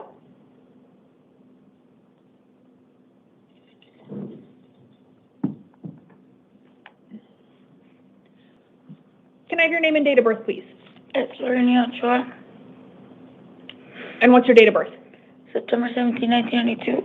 Thank you very much, Ms. Ochoa. You are here on allegations of new charges. Those allegations are 1 count of aggravated assault with a deadly weapon or dangerous instrument. That's a Class 2 felony. 1 count of assault and 1 count of disorderly conduct. Those last 2 are Class 1 misdemeanors. I have found probable cause to support those allegations, and I've appointed a lawyer to defend you. Your next court hearings will be a status conference January 30th and then a preliminary hearing February 3rd, both of them at 8:30 in the Superior Court downtown. I have imposed a secured appearance bond in the amount of $5,000 on these allegations. If you post that bond and you're released from custody, you are ordered not to return to the scene where the underlying events allegedly took place.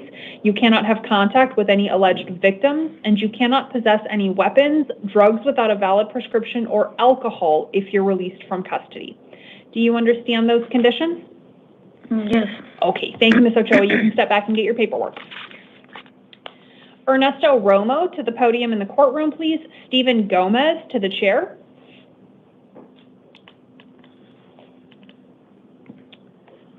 Good afternoon. Can I have your name and date of birth, please? Ernesto Ramon, 22692. Thank you very much, Mr. Romo. You are here on 3 probation violation warrants, 1 of them issued by the Gila County Superior Court, the other 2 by the Maricopa County Superior Court. On the Maricopa County probation violation warrants, petitions to revoke allege that you have violated terms 3, 4, and 7. One of the 2 alleges a violation of term 15. I've appointed a lawyer to represent you on the 2 Maricopa County probation violation cases. On the Gila County one, you are entitled to a court-appointed lawyer, but that lawyer will be appointed for you by the Gila County judge at your next court hearing. Okay. Your next hearing on that Gila County warrant will be January 29th at 8:30. It'll be in the Gila County Superior Court. And on that warrant, the Gila County judge has issued a $5,000 cash-only bond. On the 2 Maricopa County warrants, your next hearing will be January 31st at 8:30. And on those 2 warrants, you have a total bond of $1,500. That $1,500 is secured appearance. So your total bond will be $6,500 for all 3 cases. $5,000 of that $6,500 is cash only. If you post that and you get out of custody, you will be responsible for getting yourself to Gila County for your hearing on the 29th and then back to Maricopa for your hearing on the 31st. Okay. If you don't post that bond, you'll be transported to your hearings. Okay, so how much do I have to post bond? The total is $6,500. $5,000 of that is cash only. Okay. So you'd have to post $5,000 in cash. The remaining $1,500 you could use a bonding company for. Okay. All right. Any other questions? No. Okay. Thank you, Mr. Romo. You can step back and get your paperwork. Stephen Gomez to the podium in the courtroom, please. Jamie Cross or Lindquist to the chair. Can I have your name and date of birth, please? Stephen Gomez, 12/26/1988. Thank you. Did you say 80? 88. 88. Thank you, Mr. Gomez. You are here on allegations of new charges.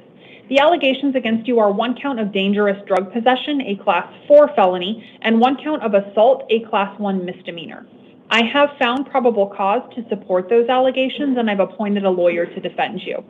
Your next court hearings will be a status conference January 30th, and then a preliminary hearing February 3rd, both of them at 8:30 in the Superior Court downtown. I have imposed a secured appearance bond in the amount of $2,500 on these allegations.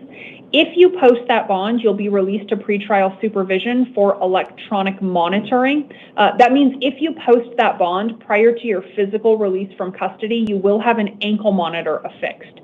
If you post that bond and you're released on that ankle monitor, you cannot return to the scene where the underlying alleged assault took place.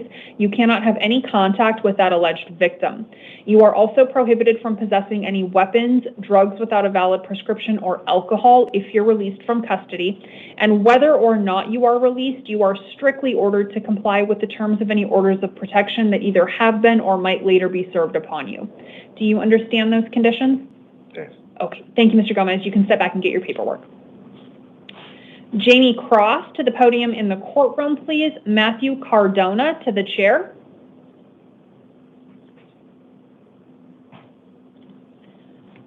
Good afternoon. Can I please have your name and date of birth? Jamie Lindquist, 4/1984. Thank you very much, Ms. Lindquist. Okay, you are here on 2 different matters. The first matter that you're here on is allegations of new charges. Those allegations are 1 count of dangerous drug possession, a Class 4 felony, and 1 count of drug paraphernalia possession, a Class 6 felony. I have found probable cause to support those allegations, and I've appointed a lawyer to defend you. Your next court hearings will be a status conference January 30th, and then a preliminary hearing February 3rd. Both of them will be at 8:30 in the Superior Court downtown. On those new allegations, I have imposed a $500 secured appearance bond. The second matter that you're here on is an allegation that those new charges violated Term 1 of your probation. I have appointed a lawyer to represent you in that probation case. Your next hearing in that matter will be a revocation arraignment January 31st, also at 8:30 downtown. On the probation violation allegation, I have imposed a $1,000 secured appearance bond. So your total bond is $1,500, all secured appearance. If you post that and you're released, you cannot possess any weapons or any drugs without a valid prescription. Do you understand those conditions? Yes. Okay, thank you, Ms. Lindquist. You can step back and get your paperwork. Matthew Cardona to the podium in the courtroom, please. Ashanti McCoy to the chair.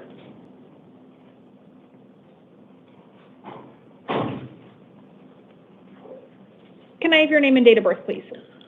Matthew Cardona, date of birth, October 11th, 1989. Thank you very much, Mr. Cardona. You are here on allegations of new charges. The allegations against you are 1 count of dangerous drug possession, a Class 4 felony, and 1 count of drug paraphernalia possession, a Class 6 felony. I have found probable cause to support those allegations, and I've appointed a lawyer to defend you. Your next court hearings will be a status conference January 30th, and then a preliminary hearing February 3rd. Both of those will be at 8:30 in the morning in the Superior Court downtown. On those new allegations, I have imposed a $500 secured appearance bond. If you post that and you're released from custody, you cannot possess any drugs without a valid prescription. Do you understand those conditions? Yes. All right. Thank you, Mr. Cardona. You can step back and get your paperwork. Ashanti McCoy to the podium in the courtroom, please. Chelsea Bowling to the chair. Can I have your name and date of birth, please? Ashanti McCoy, 10502. Thank you very much, Ms. McCoy. You are here on 2 different matters. The first matter that you're here on is allegations of new charges. Those allegations are 1 count of resisting arrest, a Class 6 felony, and 1 count of prostitution, a Class 1 misdemeanor. I have found probable cause to support the resisting arrest allegation. I have not found probable cause to support the prostitution allegation. I have appointed a lawyer to defend you. That lawyer will represent you against any charges that are formally filed by the county attorney's office as a result of this arrest. Your next court hearings will be a status conference January 30th and then a preliminary hearing February 3rd. Both of those will be at 8:30 in the morning in the Superior Court downtown. On the new resisting arrest allegation that I did find probable cause to support, I have imposed a $50 secured appearance bond. The second matter that you're here on is a probation violation allegation. In that case, a petition to revoke your probation has been filed alleging that you have violated terms 3, 4, and 7 of your probation. I've appointed a lawyer to represent you in the probation case. Your next hearing in that matter will be a revocation arraignment January 31st at 8:30 in the Superior Court downtown. On the probation warrant, you have a $250 secured appearance bond. So your total bond will be $300. It is all secured appearance. If you post that bond and you're released from custody, you cannot return to the scene where you were arrested on the alleged new offenses. You cannot have any contact with those arresting law enforcement officers, and you cannot possess any drugs without a valid prescription. Do you understand those conditions? Yeah. Okay, thank you, Ms. McCoy. You can step back and get your paperwork. Chelsea Bowling to the podium in the courtroom, please. Christopher Mullally to the chair.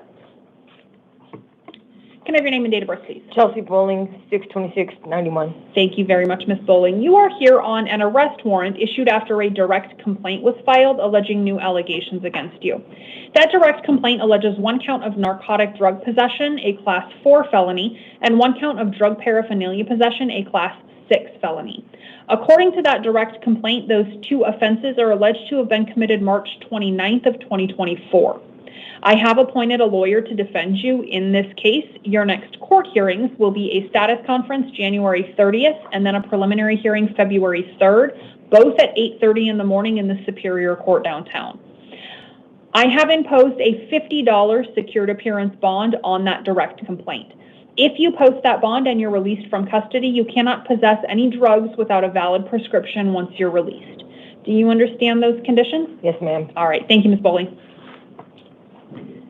Christopher Mullally to the podium in the courtroom, please. Lance Schilling, if you would please work your way to the chair. Okay, Your Honor. Good afternoon. Can I have your name and date of birth, please? Christopher Michael Mullally, 8477. Thank you very much, Mr. Mullally. You are here on a failure to comply with court terms warrant issued by the Encanto Justice Court on a misdemeanor case involving driving on a suspended license. You are entitled to a court-appointed lawyer for purposes of release conditions on that warrant, and I've appointed one for you. Your next court hearing will be an arraignment hearing January 29th at 8:30. It will take place in the Encanto Justice Court. On that warrant, I have imposed a $50 secured appearance bond. If you post that bond and you're released from custody, you cannot operate a motor vehicle if you don't have a valid driver's license. Do you understand those conditions? I do. Okay, thank you, Mr. Mullally. You can step back and get your paperwork. Lance Schilling to the podium in the courtroom, please. Jacques Veretti to the chair. Can I have your name and date of birth, please, sir? Lance Schilling, 4795. Thank you, Mr. Schilling. You are here on an arrest warrant issued after a direct complaint was filed alleging new allegations against you. Those allegations are 1 count of narcotic drug possession, a Class 4 felony, and 1 count of drug paraphernalia possession, a Class 6 felony. The direct complaint alleges that those offenses were committed May 13th of 2024. I have appointed a lawyer to defend you. Your next court hearings will be a status conference February 7th and then a preliminary hearing February 11th, both of them at 8:30 in the Superior Court downtown. I am releasing you on your own recognizance. You will be released from custody. That means it's going to be your responsibility to get yourself to those next 2 court hearings. Once you're released from custody, you are ordered not to possess any drugs without a valid prescription. Do you understand those conditions? Yeah. Okay, thank you very much. You can step back and get your paperwork. Jacques Veretti to the podium in the courtroom, please. Gabriel Chavez Lopez to the chair.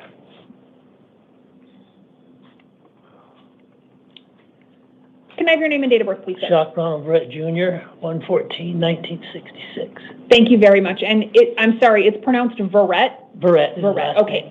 Thank you, Mr. Verrett. You are here on allegations of new charges. The allegations against you are 2 counts of aggravated assault on law enforcement officers, both Class 4 felonies, 1 count of resisting arrest, a Class 6 felony, and 1 count of criminal trespassing, a Class 1 misdemeanor. I have found probable cause to support those allegations, and I've appointed a lawyer to defend you. Your next court hearings will be a status conference February 7th and then a preliminary hearing February 11th. Both of them will be at 8:30 in the Superior Court downtown. I am releasing you to the supervision of pretrial services. That means you will be released from custody without having to post a bond. Once you are released, you will be responsible for getting yourself to both of your next court hearings. You'll also be required to make contact with pretrial services once you're released. Their contact information will be in a packet that you get with your release paperwork, so please make sure you keep both of those. Once you are out of custody, you're ordered not to return to the scene where these alleged events took place. You cannot have contact with any alleged witnesses, and you cannot possess or consume any drugs without a valid prescription or alcohol once you're out of custody. Do you understand those conditions? Yes, ma'am. All right. Thank you, sir. You can step back and get your paperwork. Thank you. Gabriel Chavez Lopez to the podium in the courtroom, please. Brandon Thames to the chair.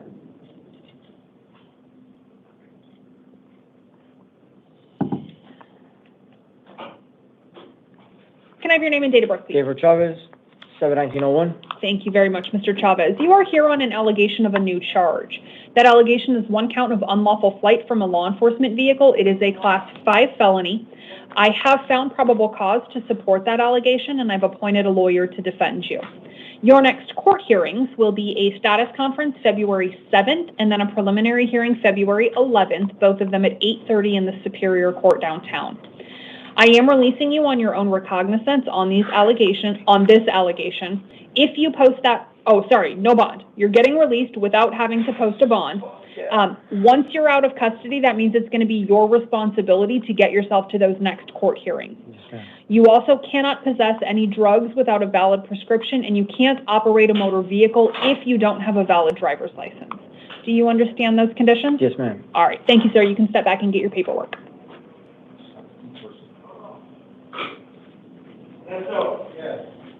Okay, Brandon Thames to the podium in the courtroom, please. Hallie Shower to the chair. Can I have your name and date of birth, please? Brandon Andrew Thames, 1892. Thank you very much, Mr. Thames. You are here on allegations of new charges. The allegations against you are one count of dangerous drug possession, a Class 4 felony, and one count of drug paraphernalia possession, a Class 6 felony. I have found probable cause to support those allegations, and I've appointed a lawyer to defend you. Your next court hearings will be a status conference February 7th and then a preliminary hearing February 11th, both of them at 8:30 in the Superior Court downtown. I am releasing you on your own recognizance, so you will be released from custody. That means it's going to be your responsibility to get yourself to both of your next court hearings. Once you're released from custody, you cannot possess any drugs without a valid prescription. Do you understand those conditions? Yes. All right. Thank you, Mr. Thames. You can step back and get your paperwork. Hallie Shower to the podium in the courtroom, please. Alexandra Erickson to the chair. Good afternoon. May I please have your name and date of birth? Hallie Shower, 11/18/71. Thank you very much, Ms. Shower. You are here on an allegation of a new charge. That allegation is one count of assault. It is a Class 1 misdemeanor. I have found probable cause to support that allegation. I have also determined that you are entitled to a court-appointed lawyer. That lawyer will be appointed for you by the next judge you see at your next court hearing. That hearing will be an arraignment hearing February 11th at 9 o'clock in the morning. It will be in the North Valley Justice Court. I am releasing you on your own recognizance, so you will be released from custody without having to post a bond. Once you are released, you are ordered not to return to the scene where the alleged assault took place. You also cannot have contact with the alleged victim. If these orders mean that I'm ordering you not to return to your primary residence, you must find an alternate residence at least until your first hearing on February 11th. You are entitled to one civil standby with local law enforcement to return to that location if you need to retrieve any personal items that are there that you might need between now and February 11th. If you need that civil standby, you can make those arrangements by calling the non-emergency number to any local police agency. They will give you what terms or conditions to comply with to get an officer to escort you to that location. If and when you do that, please retrieve anything that's at that location you might need between now and February 11th because you can only do that one time in that time period. Also, once you're released from custody, you are ordered not to possess or consume any alcohol or drugs without a valid prescription. Do you understand all of those conditions? I do, Your Honor. Okay, thank you, Ms. Shower. You can step back and get your paperwork. Alexandra Erickson to the podium in the courtroom, please. Jasper Valverde to the chair. Good afternoon. Can I please have your name and date of birth? Alexandra Erickson, 11/10/95. Thank you, Ms. Erickson. You are here on allegations of new charges. The allegations against you are 1 count of dangerous drug possession, a Class 4 felony, 1 count of drug paraphernalia possession, a Class 6 felony, and 1 count of failing to admit you were carrying a deadly weapon. That's a Class 1 misdemeanor. I have found probable cause to support those allegations, and I've appointed a lawyer to defend you. Your next court hearings will be a status conference February 7th, and then you'll have a preliminary hearing February 11th. Both of them will be at 8:30 in the Superior Court downtown. I am releasing you on your own recognizance, so you will be released from custody. That means it will be your responsibility to get to those next 2 court hearings. Once you're released from custody, you are ordered not to possess any drugs without a valid prescription. Do you understand those conditions? Yes, ma'am. Okay, thank you, Ms. Erickson. You can step back and get your paperwork. Jasper Valverde to the podium in the courtroom, please. Adrian Henry, if you would please work your way to the chair. Can I have your name and date of birth, please, sir? Yeah, Jasper Valverde, 11/1/92. Thank you very much, Mr. Valverde. You are here on a failure to appear warrant issued by the El Centro Justice Court on a misdemeanor case involving driving on a suspended license allegations. Because the underlying allegation in that case is a misdemeanor offense, the nature of that charge does not entitle you to a court-appointed lawyer. What that means is if you want to have a lawyer defend you in that case, but you don't already have one, you will have to hire a lawyer at your own expense. Your next court hearing will be an arraignment hearing February 3rd. It'll be at 8:30 in the El Centro Justice Court, and I am releasing you on your own recognizance on that warrant. So that means it's going to be your responsibility to get yourself to that court hearing February 13th, and once you're out of custody, you are ordered not to operate a motor vehicle if you don't have a valid driver's license. All right. Do you understand those conditions? Yes, ma'am. All right. Thank you, Mr. Valverde. If you will just kind of slow walk, or maybe that's your paperwork. Right here. It's right there. Okay, there you go. Okay, Mr. Henry, if you'll give me one quick second. Do you have somebody else? I don't. You did need Jacob, though, right? In the courtroom? I do, but also I need another DO because we have a county attorney appearing. Right. Unless you want to just stand here. Okay. You're good. He's, we're escorting him. Okay, but will you move Yes. so I can call? Okay. Thank you, Officer Gomez. All right, Adrian Henry, if you will work your way into the courtroom, please.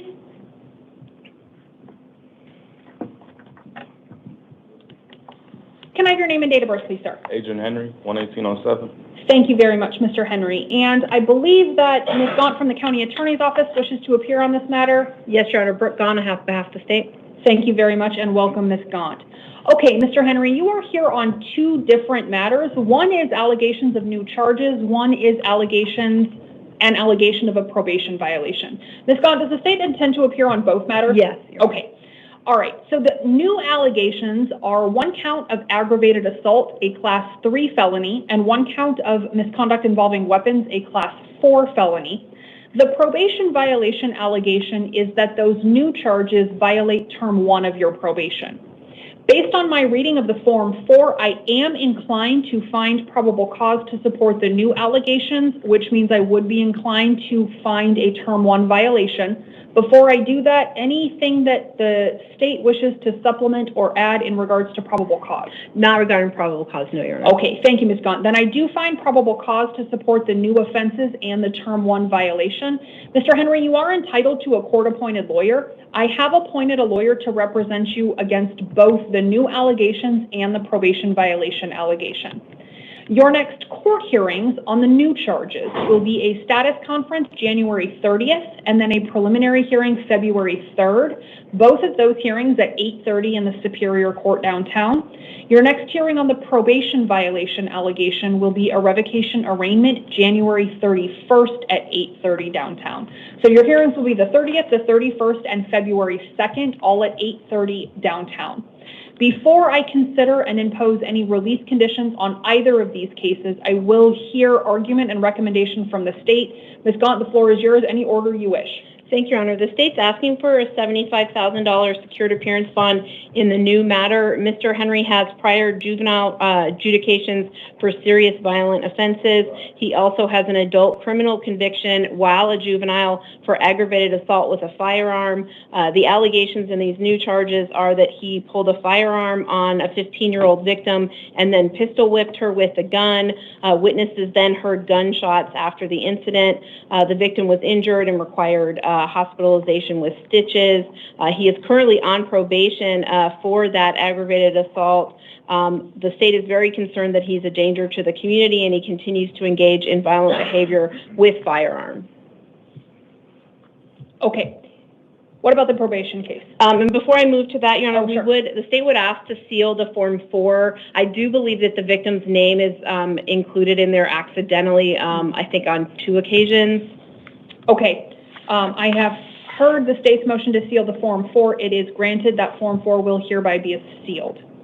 And in regards to the probation violation, the state would request that Mr. Henry be held non-bondable pursuant to Rule 7.2C. We believe there's a reasonable likelihood that he will suffer a term of incarceration. As I've already indicated, he's on probation for aggravated assault with a deadly weapon, and that case did involve a firearm as well.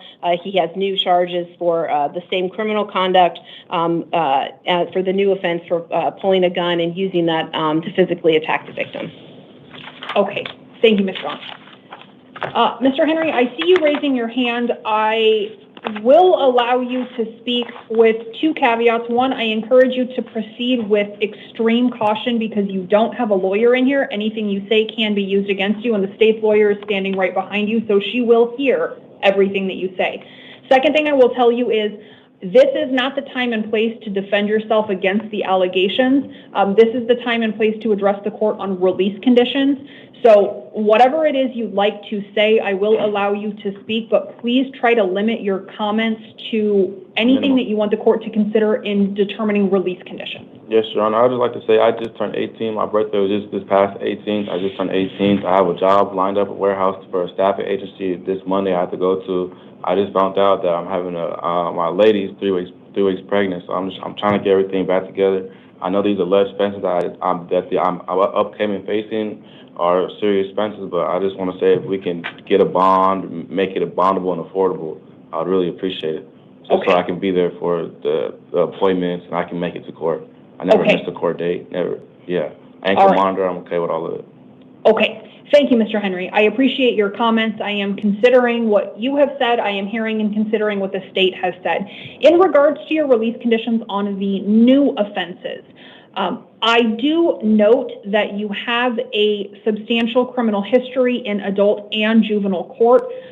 Several of the allegations involve violent, dangerous offenses with firearms. Because of that, I am persuaded by the state's argument that you do pose an extreme danger to the community. For that reason, I am imposing a $75,000 secured appearance bond on those new allegations. On the probation case, based on the state's representation that the new allegations because you're facing a reasonable likelihood of incarceration on the new allegations, I am holding you non-bondable on that probation violation pursuant to Rule 7.2C of the Arizona Rules of Criminal Procedure. Mr. Henry, these conditions are in place at least until you see the probation judge and the judge that you see on the underlying facts. So you do have an opportunity to meet with your lawyer at both of those hearings. You also have the phone number to the public defender's office in your release paperwork. Nothing stops you from trying to contact the public defender prior to your hearing if you wish to do that. That public defender can counsel you in how to move the court for a modification of your release conditions if they find that that's appropriate. Okay, anything else I need to address on either of these matters, Ms. Gaunt? No, Your Honor, thank you. Okay, Mr. Henry, do you understand the information that we've gone over? Okay, thank you very much. If you'll slow walk back to your left.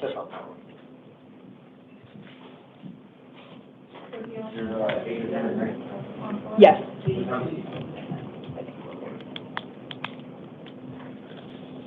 Silly. Okay, Officer Gomez is he here? Yeah, okay, he's right there. Okay. Yes? Okay. Okay, Jacob Vardakis, if you could work your way into the courtroom, please. Yes, right behind this gray podium, please, sir. Can I have your name and date of birth? Jacob Vardakis, July 10th, 2000. Thank you very much. And say it again for me, Vardakis? Vardakis. Vardakis. Okay, thank you, Mr. Vardakis. Appearance of counsel for the state, please. Thank you, Your Honor. Brooke Gaunt on behalf of the state. Thank you, Ms. Gaunt. Welcome. Thanks for being here this afternoon. Okay, Mr. Vardakis, you are here on allegations of new charges.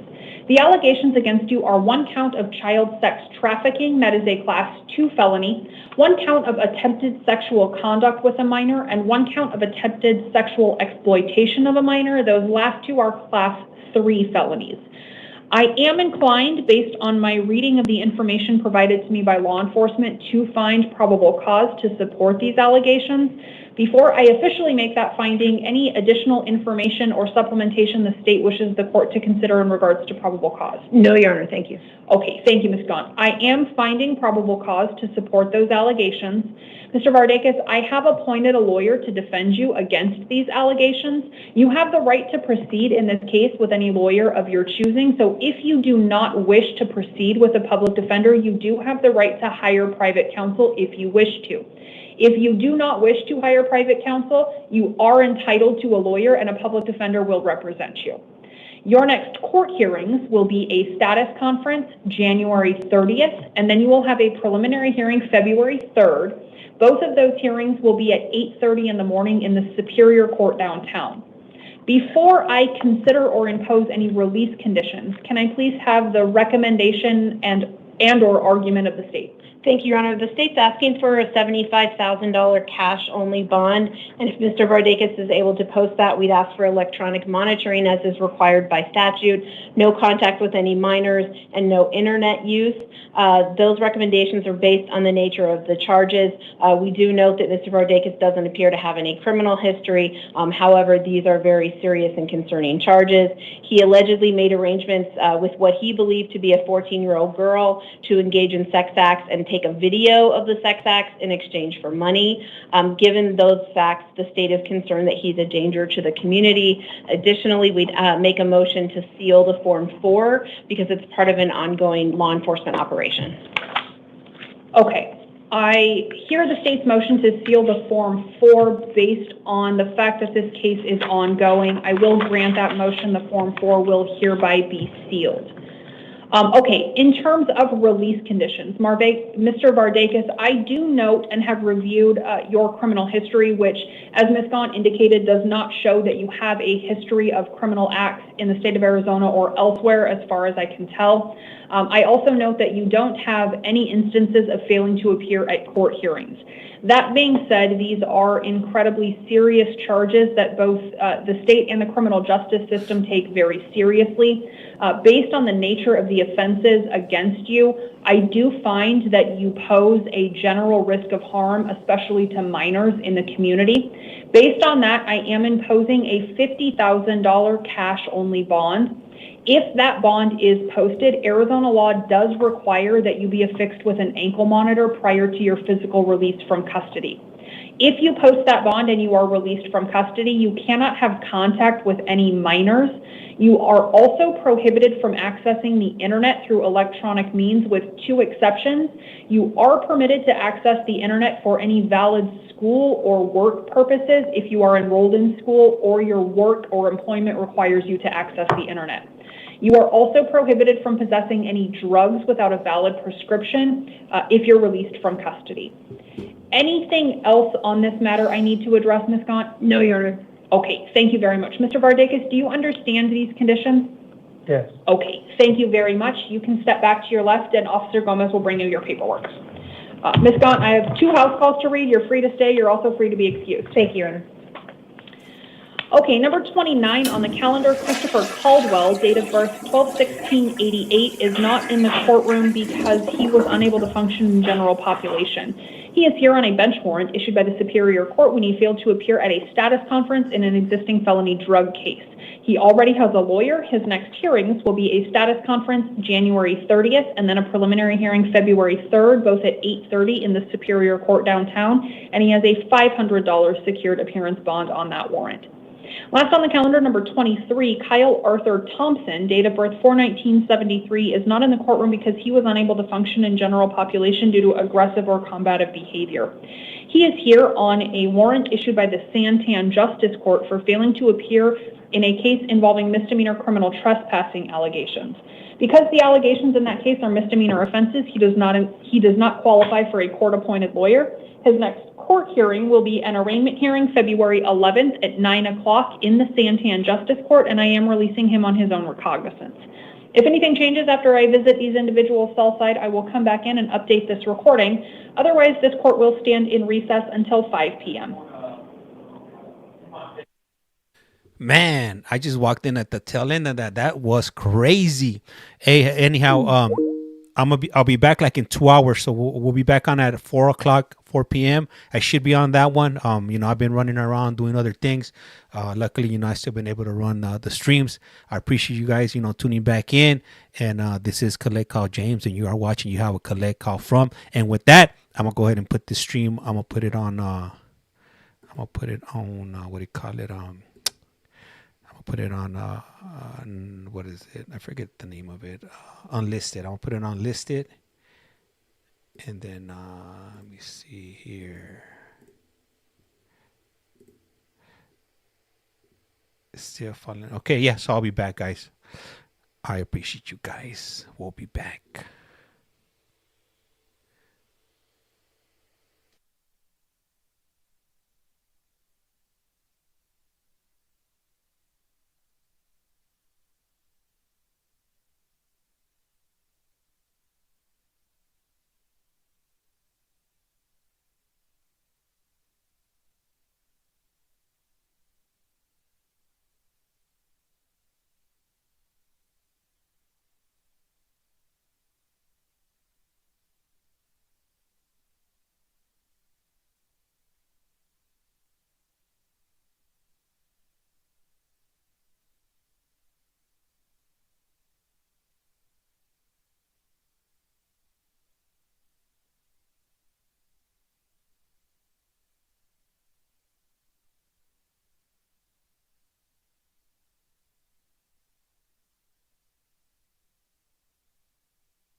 Who's that guy? All dressed up and looks like he has a pair of sneakers on. Interesting.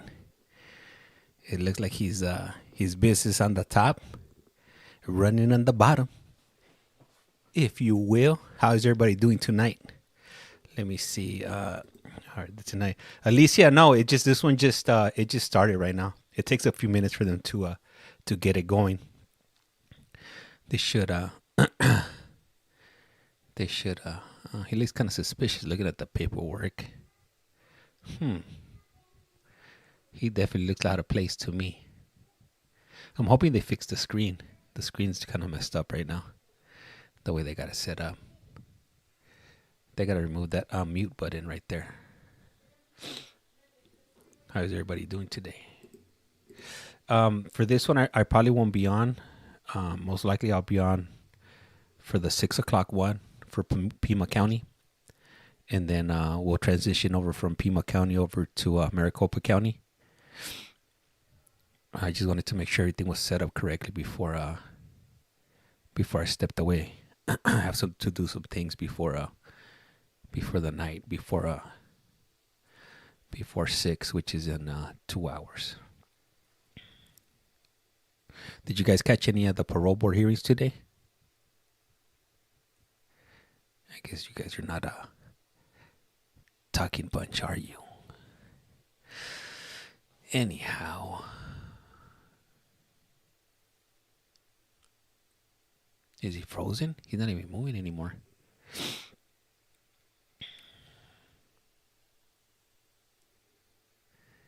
Do you guys think that guy's he's a lawyer? What do you guys think? Oh, you know what? Let me move this over here, since this is messed up on this side. We'll just go ahead and do it like that, so we don't block any of the view over there.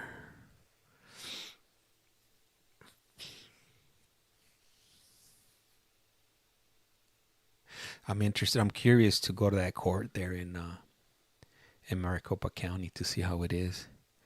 Imagine I could go on there and I'll just stream it live. Do they have like a place where the witnesses or the general public could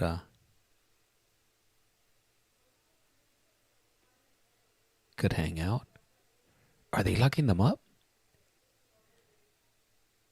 What the what? That is different. Huh. Never seen that before. Or is there, oh no, you know, one of them, I think he's the lawyer, and then the other guy is the defendant or his client, if you will. Okay, I think I figured this out. I think I got it. What do you guys think? Not everybody at once, please. One at a time. I might not be able to read all the messages at the same time if you guys don't if you guys do it at the same time. If that makes any sense. She's getting ready for some action. She just put some gloves on. Looks like she might be ready for a search. The kind that are a bit invasive.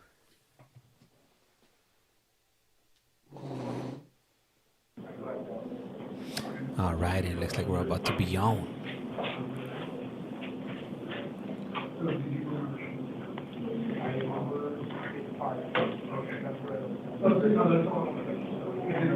I can hear you all the way here because of the I'll take you up and then ask the question. Because everything you said is recorded, every single word. You can hear everything you type.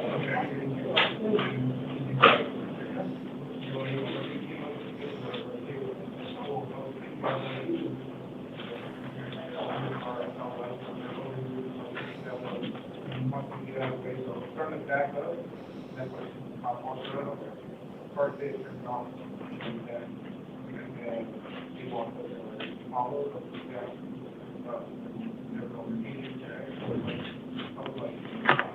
and you were like, where are you going? Going home? I was like, okay. So, good job. And she just told me, yeah, I did it.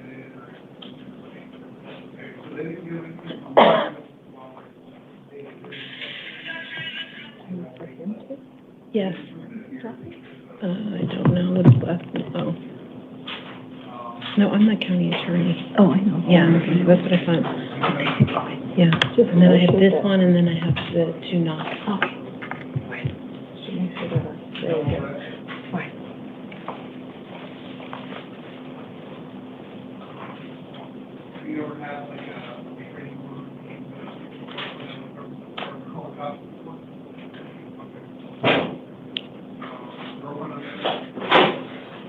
All right. Todos de pie. Thank you. Please be seated. Gracias. Pueden tomar asiento. For the record, Your Honor, Sylvia Fisher, court interpreter. Thank you, Ms. Fisher. Give me just one moment to get set up, and then we'll get started. Sure.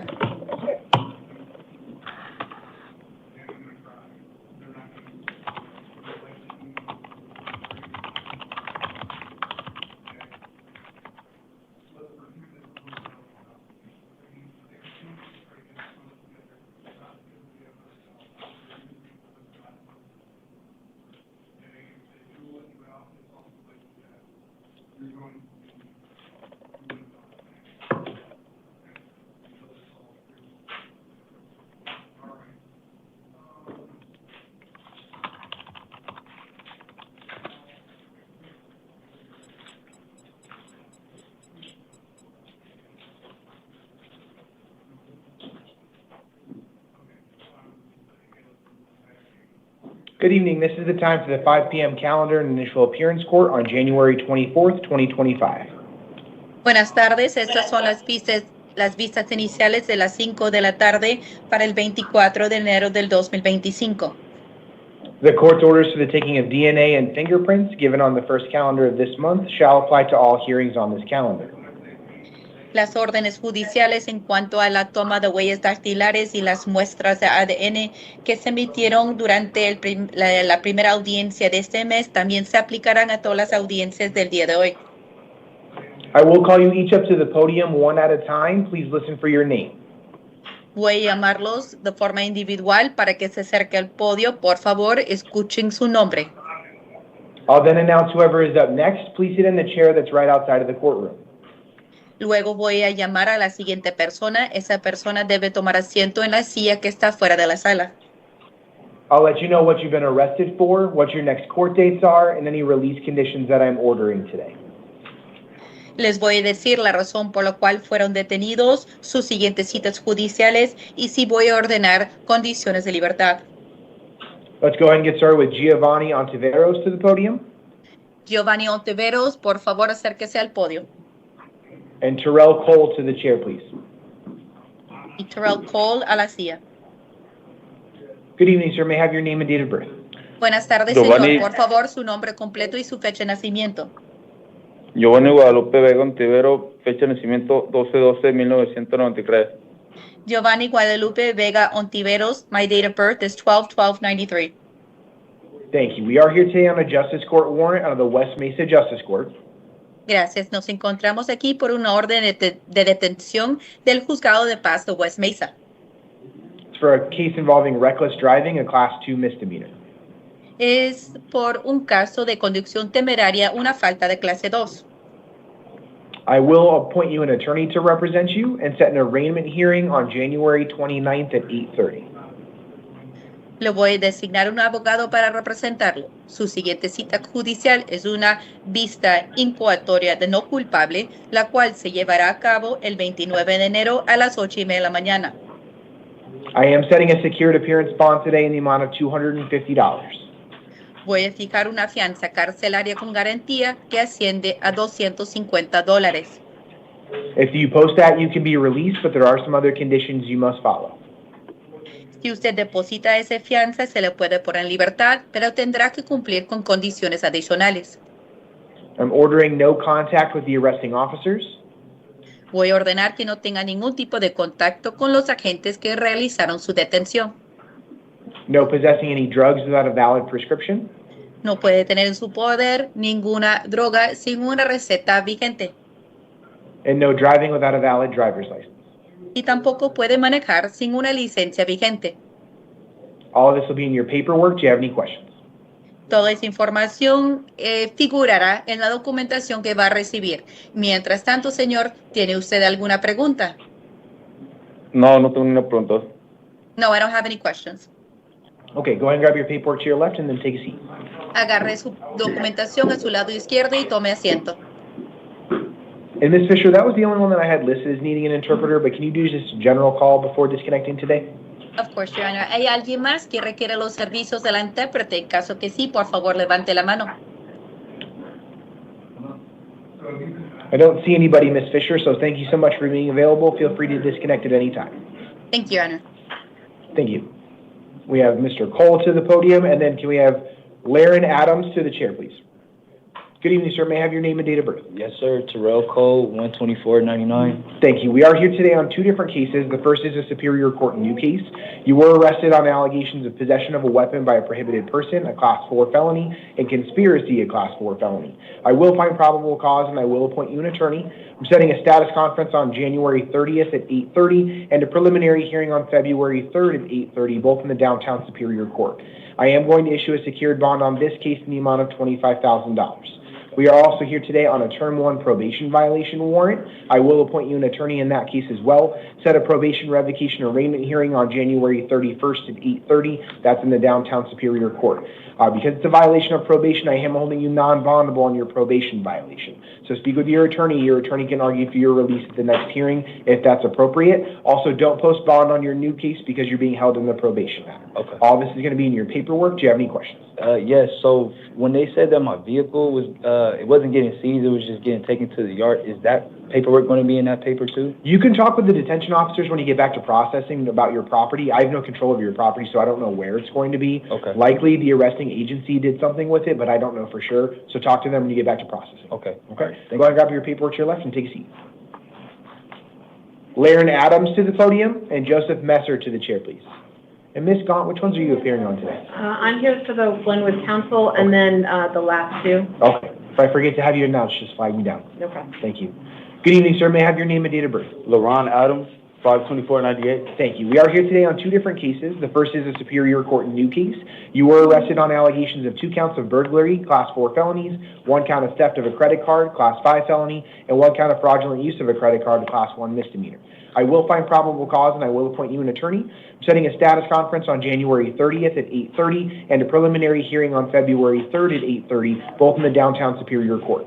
I am going to issue a secured bond in the amount of $15,000 on this case.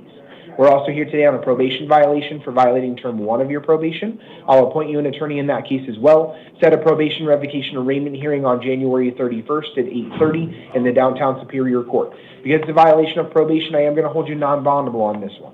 So you'll have a bond on your new case, but don't post that because you're being held non-bondable in your probation matter. Talk with your attorney. Your attorney can argue for your release at the next hearing if that's appropriate. All this is going to be in your paperwork. Do you have any questions? No. Okay, go ahead and grab that to your left and take a seat. Joseph Messer to the podium. And Otreon Neighbors to the chair, please. Good evening, sir. May I have your name and date of birth? Joseph Patrick Messer, 1987. Is it July 15th? Yes. Okay, thank you. We are here today on a Superior Court new case. You were arrested on allegations of narcotic drug possession for sale, a Class 2 felony, narcotic drug possession, Class 4 felony, and drug paraphernalia, Class 6 felony. I will find probable cause and I will appoint you an attorney. I'm setting a status conference on January 30th at 8:30, and that's in the downtown Superior Court. Because you were on felony release on another case when these new allegations allegedly occurred, I do have to hold you non-bondable by statute. So I am setting an evidentiary hearing on January 31st at 1:30 p.m. At that hearing, your attorney can argue for your release, but you'll be held non-bondable in the meantime. All this is going to be in your paperwork. Do you have any questions? Okay, go ahead and grab your paperwork to your left and then take a seat. Otreon Neighbors to the podium. And then Mr. Botello will be up next. Officer, can you check to see if they need more time? Good evening, sir. May I have your name and date of birth? Otreon Neighbors, July 3rd, 2001. Thank you. We are here today on a Superior Court new case. You were arrested on allegations of possession of a weapon by a prohibited person, Class 4 felony, conspiracy, Class 4 felony, marijuana possession for sale, Class 4 felony, drug paraphernalia, Class 6 felony. I will find probable cause and I will appoint you an attorney. I'm setting a status conference on January 30th at 8:30 and a preliminary hearing on February 3rd at 8:30, both in the downtown Superior Court. I am going to issue a secured bond in the amount of $100,000. That does mean you can use a bonding company. If you do post bond, I'm ordering that you not have contact with the arresting officers, no contact with any listed co-defendants, no weapons, drugs, or alcohol, and you must contact probation within 72 hours of your release. All this is going to be in your paperwork. Do you have any questions? Okay, go ahead and grab your paperwork to your left and take a seat. Officer, are they ready? Okay. Good evening, counsel. Is your client ready to go? We are ready if you are, Judge. Bring him in. We'll have Mr. Botello to the podium, and then can we have Mark Gooley to the chair, please? Good evening, Mr. Botello. May I have your name and date of birth? Juan Pablo Lozano Botello, and July 30th, 1999. Thank you, counsel. Sean McNally on behalf of Mr. Botello, Your Honor, who is obviously present out of in custody and to my left. Thank you. Apologies. Ms. Gahn. Thank you, Your Honor. Brooke Gahn on behalf of the state. Thank you. So, Mr. McNally, are you representing your client just for today's purposes or going forward as well? So, Your Honor, right now it's for today's purposes, so I would suggest that the court assigns the public defender. However, it is very likely that they'll continue service after today. But just in the event that they don't, we don't want to leave them hanging. Just wanted to double check before we had any orders printed. So, Mr. Botello, we're here today on the Superior Court new case. You were arrested on allegations of aggravated assault with a deadly weapon or dangerous instrument, Class 2 felony, discharging a firearm at a residence, Class 2 felony, disorderly conduct with a weapon, Class 6 felony, discharging a firearm in the city limit, Class 6 felony, discharging a firearm at a residence, Class 6 felony, criminal damage, Class 1 misdemeanor, and preventing or interfering with a telephone in an emergency, Class 2 misdemeanor. Mr. McNally, did you want to be heard on probable cause? Not on probable cause, Judge, but as those facts relate to release conditions, I would like to be heard. So I have reviewed the Form 4 provided to me from the arresting agency. I will find probable cause today. I will have the Public Defender's Office appointed to represent you at this point in time. If Mr. McNally ends up being your attorney moving forward, he'll file the proper paperwork, and that'll just override my assignment at this point in time. Your Honor, if I could just be heard on that, I don't believe that Mr. Botello financially qualifies. Let's see, folks.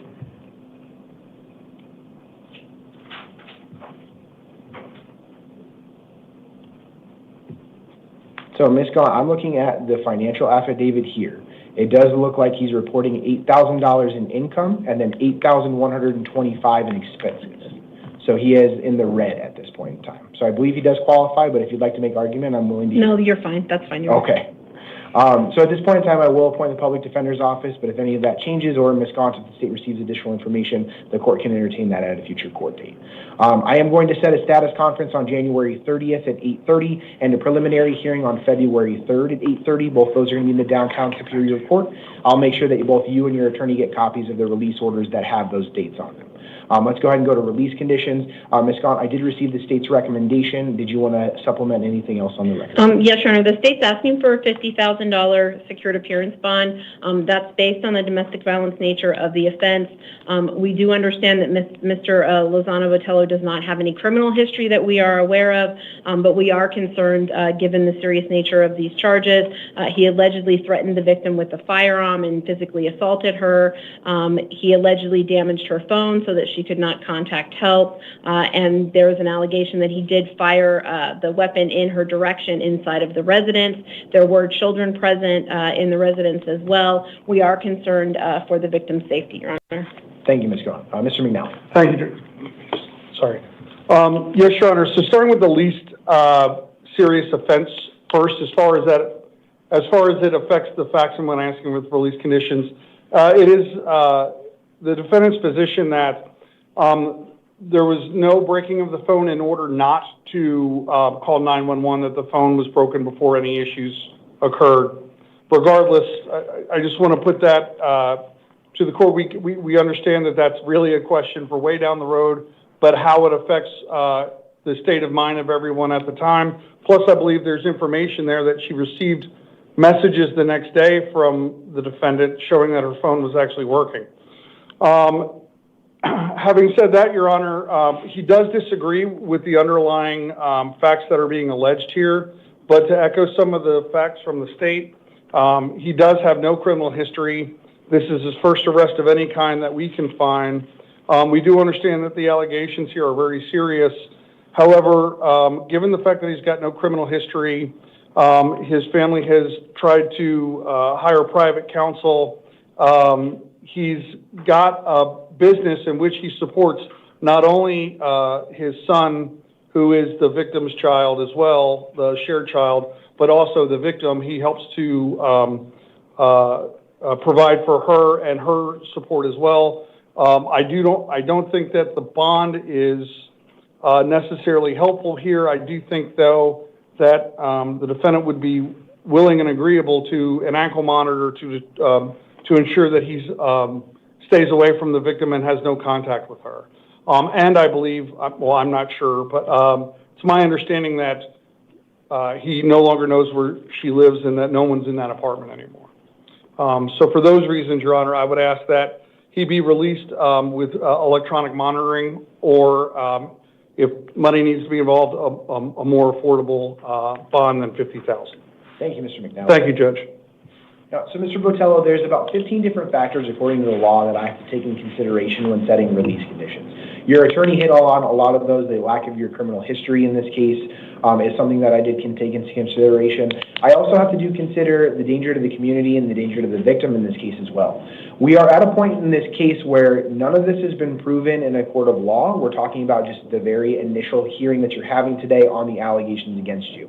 We're not here to determine whether you actually did any of this stuff, but I do have to consider the allegations against you on whether you're a possible danger in the community. I am very concerned with the allegations allegations in here, some of the nature of some of the alleged statements that you made, some of the actions that allegedly happened with the firearm. So I do have some concerns if I were to release you on less onerous means at this point in time. So what I'm going to order is that you be held on a bond of $50,000. That is a secured bond. So that does mean you can use a bonding company. I'm sure Mr. McNally will explain what a bonding company is to you after this court hearing. I am also going to order that if that bond is posted, that you have to be supervised by pretrial services and that they install an electronic monitor on you prior to your release. I'm doing that mainly because part of my orders today are also going to be that you not initiate any contact with the victim, any witnesses or complainants. So I'm ordering absolutely no contact, whether that be direct or indirect, such as through third parties or social media, no contact whatsoever. I'm also ordering that you not possess any weapons, no drugs without a valid prescription, no possessing or consuming any alcohol, and you must obey any terms of any order of protection or order against harassment that has been or will be issued. I'm also ordering at this point in time not to return to the scene of the alleged crime. I understand Mr. McNally said no one's potentially living there right now. I have no way of verifying that today, so I'm going to order that. Now, if that becomes an issue where the victim is not living there and you wish to reside there further, Mr. McNally or your assigned attorney can bring that up at the next hearing. But just to make sure that everybody is safe, I'm ordering that you not return there until more information is provided to the court at that next hearing.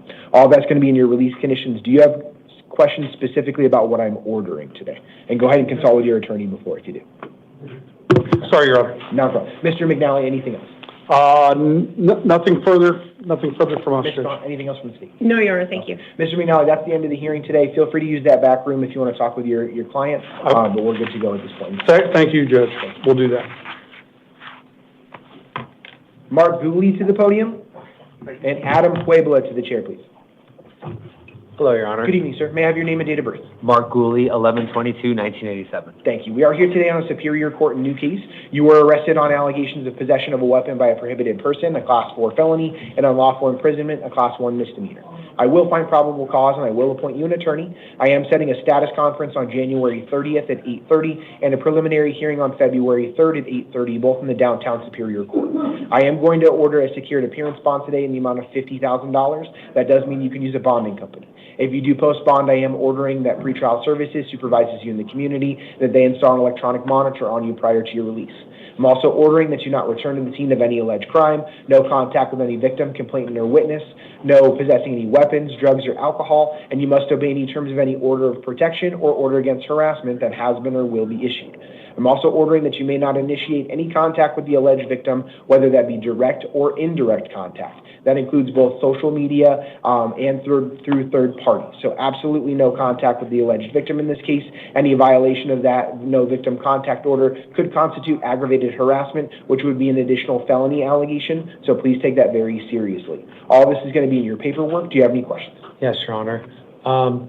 My canine, and the officers are aware, is at this residence.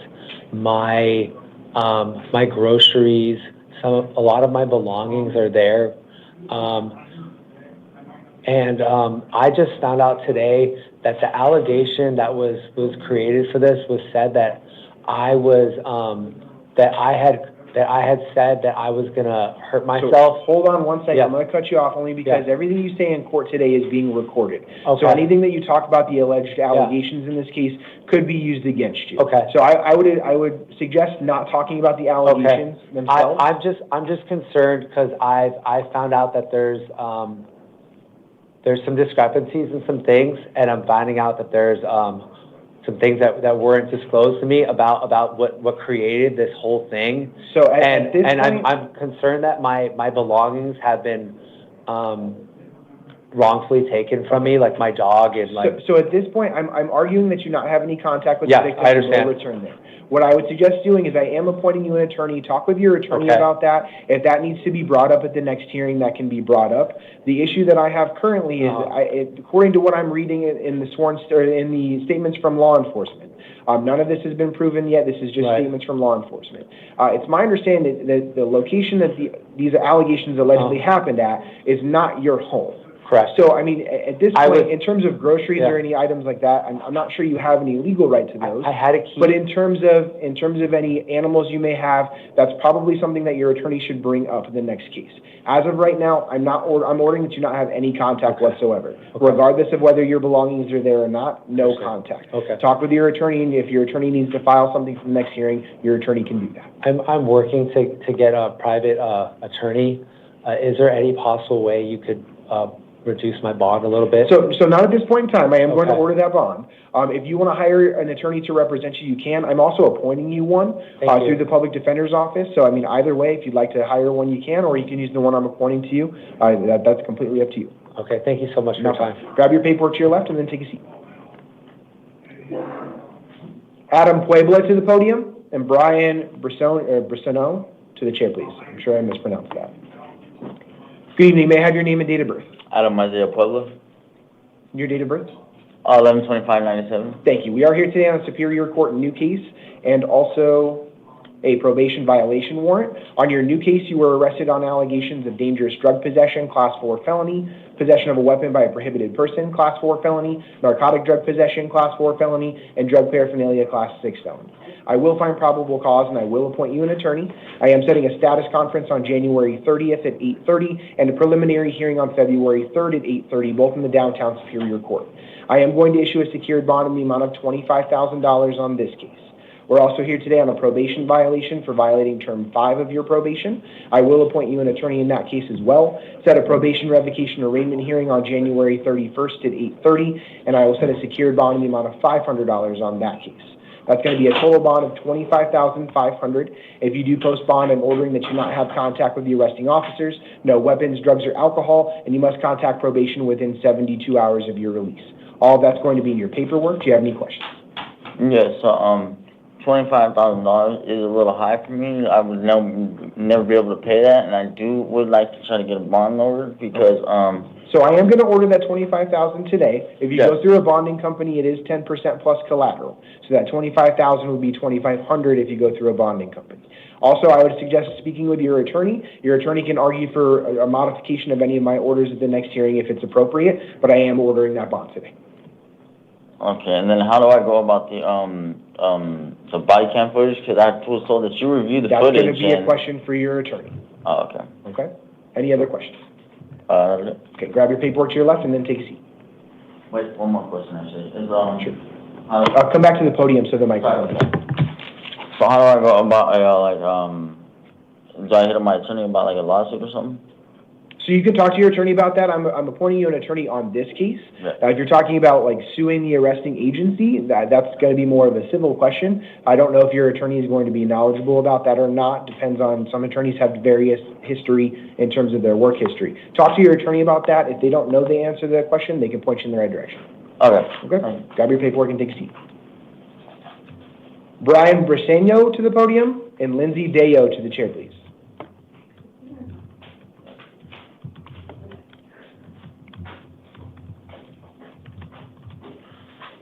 Good evening. May I have your name and date of birth? Brian Briseno. And is your birthday March 2nd, 1993? Yes, sir. Thank you. We are here today on probation violation and a new case. On your new case, you were arrested on allegations of burglary in the 3rd degree, which is a Class 4 felony. I will find probable cause and I will appoint you an attorney. I'm setting a status conference on January 30th at 8:30 and a preliminary hearing on February 3rd at 8:30, both in the downtown Superior Court. I am going to issue a secured bond on this case in the amount of $5,000. We're also here today on a probation violation for violating Terms 3 and 5. I will appoint you an attorney in that case as well. Set a probation verification arraignment hearing on January 31st at 8:30. That's in the downtown Superior Court. And I will issue a secured bond in the amount of $500 on that case. So that's a total bond today of $5,500. If you do post bond, I'm ordering that you not return to the scene of any alleged crime, no contact with any victim, complainant, or witness, no weapons, drugs, or alcohol, and you must contact probation within 72 hours of your release. Okay. All that's going to be in your paperwork. Do you have any questions? No. Okay, go ahead and grab your paperwork to your left and take a seat. I'm getting up. Lindsay Dayo to the podium, and Adam Hunsaker to the chair, please. Here. Good evening. May I have your name and date of birth? Yes, Lindsay Elizabeth Dale, 61487. Thank you. We are here today on a failure to appear bench warrant on a case involving 15 counts of organized retail theft, class 4 felonies, 1 count of dangerous drug violation, class 4 felony, and 1 count of taking the identity of another class 4 felony. I will affirm the attorney that was already appointed to represent you. I'm setting a status conference post-warrant on February 3rd at 8:30. That's in the downtown Superior Court. I am going to affirm the bond that was in the warrant. It's a $5,000 cash bond. So you can still go through a bonding company, but because it's a cash bond, their terms are going to be a little bit different. You'll have access to the bonding companies when you get back to processing. They'll go over what their terms are. Okay. I'm also ordering that you not return to the scene of any alleged crime, no contact with any victims, complainants, or witnesses, no weapons, no drugs without a valid prescription, and no driving without a valid driver's license. All this is going to be in your paperwork. Do you have any questions? I don't. Thank you so Go ahead and much. grab your paperwork to your left and take a seat. Adam Hunsaker to the podium, and Zachary McCavey to the chair, please. McVeigh. Good evening, sir. May I have your name and date of birth? Adam Hunsaker, 110988. Thank you. We are here today on Superior Court new case. You were arrested on allegations of aggravated DUI, license suspended or revoked for a DUI, which is a class 4 felony, DUI, drugs, vapor, or liquor in your system, class 1 misdemeanor, and driving with a suspended license, a class 1 misdemeanor. I will find probable cause and I will appoint you an attorney. I'm setting a status conference on January 30th at 8:30 and a preliminary hearing on February 3rd at 8:30, both in the downtown Superior Court. I am going to issue a secured bond today in the amount of $2,500. That does mean you can use a bonding company. If you do post bond, I am ordering that pretrial services supervises you in the community, and they conduct alcohol testing and monitoring as a condition of your release. I'm also ordering that you not possess any weapons, no drugs without a valid prescription, no possessing or consuming any alcohol, and no driving without a valid driver's license. All this is going to be in your paperwork. Do you have any questions? No. Okay, go ahead and grab that to your left and then take a seat. Zachary McVeigh to the podium, and Robert Richmond to the chair, please.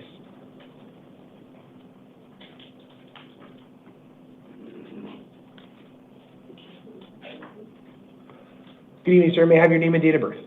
Zachary McVeigh, 41394. Thank you. We are here today on 4 different cases. The first is a Superior Court new case. You were arrested on allegations of dangerous drug possession, class 4 felony, narcotic drug possession, class 4 felony, and drug paraphernalia, class 6 felony. I will find probable cause and I will appoint you an attorney. I'm setting a status conference on January 30th at 8:30 and a preliminary hearing on February 3rd at 8:30, both in the downtown Superior Court. I am going to issue a secured bond on this case in the amount of $250.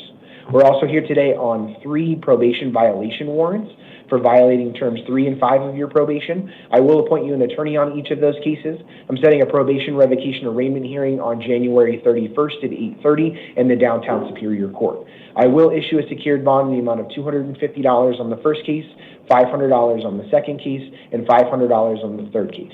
So you have a total bond today of $1,500. If you do post bond, I'm ordering that you not have contact with the arresting officers, no weapons, drugs, or alcohol, and you must contact probation within 72 hours of your release. The general number for probation will be in your paperwork. Do you have any questions? Okay, go ahead and grab your paperwork to your left and then take a seat. Robert Richmond to the podium and Tony Wolf to the chair, please.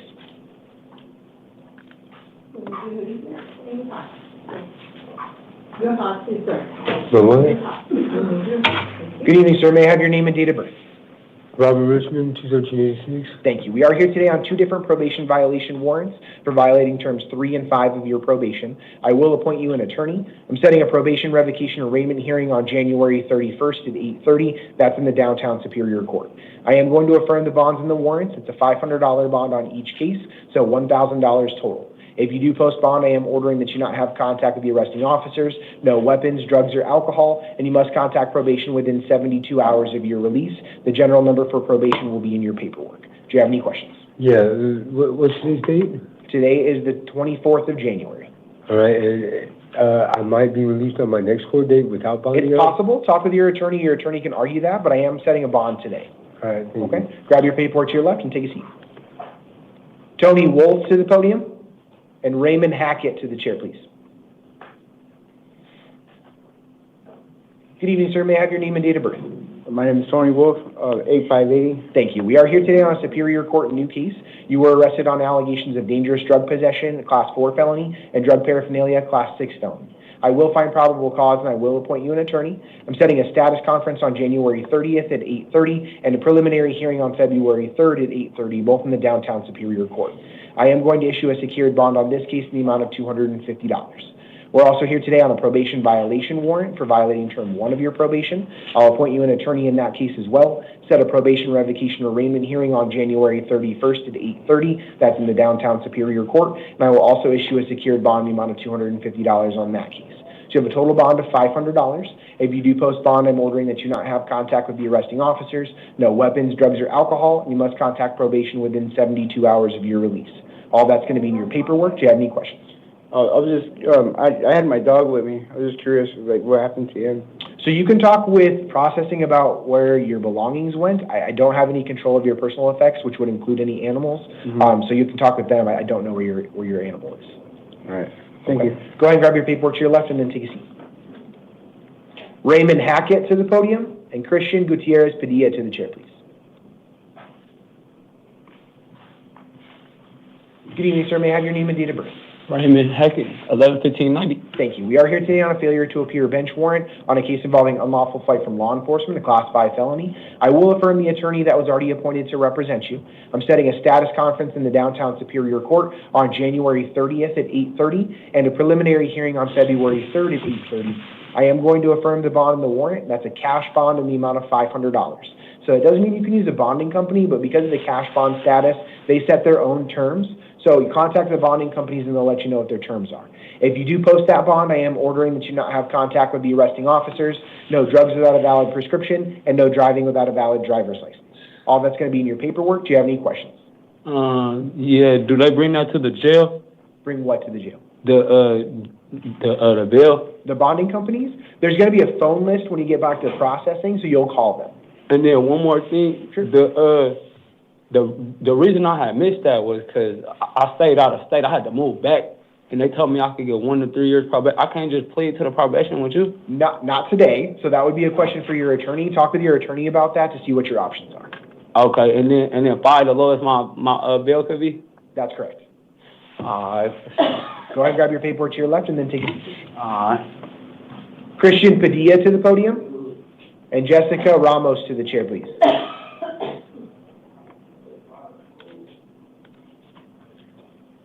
Good evening, sir. May I have your name and date of birth? Christian Padilla, 11/24/1988. Thank you. We are here today on a Justice Court new case. You were arrested on allegations of driving with a suspended license, a Class 1 misdemeanor, and exceeding the posted speed limit more than 20 miles per hour, a Class 3 misdemeanor. I will find probable cause and I will appoint you an attorney. I'm setting an arraignment hearing in the North Mesa Justice Court on January 29th at 1 p.m. I am going to set a secured appearance bond today in the amount of $500. If you do post bond, I'm ordering that you not initiate contact with the arresting officers, no drugs without a valid prescription, and I'm also ordering that you may not drive any motor vehicle until further order of this court. All that's going to be in your paperwork. Do you have any questions? No. What's secured? So that means you can use a bonding company if you'd like. They generally require 10% plus collateral. But you'll have access to the bonding companies when you get back to processing. Okay. Okay? Go ahead and grab your paperwork to your left and then take a seat. Jessica Gameros Ramos to the podium and Ryan Spencer to the chair, please.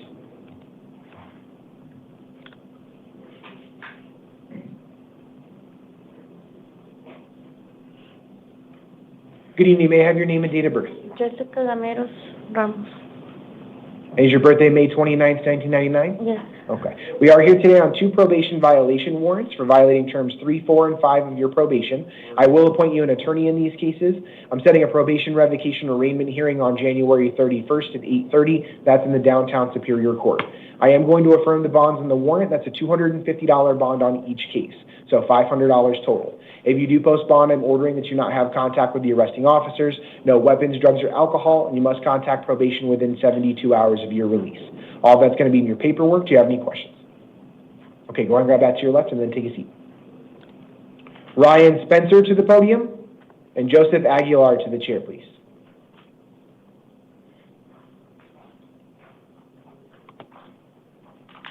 Good evening. May I have your name and date of birth? Ryan Spencer, June 27, 2006. Okay, is it Ryan Spencer, June 27, 2006? Yes, sir. We are here today on a Superior Court new case. You were arrested on allegations of 2 counts of aggravated assault using a simulated deadly weapon, Class 3 felonies, and 1 count of disorderly conduct, a Class 1 misdemeanor. I will find probable cause and I will appoint you an attorney. I'm setting a status conference on January 30th at 8:30 and a preliminary hearing on February 3rd at 8:30, both in the downtown Superior Court. I am going to order a secured appearance bond today in the amount of $500. If you do post bond, I'm also ordering pretrial services, supervising in the community. It's also my understanding that you're being held on warrants out of Mesa. Have you already gone to Mesa for those cases? Okay, so they're going to likely transport you to Mesa to have those warrants addressed as well. So the $500 is just on this case. If they set bonds on you in the Mesa cases, you'll have to post those as well. I'm also ordering that you not return to the scene of any alleged crime, no contact with any victim, complainant, or witness, no weapons, drugs, or alcohol, and no driving without a valid driver's license. All this is going to be in your paperwork. Do you have any questions? No. Okay, go and grab your paperwork to your left and then take a seat. Joseph Aguilar to the podium and Kimberly Sotzi to the chair, please.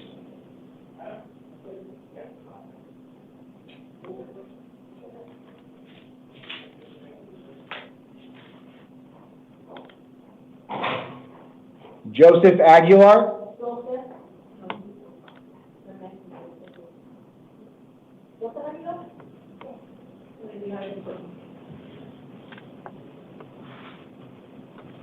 Good evening, sir. May I have your name and date of birth? Joseph Aguilar, 03/04/2001. Thank you. We are here today on a probation violation warrant for violating terms 3 and 5 of your probation. I will appoint you an attorney to represent you. I am setting a probation revocation arraignment hearing on January 31st at 8:30. That's in the downtown Superior Court. I am going to issue a secured bond in the amount of $250 today. If you do post bond, I am ordering that you not have contact with the arresting officers, no weapons, drugs, or alcohol, and you must contact probation within 72 hours of your release. All that's going to be in your paperwork. Do you have any questions? I just don't know how I have probation violation. So the allegations against you are that you have not maintained communication with probation. Probation is stating here that you have not had contact with them for over a month at this point. Looks like the last contact that you had with them, I've been calling them though, and they never answer. In November, it looks like. So all that'll be in your paperwork, including the contact information for probation. Go ahead and grab that and take a seat. Kimberly Sotzi to the podium, and Crystal Griffin to the chair, please.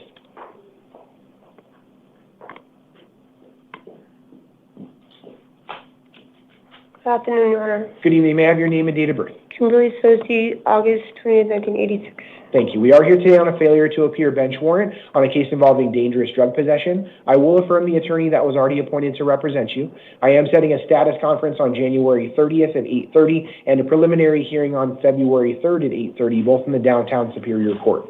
I am going to affirm the bond in the warrant. That's a $250 secured bond. If you do post bond, I'm ordering that you not possess any drugs without a valid prescription and no driving without a valid driver's license. All this is going to be in your paperwork. Do you have any questions? I can't get OR. Not today. Why? So you failed to appear at your last hearing.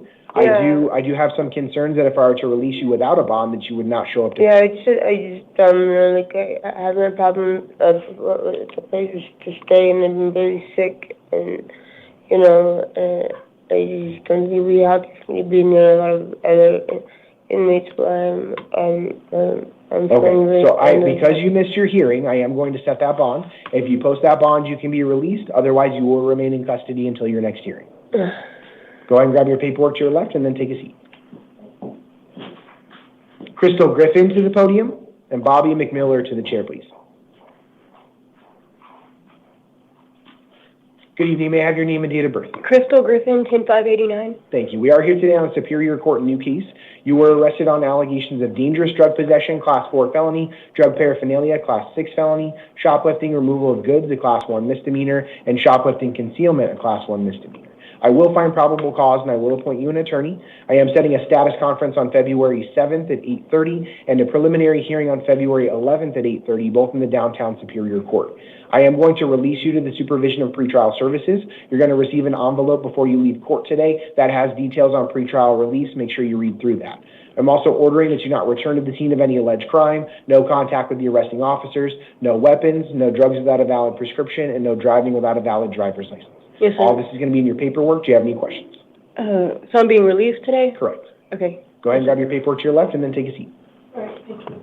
Bobby McMiller to the podium and Daniel Teneo to the chair, please.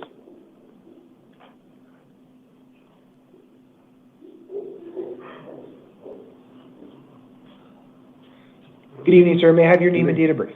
Bobby Lynn McMiller, 10/24/1957. Thank you. We are here today on a Superior Court new case. You were arrested on allegations of dangerous drug possession, a Class 4 felony, drug paraphernalia, Class 6 felony, and criminal trespassing, a Class 3 misdemeanor. Right. I will find probable cause except for the dangerous drug possession allegation. Doesn't mean that allegation necessarily goes away. The state can still file charges or something similar to that down the line, but that means for today's purposes, I'm not finding probable cause.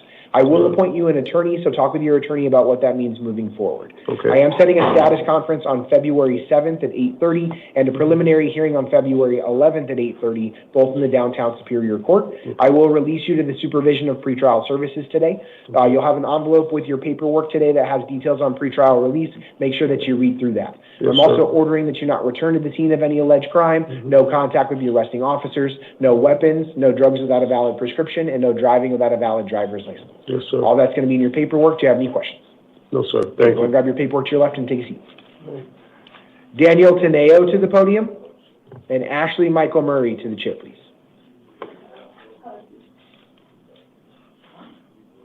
Good evening, sir. May I have your name and date of birth? Daniel Gomez Teneo, 7/15/88. Thank you. We are here today on a municipal court, new case out of your municipal court. You were arrested on allegations of criminal trespassing, which is a Class 2 misdemeanor. Because it's a misdemeanor allegation, you're not entitled to court-appointed counsel, but you can hire an attorney at your own expense if you'd like. I am setting an arraignment hearing in the Goodyear Municipal Court on February 12th at 1 p.m. I am going to release you today on what's called your own recognizance. That's a promise to appear at your next court date. I'm also ordering that you not return to the scene of any alleged crime, no drugs without a valid prescription, and no driving without a valid driver's license. All that's going to be in your paperwork. Do you have any questions? You said February 14th? February 12th at 1 p.m., and that'll be in your paperwork also. Okay. Any Thank other you. questions? Thank you. Okay, grab your paperwork and take a seat. Ashley Michael Murray to the podium.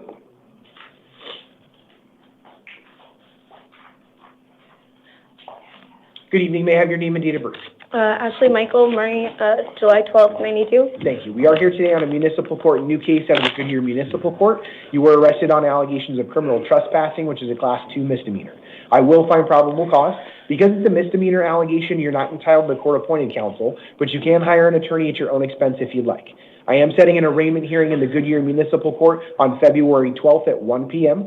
I am going to release you today on what's called your own recognizance. That's a promise that you'll appear for your next court date. I'm also ordering that you not return to the scene of the alleged crime, no drugs without a valid prescription, and no driving without a valid driver's license. Okay. All that's going to be in your paperwork. Do you have any questions? No. Okay, grab your paperwork to your left and then take a seat.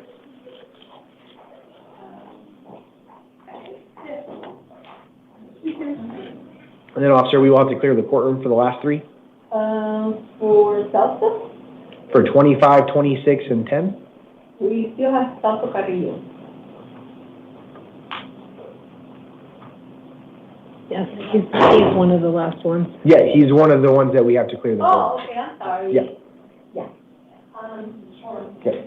For number 25, and we asked if they were appearing virtually or in person. They have not responded. We Oh, okay. called all of their numbers. Okay. They're still not responding. That's fine. Can you check with the front and see if they're down there for some? We have a seat there, please. Oh, okay. And they have it? Okay. And Ms. Scott, are you appearing on all three of these or just some of them? I'll appear on all three. Okay. Perfect. Let's go ahead and have, is officer, the gallery clear? What is he that, because I'm not doing.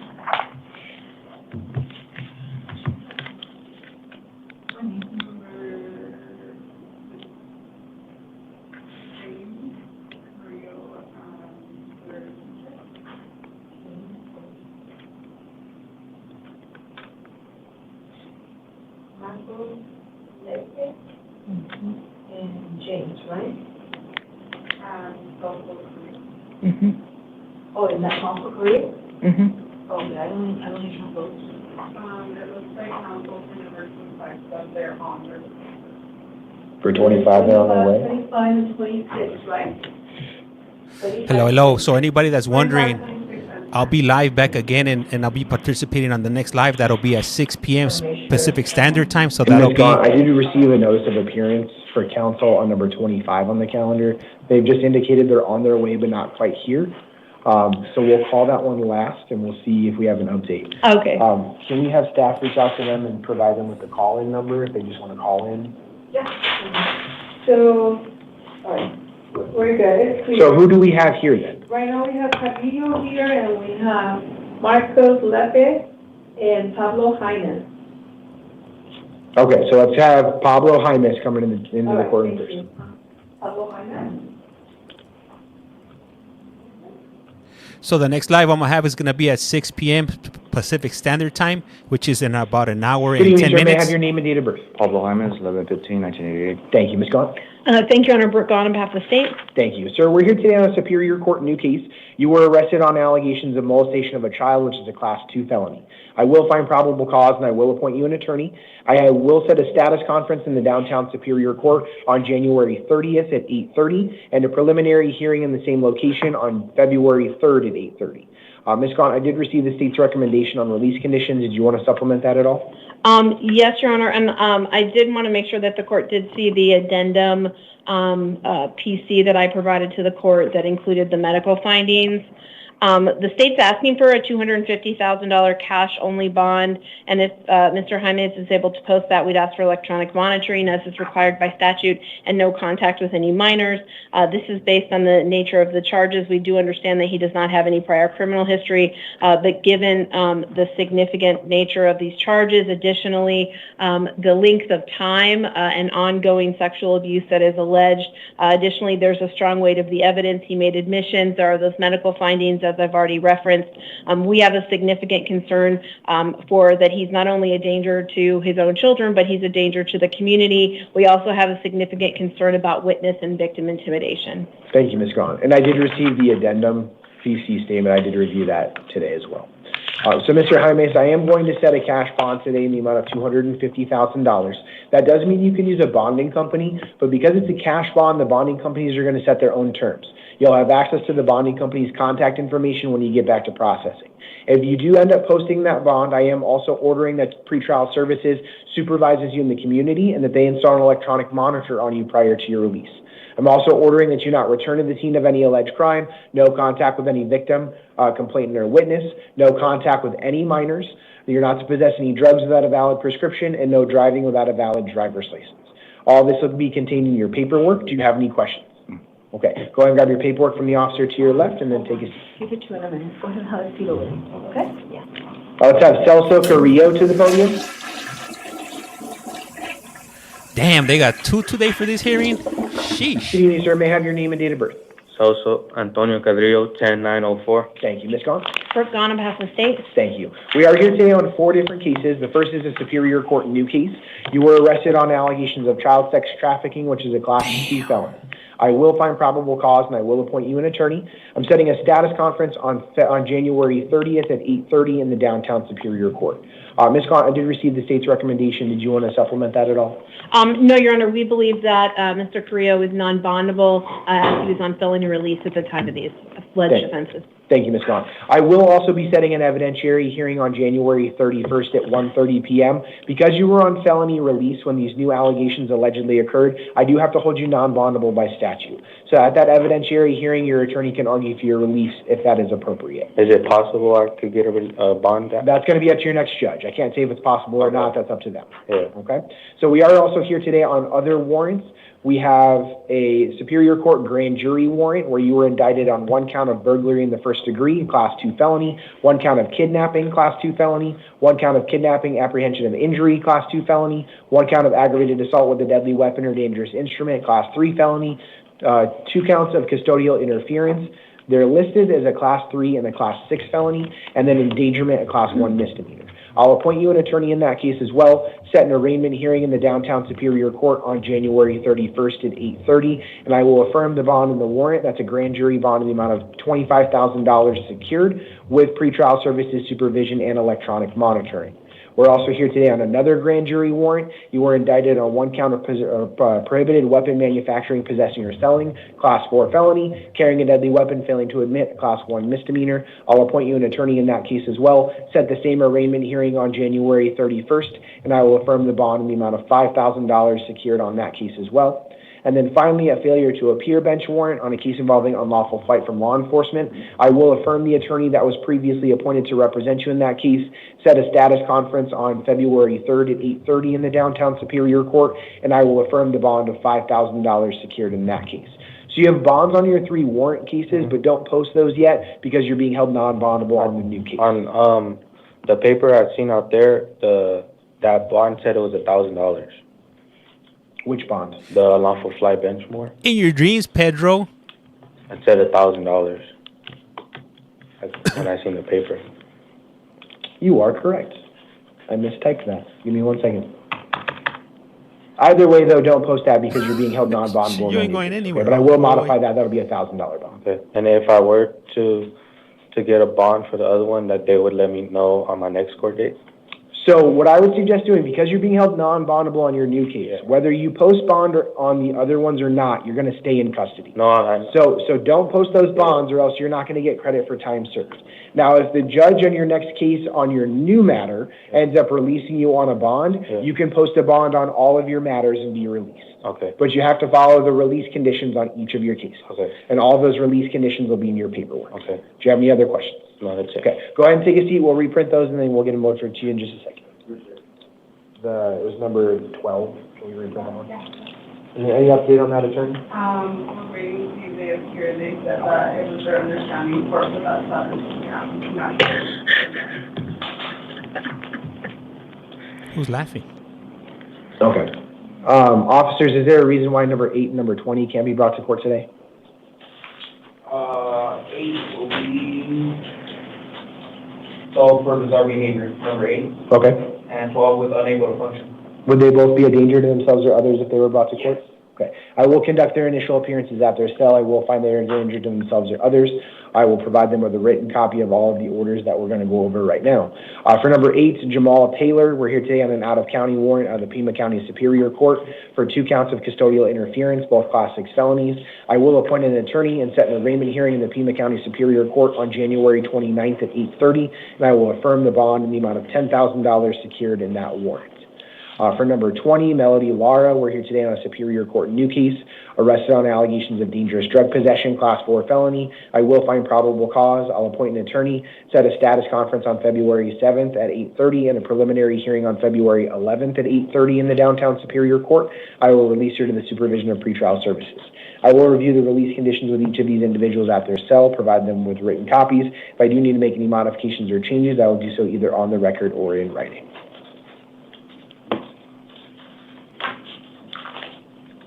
So, Ms. Gaunt, I am getting a report that they're on their way. They have not connected virtually at this point in time. I also don't want to hold you up when court started 58 minutes ago.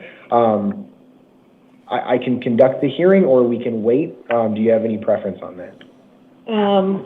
Or if you'd like to make a record right now, I don't want to hold you up either. We don't know how long it's going to I don't know. Council. Okay.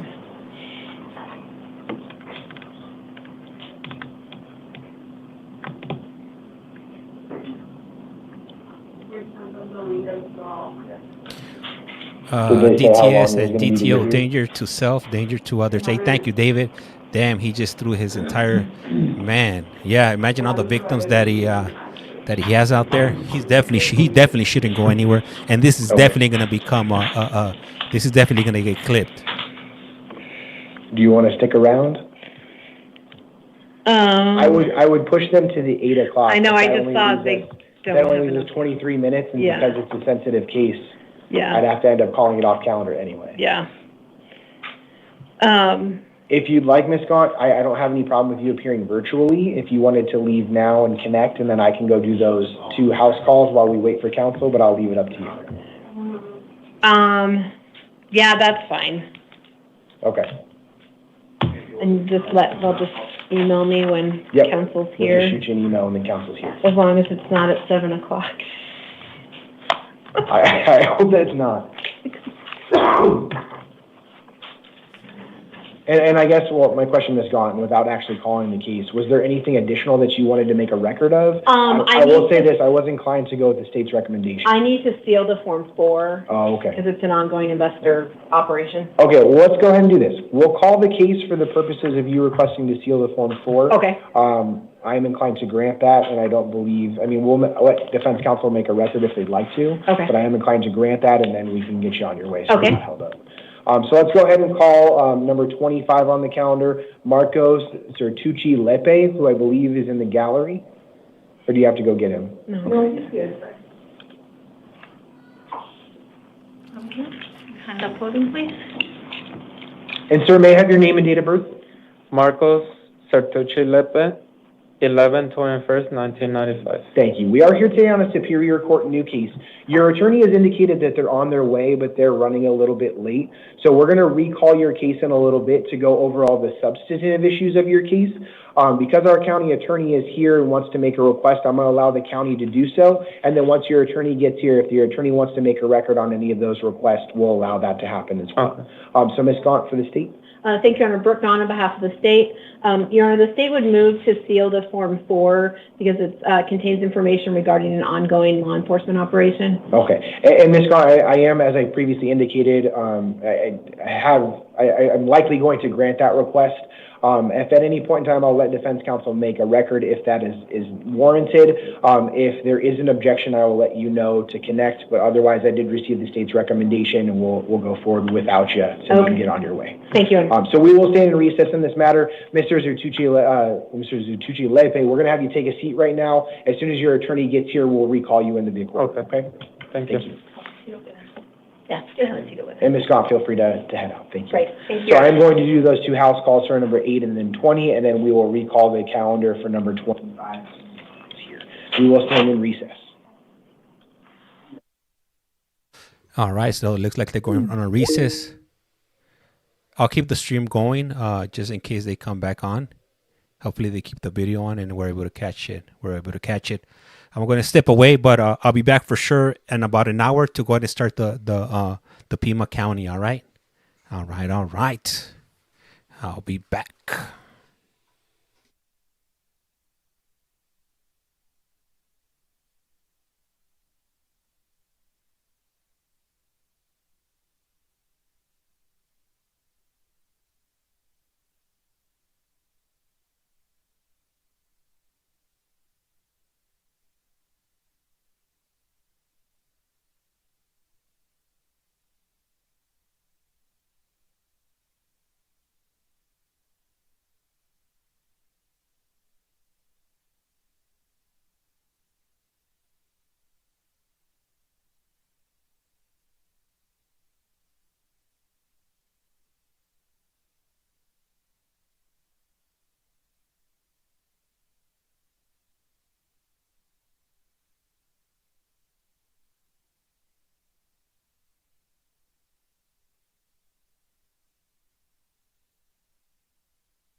It'll be the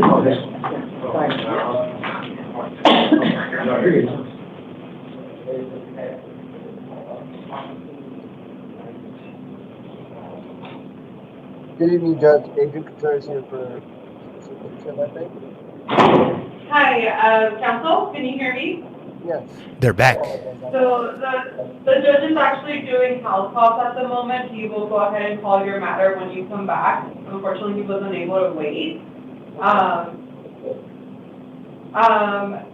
just want to make sure you received your client's Form 4 and state recommendations, because we emailed those back when we received a notice of appearance.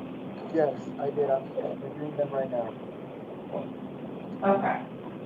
So will he be pushed into the 8 p.m. docket? No, we're calling him off the record, so if you just want to go ahead and wait on the line, the judge will right back. Okay, thank you.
We'll recall that one as soon as I figure out what the attorney is, okay?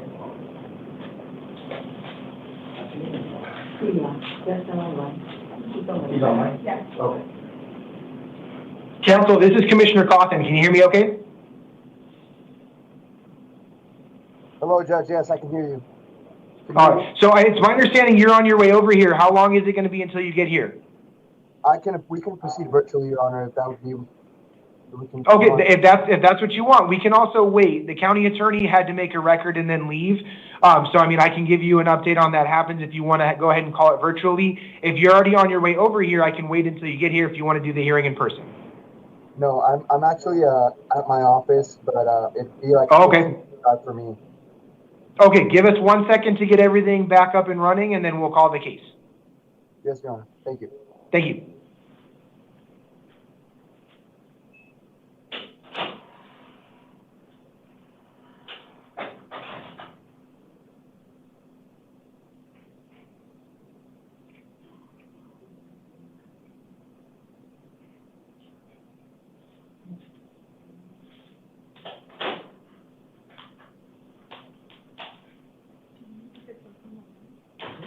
No, well, not at this point. I'll let you know if we do.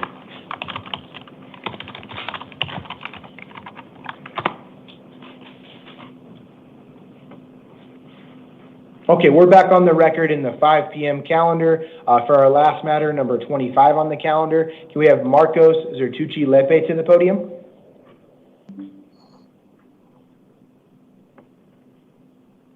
And then I believe we have Mr. Contreras on the line. Is that correct?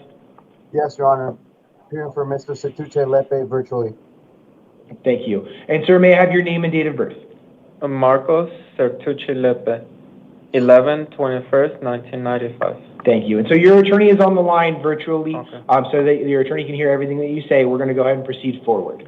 We're here today on a Superior Court new case. You were arrested on allegations of 1 count of child sex trafficking with a minor under the age of 15, Class 2 felony, and 1 account of attempted sexual contact with a minor, a Class 3 felony. Mr. Contreras, did you want to be heard on probable cause? No, Judge. We'll submit probable cause.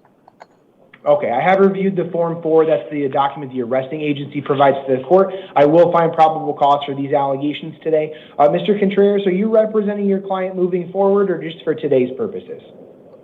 Moving forward, Your Honor. Okay, let me get that updated here. Give me 1 second.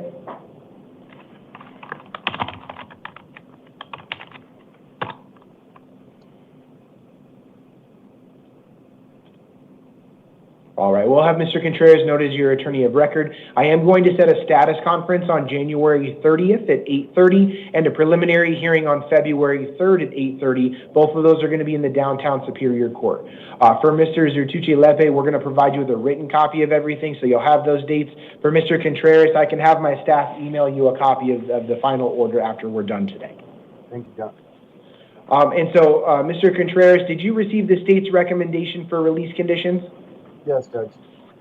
Okay. Did you want to be heard on release conditions? Yes, Judge. Go right ahead. John, I see that the state asked for a $50,000 only cash only bond. However, we request that Mr. Zertucci Lepe be released to PTS services with electronic monitoring. Mr. Zertucci Lepe is actually a naturalized citizen. He became a naturalized citizen in 2012. He is only 29 years old and has lived in Phoenix, Arizona since 2017 and has been at his current address for 2 years. As you can see, he's already retained private counsel and has all intentions to resolve this matter. His family is also located here in Arizona. His mom, his dad, and his brother Artemio currently is working at a construction company, Identity Construction, and has been there for 2 years. And he has no other prior felony criminal conviction or even a misdemeanor conviction and no prior arrest, Your Honor.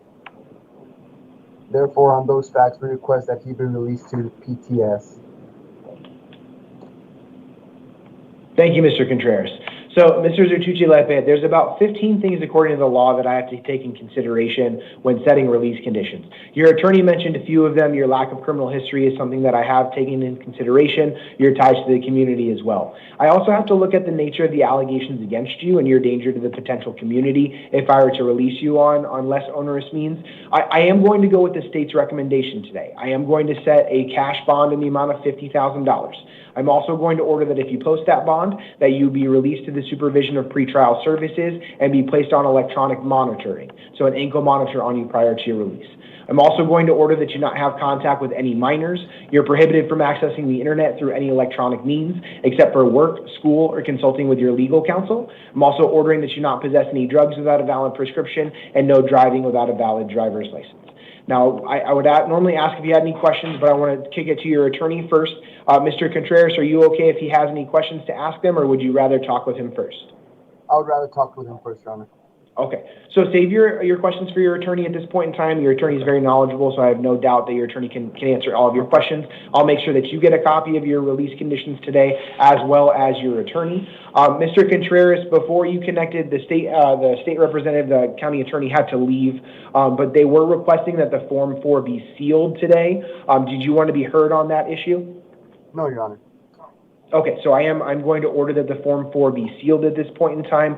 So the Form 4, Mr. Zertucci-Lepe, is that's the document the arresting agency provides to the court. Sometimes there's information in that Form 4 that would be not great if the public got a hold of that. So the state was asking just to seal that. That doesn't mean your attorney or you can't get access to that later on. That means that that's not available to the public. So I am sealing that. Of course, your attorney will still have access to everything in this case. It's not trying to hide anything from you. It's more just to make sure everybody is safe on this one, okay? So I will go ahead and grant that request to seal. Mr. Contreras, anything else you wanted to be heard on today? Nothing further, Judge. Appreciate you. Okay, so Mr. Zertucci-Lepe, that's the last that I have for you today. You'll get a copy of your release conditions shortly, and I'll make sure your attorney gets a copy as well. I'm sure Mr. Contreras will be in touch with you soon. Okay, go ahead and take a seat to your left. And Mr. Contreras, thank you so much for being available virtually. I do apologize for the mix-up with the time there. Thank you. Thank you for making the time, and thank you for waiting for me, Judge. Of course. That does conclude the 5 p.m. calendar. We will stand in recess until 8 p.m.